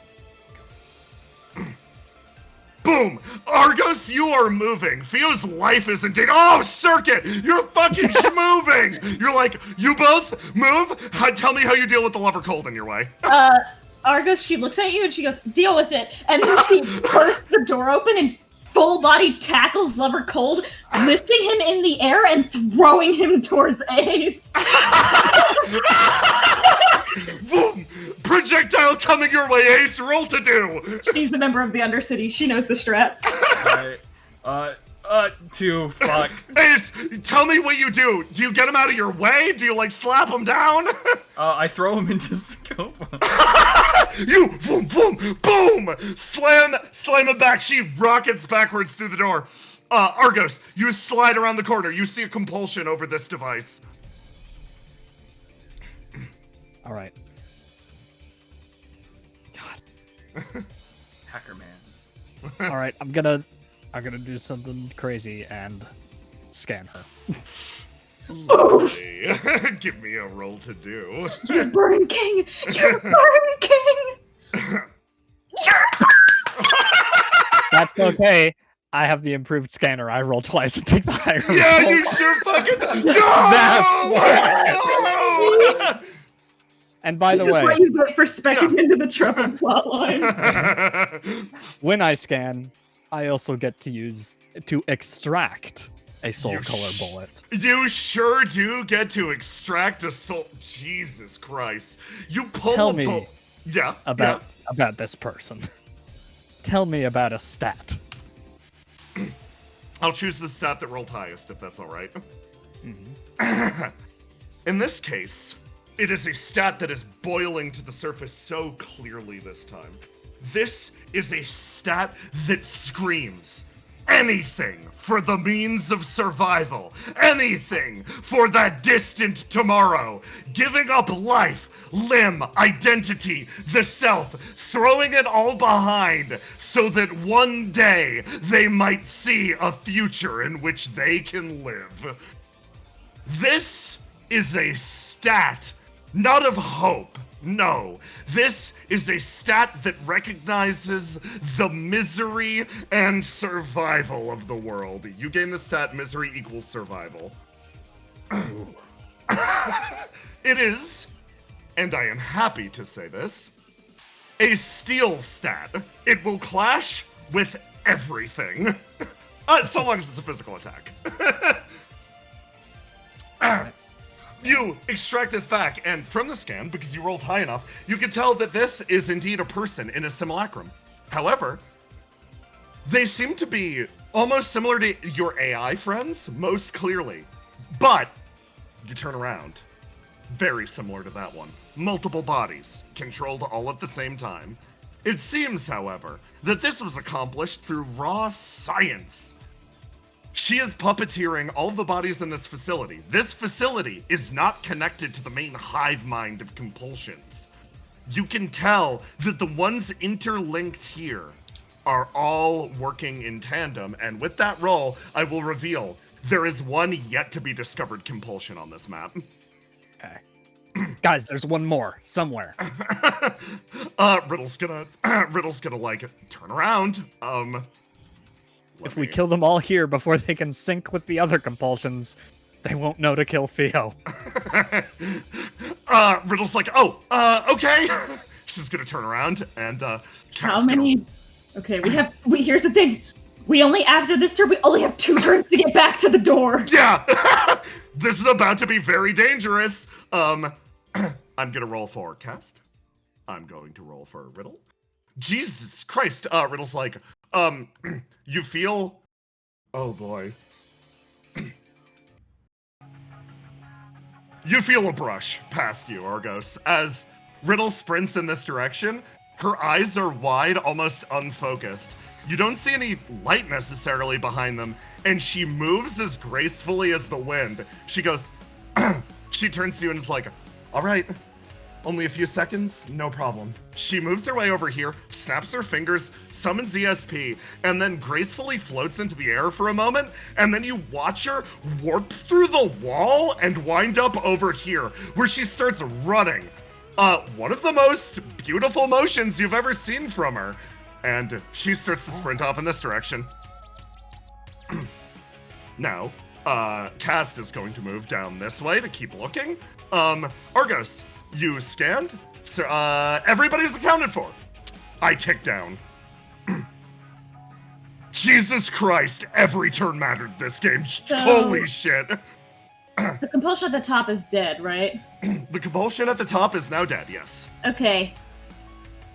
Circuit is going to use her last remaining body out of her main one, and it's gonna start heading back down the other way of the Of the pipe, yeah. Yeah, I'm just making it so that you can spawn it in. Perfect. I'll go. Give me a roll, Circuit. God. I will also have Riddle roll with you. Yeah, okay. Circuit, you start to move as... All of the bodies fan out because she's like, I can cover the most ground. You start to cover the most ground, and you start to pick up speed. You scramble through the pipes, and you get such a clear vision. This is the person that did all those things to Satyr. This is the person that did all those things to Cole. You move faster. All of the anger building up in your chest, driving blood through your legs. You charge forwards, and at full speed, you find someone in an exterior pipe, and you charge at the same moment that Riddle pulls up behind her and swings a sword. She reaches into her staff, pulls the sword free from it, and just lets loose. She swings, a blade of pure light extending from it. She aims for the head, you aim for the legs. You sweep and bisect this person. They, boom, touchdown. Ace. Yeah. Was that the last one? No. No. The one that Argos is dealing with isn't dead. Oh, okay, so that's the last one? Yep, we Okay. believe so. So what Ace is going to do is stop his forward momentum and skid for a little bit.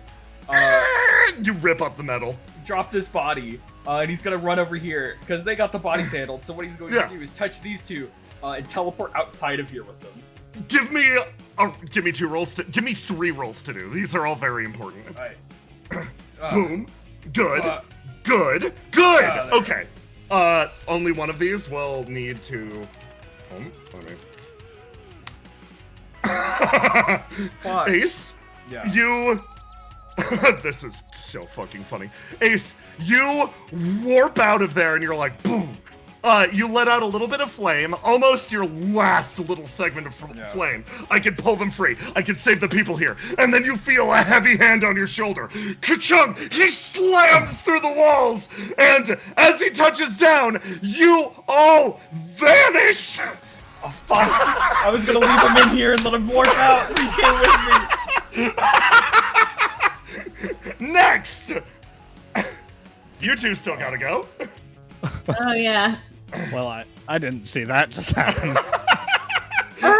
Circuit over the comps. The civilians have left the Coda dive. Breach, like, I'm going to bring Willow to the exit if that's all right. Please. You can help Argos? No, I got this. I pull out my good old trusty hard light shotgun and put this bitch down for good.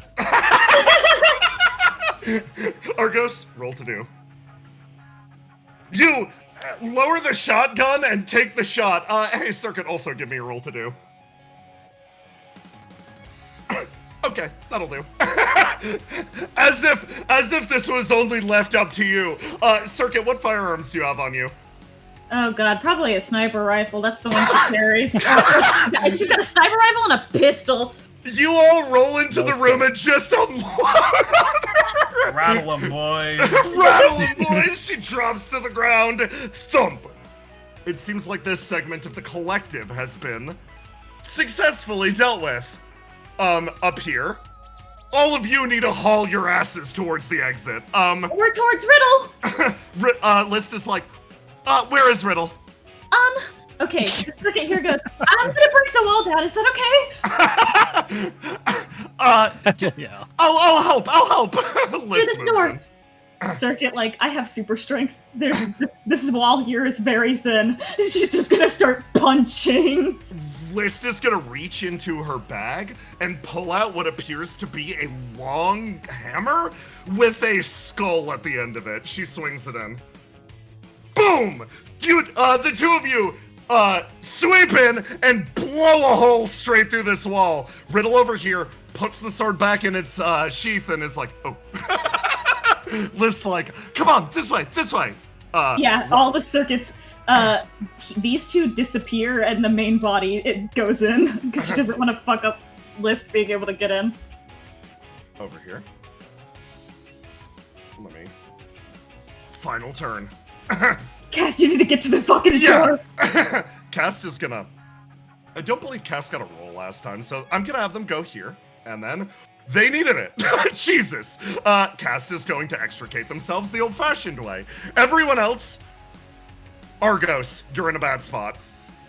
Yes. Do you want me to throw you? Do it.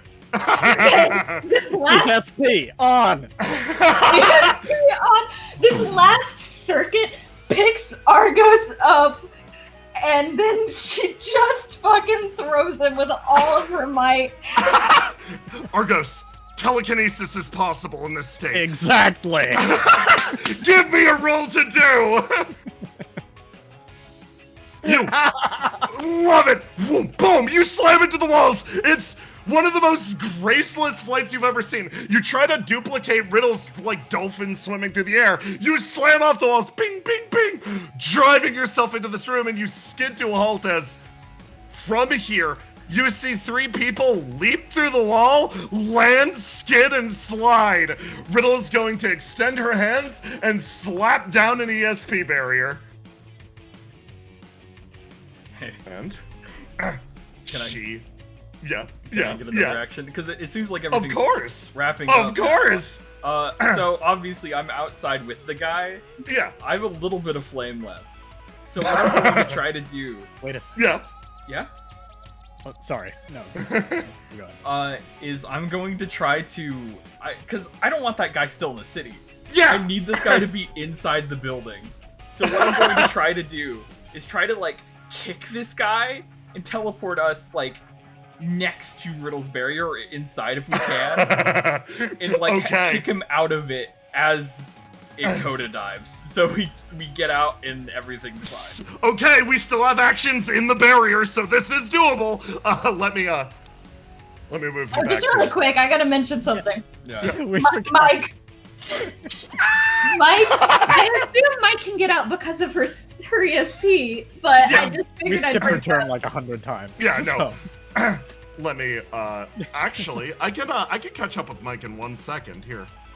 Oh, if Mike's here, I can have Mike. Oh, I got a fucking plan. Okay. Let me. I don't like this. Mike just bursts through the roof. Hey! Okay. Fun story. You are in the air. The 2 NPCs are. I'm not spotting them. It'll take too long. They are thrown to the ground behind you. You are in the sky over the city with your rival. Give me rolls to do. Rolls to do? Fuck. Okay. But. Oh! You love to see it. You raise up and axe kick straight down. Boom! Boom! Boom! They vanish along with you. And back in the clinic. Boom. You touch down exactly here. They look around and Riddle blink, blink, blink, blink. Right on time. She smiles, looking over at Ace. And she's gonna dart forward. And We're outside still. oh, Yeah.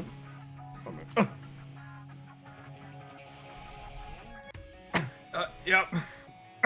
Riddle darts forward. Liz takes shots. Argos, you've already gone. And you summon them exactly at the edge of Riddle's ESP barrier, and then you feel heat and fury as someone explodes their way down the hallway, grabs them, catches them on the end of one of their feet, and is going to whirl around and just boot them down the hallway. You boom, boom, boom. They fly backwards. Circuit, are you dissipating your bodies or letting any of them go with? I think Circuit might let this one go with just to see what happens. Yeah, smart enough. They salute. circuit like with the salute down the hallway. They slide away, and you all take your positions in the ESP barrier, breathing heavily. Okay, and Riddle's like, and now the hard part for me, she says with a big smile on her face, and she spins her staff, drives it into the ground, and focuses all of her energy to resist a Coda dive. They did this to us enough times, and eventually you learn their tricks. She extends the power through and is like, oh, List, do me a favor, grab that one over there. What? Points. Oh, warps. Grab, drag, throws this compulsion body in the circle, and Riddle focuses absolutely every mote of her energy on making sure that when this sinkhole pops, she's the only one that remains. Well, I guess, and you guys too. However,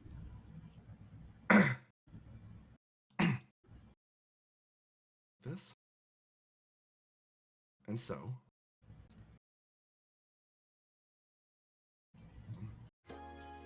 No. Let's do, And so, the operation comes to an end. The Demon Factory dealt with. The offensive was immediately broken off. Our brave flow agents managed to separate themselves from the mess and sit, staring at the slowly glowing horizon. However, that isn't the only place that was the focus of this story today. Indeed. There's still more. Elsewhere, a car drives its way calmly down a Cialla road.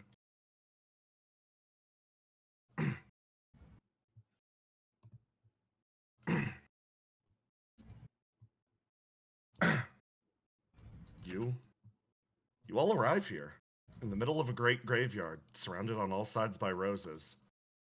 A man walks calmly in a circle in front of you. Ah, you're finally here.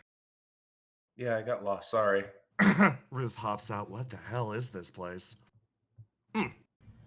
Well, Basilisk Kid, first of all, thank you for bringing the other me here.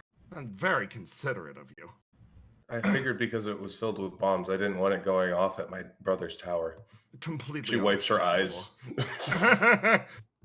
He walks forward. So, I wanted to talk to you about a few things. Good, I have a couple of questions as well. I'd be happy to answer. Okay. Where did you first meet your wife? Straight to the point. First met her, ages back. She was barely hanging on to existence, and I swore a deal with her. I promised, at the very least, that despite all of the bad things that had happened to her, I would make this a world in which she would be able to actually live. That's so romantic. You hear that, Ruth? Yeah. That's what we're missing. Yeah, uh-huh. What? She turns around. Any other questions? He smiles at you. That was the biggest one. Do you need to wear that? I think the other one that I talked to one time, I don't really quite remember it. You didn't have all that on. I do. This is, let me smell first. This is the real guy, right? Oh, yeah. Without a doubt. I'm sorry. It's not 100% of my power or anything. I think if we were to engage each other right now, you'd be able to pretty staunchly defeat me. So, if possible, I'd like to avoid any confrontations or violence. Yeah, understandable. I'd defeat most things. Yes, you certainly do. What do you want with me? What's the deal? You guys seem kind of cordial with at least the other me. Yes, we are. You are a very special existence to us, Basilisk Kid. We want to make sure that the world is treating you exactly as it should. And so far, I don't know if that's necessarily the case. Yeah, you're doing a bad job at it. Me? Moi?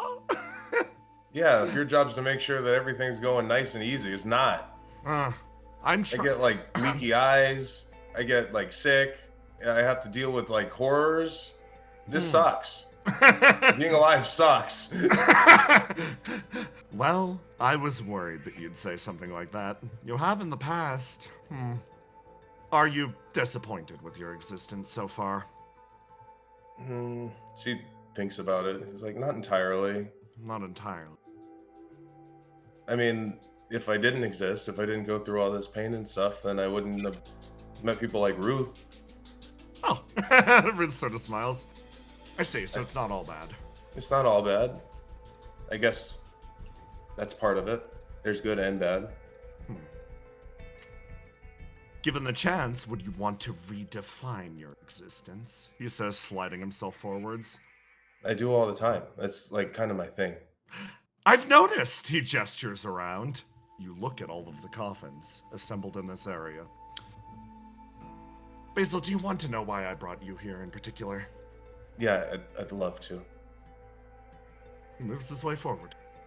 My dear, this is a monument of great mourning. This is a great sigil of respect. Any god, deity, demon, or otherwise would assemble something like this. It shows proper reverence to those that sacrificed. He taps one of the gravestones nearby. My dear, this is your graveyard. This is like all of them or just one? This is a representation of how much you've lost through the years. He taps the grave nearby and continues walking. If you feel like you're constantly redefining your existence, behold the proof. All of these past yous that have simply drifted away. Do you know why people would raise a graveyard to someone like you? I don't think I do. He taps you once on the shoulder. It's because you're special. In what way? He starts to travel. Perhaps it's the bonds you've created. There are a lot of people who care greatly for you, but are unable to properly participate. It's a shame, really. He continues moving around, looking at every grave. So what's the point of all this? Like, how come I can't just like have a childhood and be like a normal person? What does it prove? Oh, your existence? You're asking for what the proof of your existence is. Yeah, why? Why me? Why not anybody else? Because this world doesn't want to give you a child. This world doesn't want you to live. The fact that you have one, even to begin with, is a hard-fought process. He gestures around. This is the evidence of all the Basils that have tried and failed in the past. You are a testament that they are still trying. Isn't that good for you? He smiles. I think traditionally I don't like most of them. Do I feel any resonance with any of these individual caskets, I guess? You feel resonance with all of them. Yeah, but like, you know, is there one that I like? There is. That would be this one. That one. Yeah, I'll go over to that one. Move over to that one. He stares at you. See a familiar face? Yeah. This one, I think. Most of them are kind of unkind. They're jealous. Yes. Makes sense. If my existence is simply a basilisk id trying to define itself, then I feel like the rest of them are jealous that they're not the ones that made it. Crabs in a barrel and all that. They'd rather pull me down with them. Yes. But this one, is helpful. He lightly laughs. Basil, what if I could make you an offer? You said you were sick earlier, right? Yes. Do you want the cure to that illness? Can I share it? No, it's one that will work only for you. Then no. He laughs. I see. He he taps his foot. In that case, if you ever change your mind, here. He hands you something. It appears to be a long tree knot. Almost buried in the side of it seems to be lines of blood. Come back to this place. If you wish to talk, wish to see me, or wish to say hi to my wife, feel free. This circle is made for you. I see.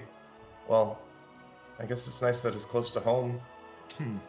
Dear, this is home. He gestures around and then snaps his fingers and explodes. And with him, a wave of roses rises into the air. The mission, across Cialla, Oops. comes to a conclusion. As a figure rises above a gigantic demonic generator. Trouble, what do you do? She's floating in the air above it, and she just looks down at it with so much disgust, raises one hand up, and so much lightning and torrential, gales just rip this place apart with one wave of her hand. You raise your hand and rip this place to shreds. The operation is called to a close, but there's an unfortunate reality. As the members of Flow relax, basking in the aftermath, the truth sets in. Yeah.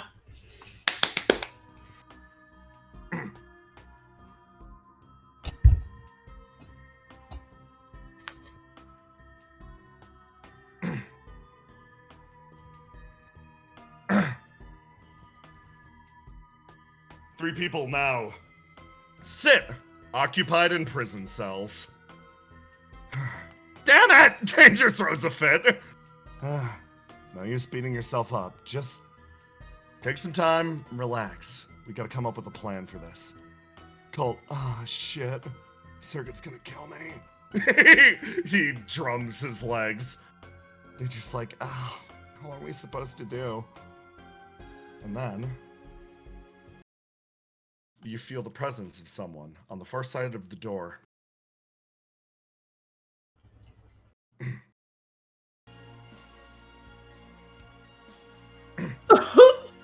A figure watches the prisoners through their cell, his gaze coldly appraising each of them. His voice speaks, barely above a whisper, as if it was actively being suppressed. From what I understand, each of you is a guest of this place. As guests, I hope that you do your best to properly pay us back for the accommodations provided here. A raspy whisper. The three of them exchange looks for a moment. Yeah, I fucking love it, says Satyr. Like, a light smile on his face.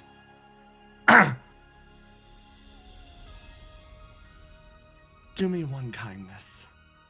Tell me, who leaked the existence of Compulsion's plan to OPIA? The voice spreads, resonant throughout, a freezing in the veins. The three look at each other. Satyr! His mouth splits open. Compulsion. Huge fucking traitor, yeah, that one. he beams. Eternity's gaze looks back at him. All right. I was hoping to do this more cordially. No. He raises 7 fingers. Huh? Slater blinks. If one of you confesses who the traitor is in the next 7 days, you will avoid your imminent execution. Execution? Slater takes a step forward. Right now, the assumption is Theo is the traitor. In 7 days, I will execute her as well. What the fuck? Colt turns around. Think carefully. You can avoid a lot of lost light. Eternity paces his way back in the other direction. As the 3 feel the weight bear down on them.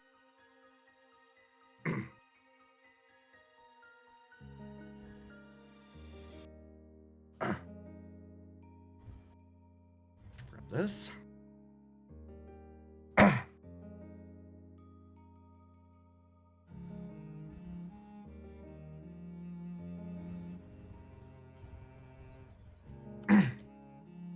Figure sits in the middle of the old world.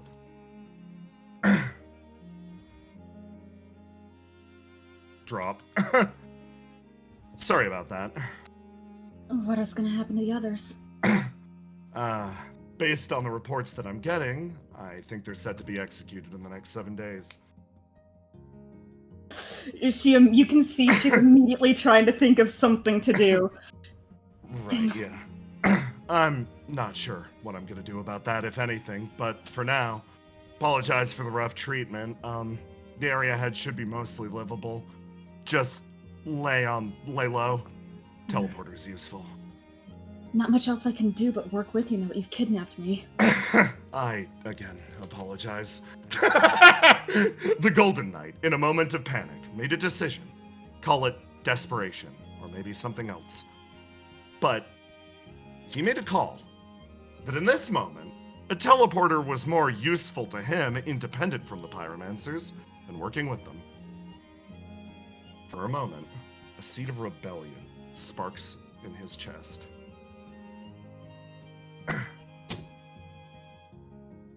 Nectar moves back and forth, the news having spread. The hell?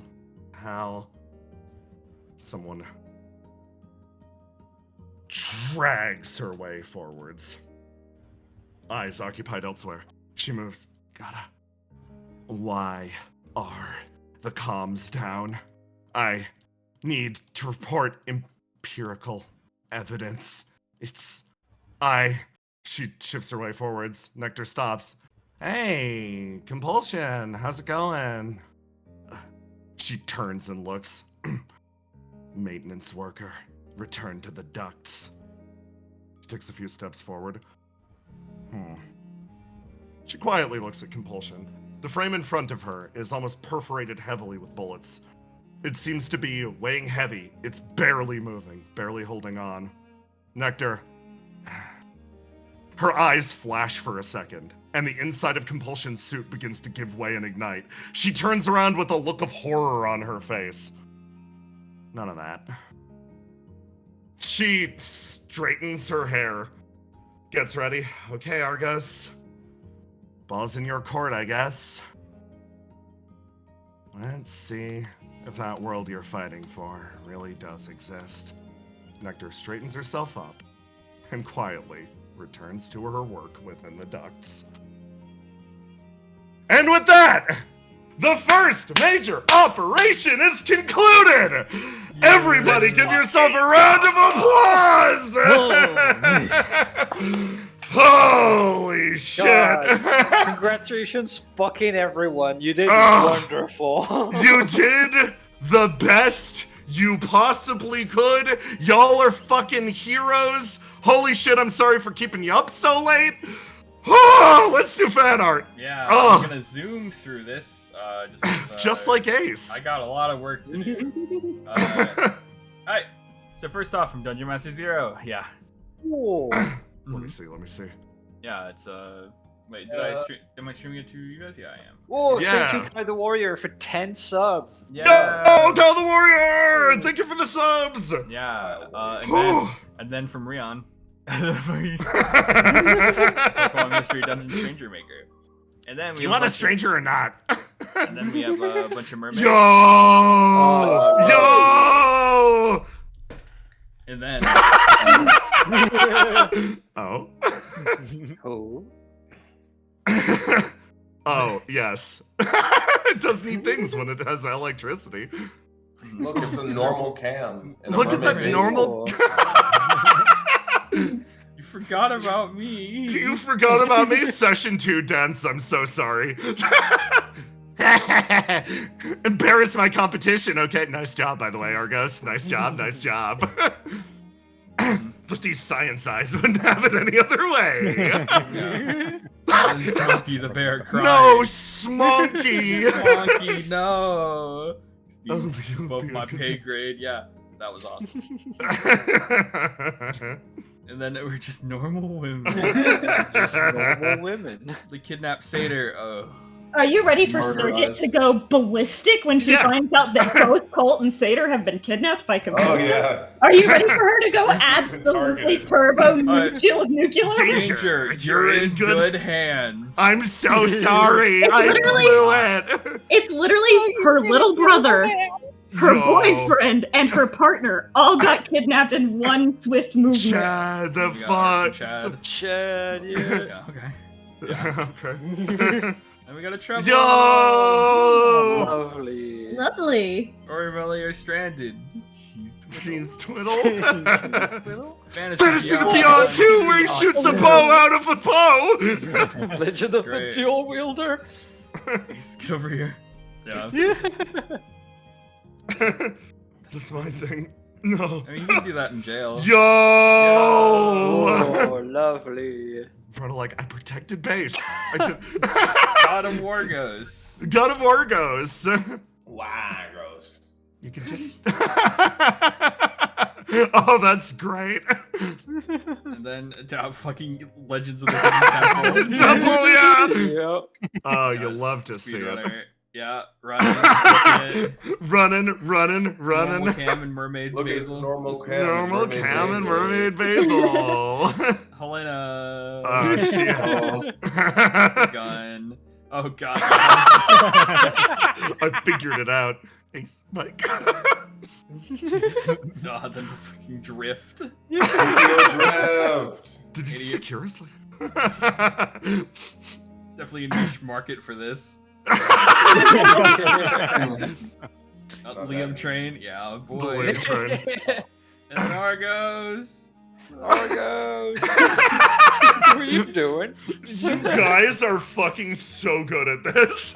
Yeah. Pull the demon I told closer. you, Jay, you don't need to hold back. They'll just No, handle it. I It's can fine. just be mean. Oh, that's just be sick as mean. hell. Hatsune Miku. Hatsune Miku. Hatsune Miku. Who's that demon? Hi. Then fucking Oh.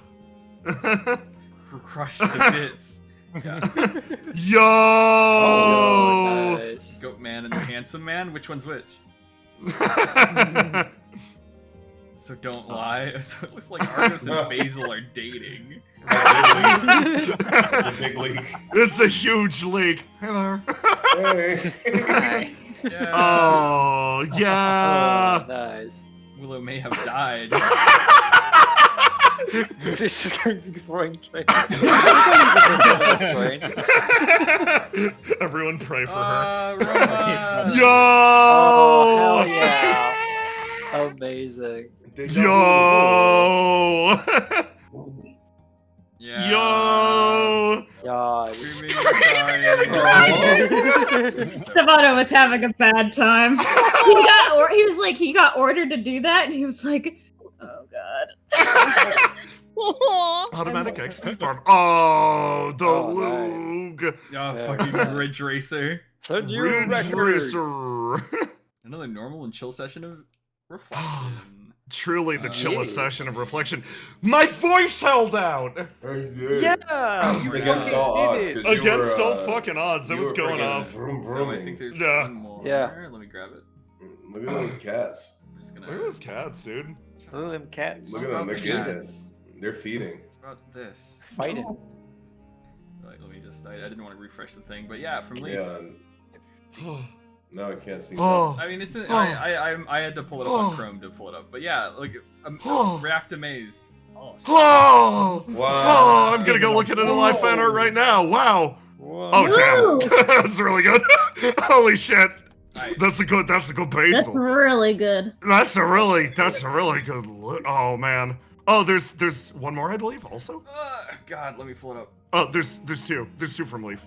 Yeah, I pulled up the. Oh, you got him? You got him? I pulled up the Stefano one, and now it's me pulling up the. The other- basil one? Yeah, the basil. Yeah.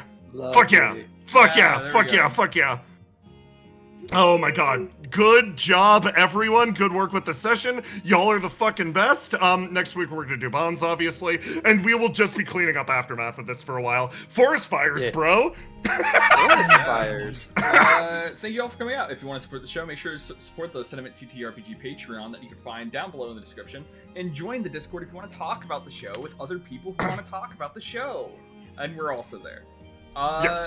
But yeah, thank you all for coming out. Thank you, Jay, for GMing. Thank you, players, for playing. Have a good night. And Have a good night. for watching. Good night. Bye-bye. Bye.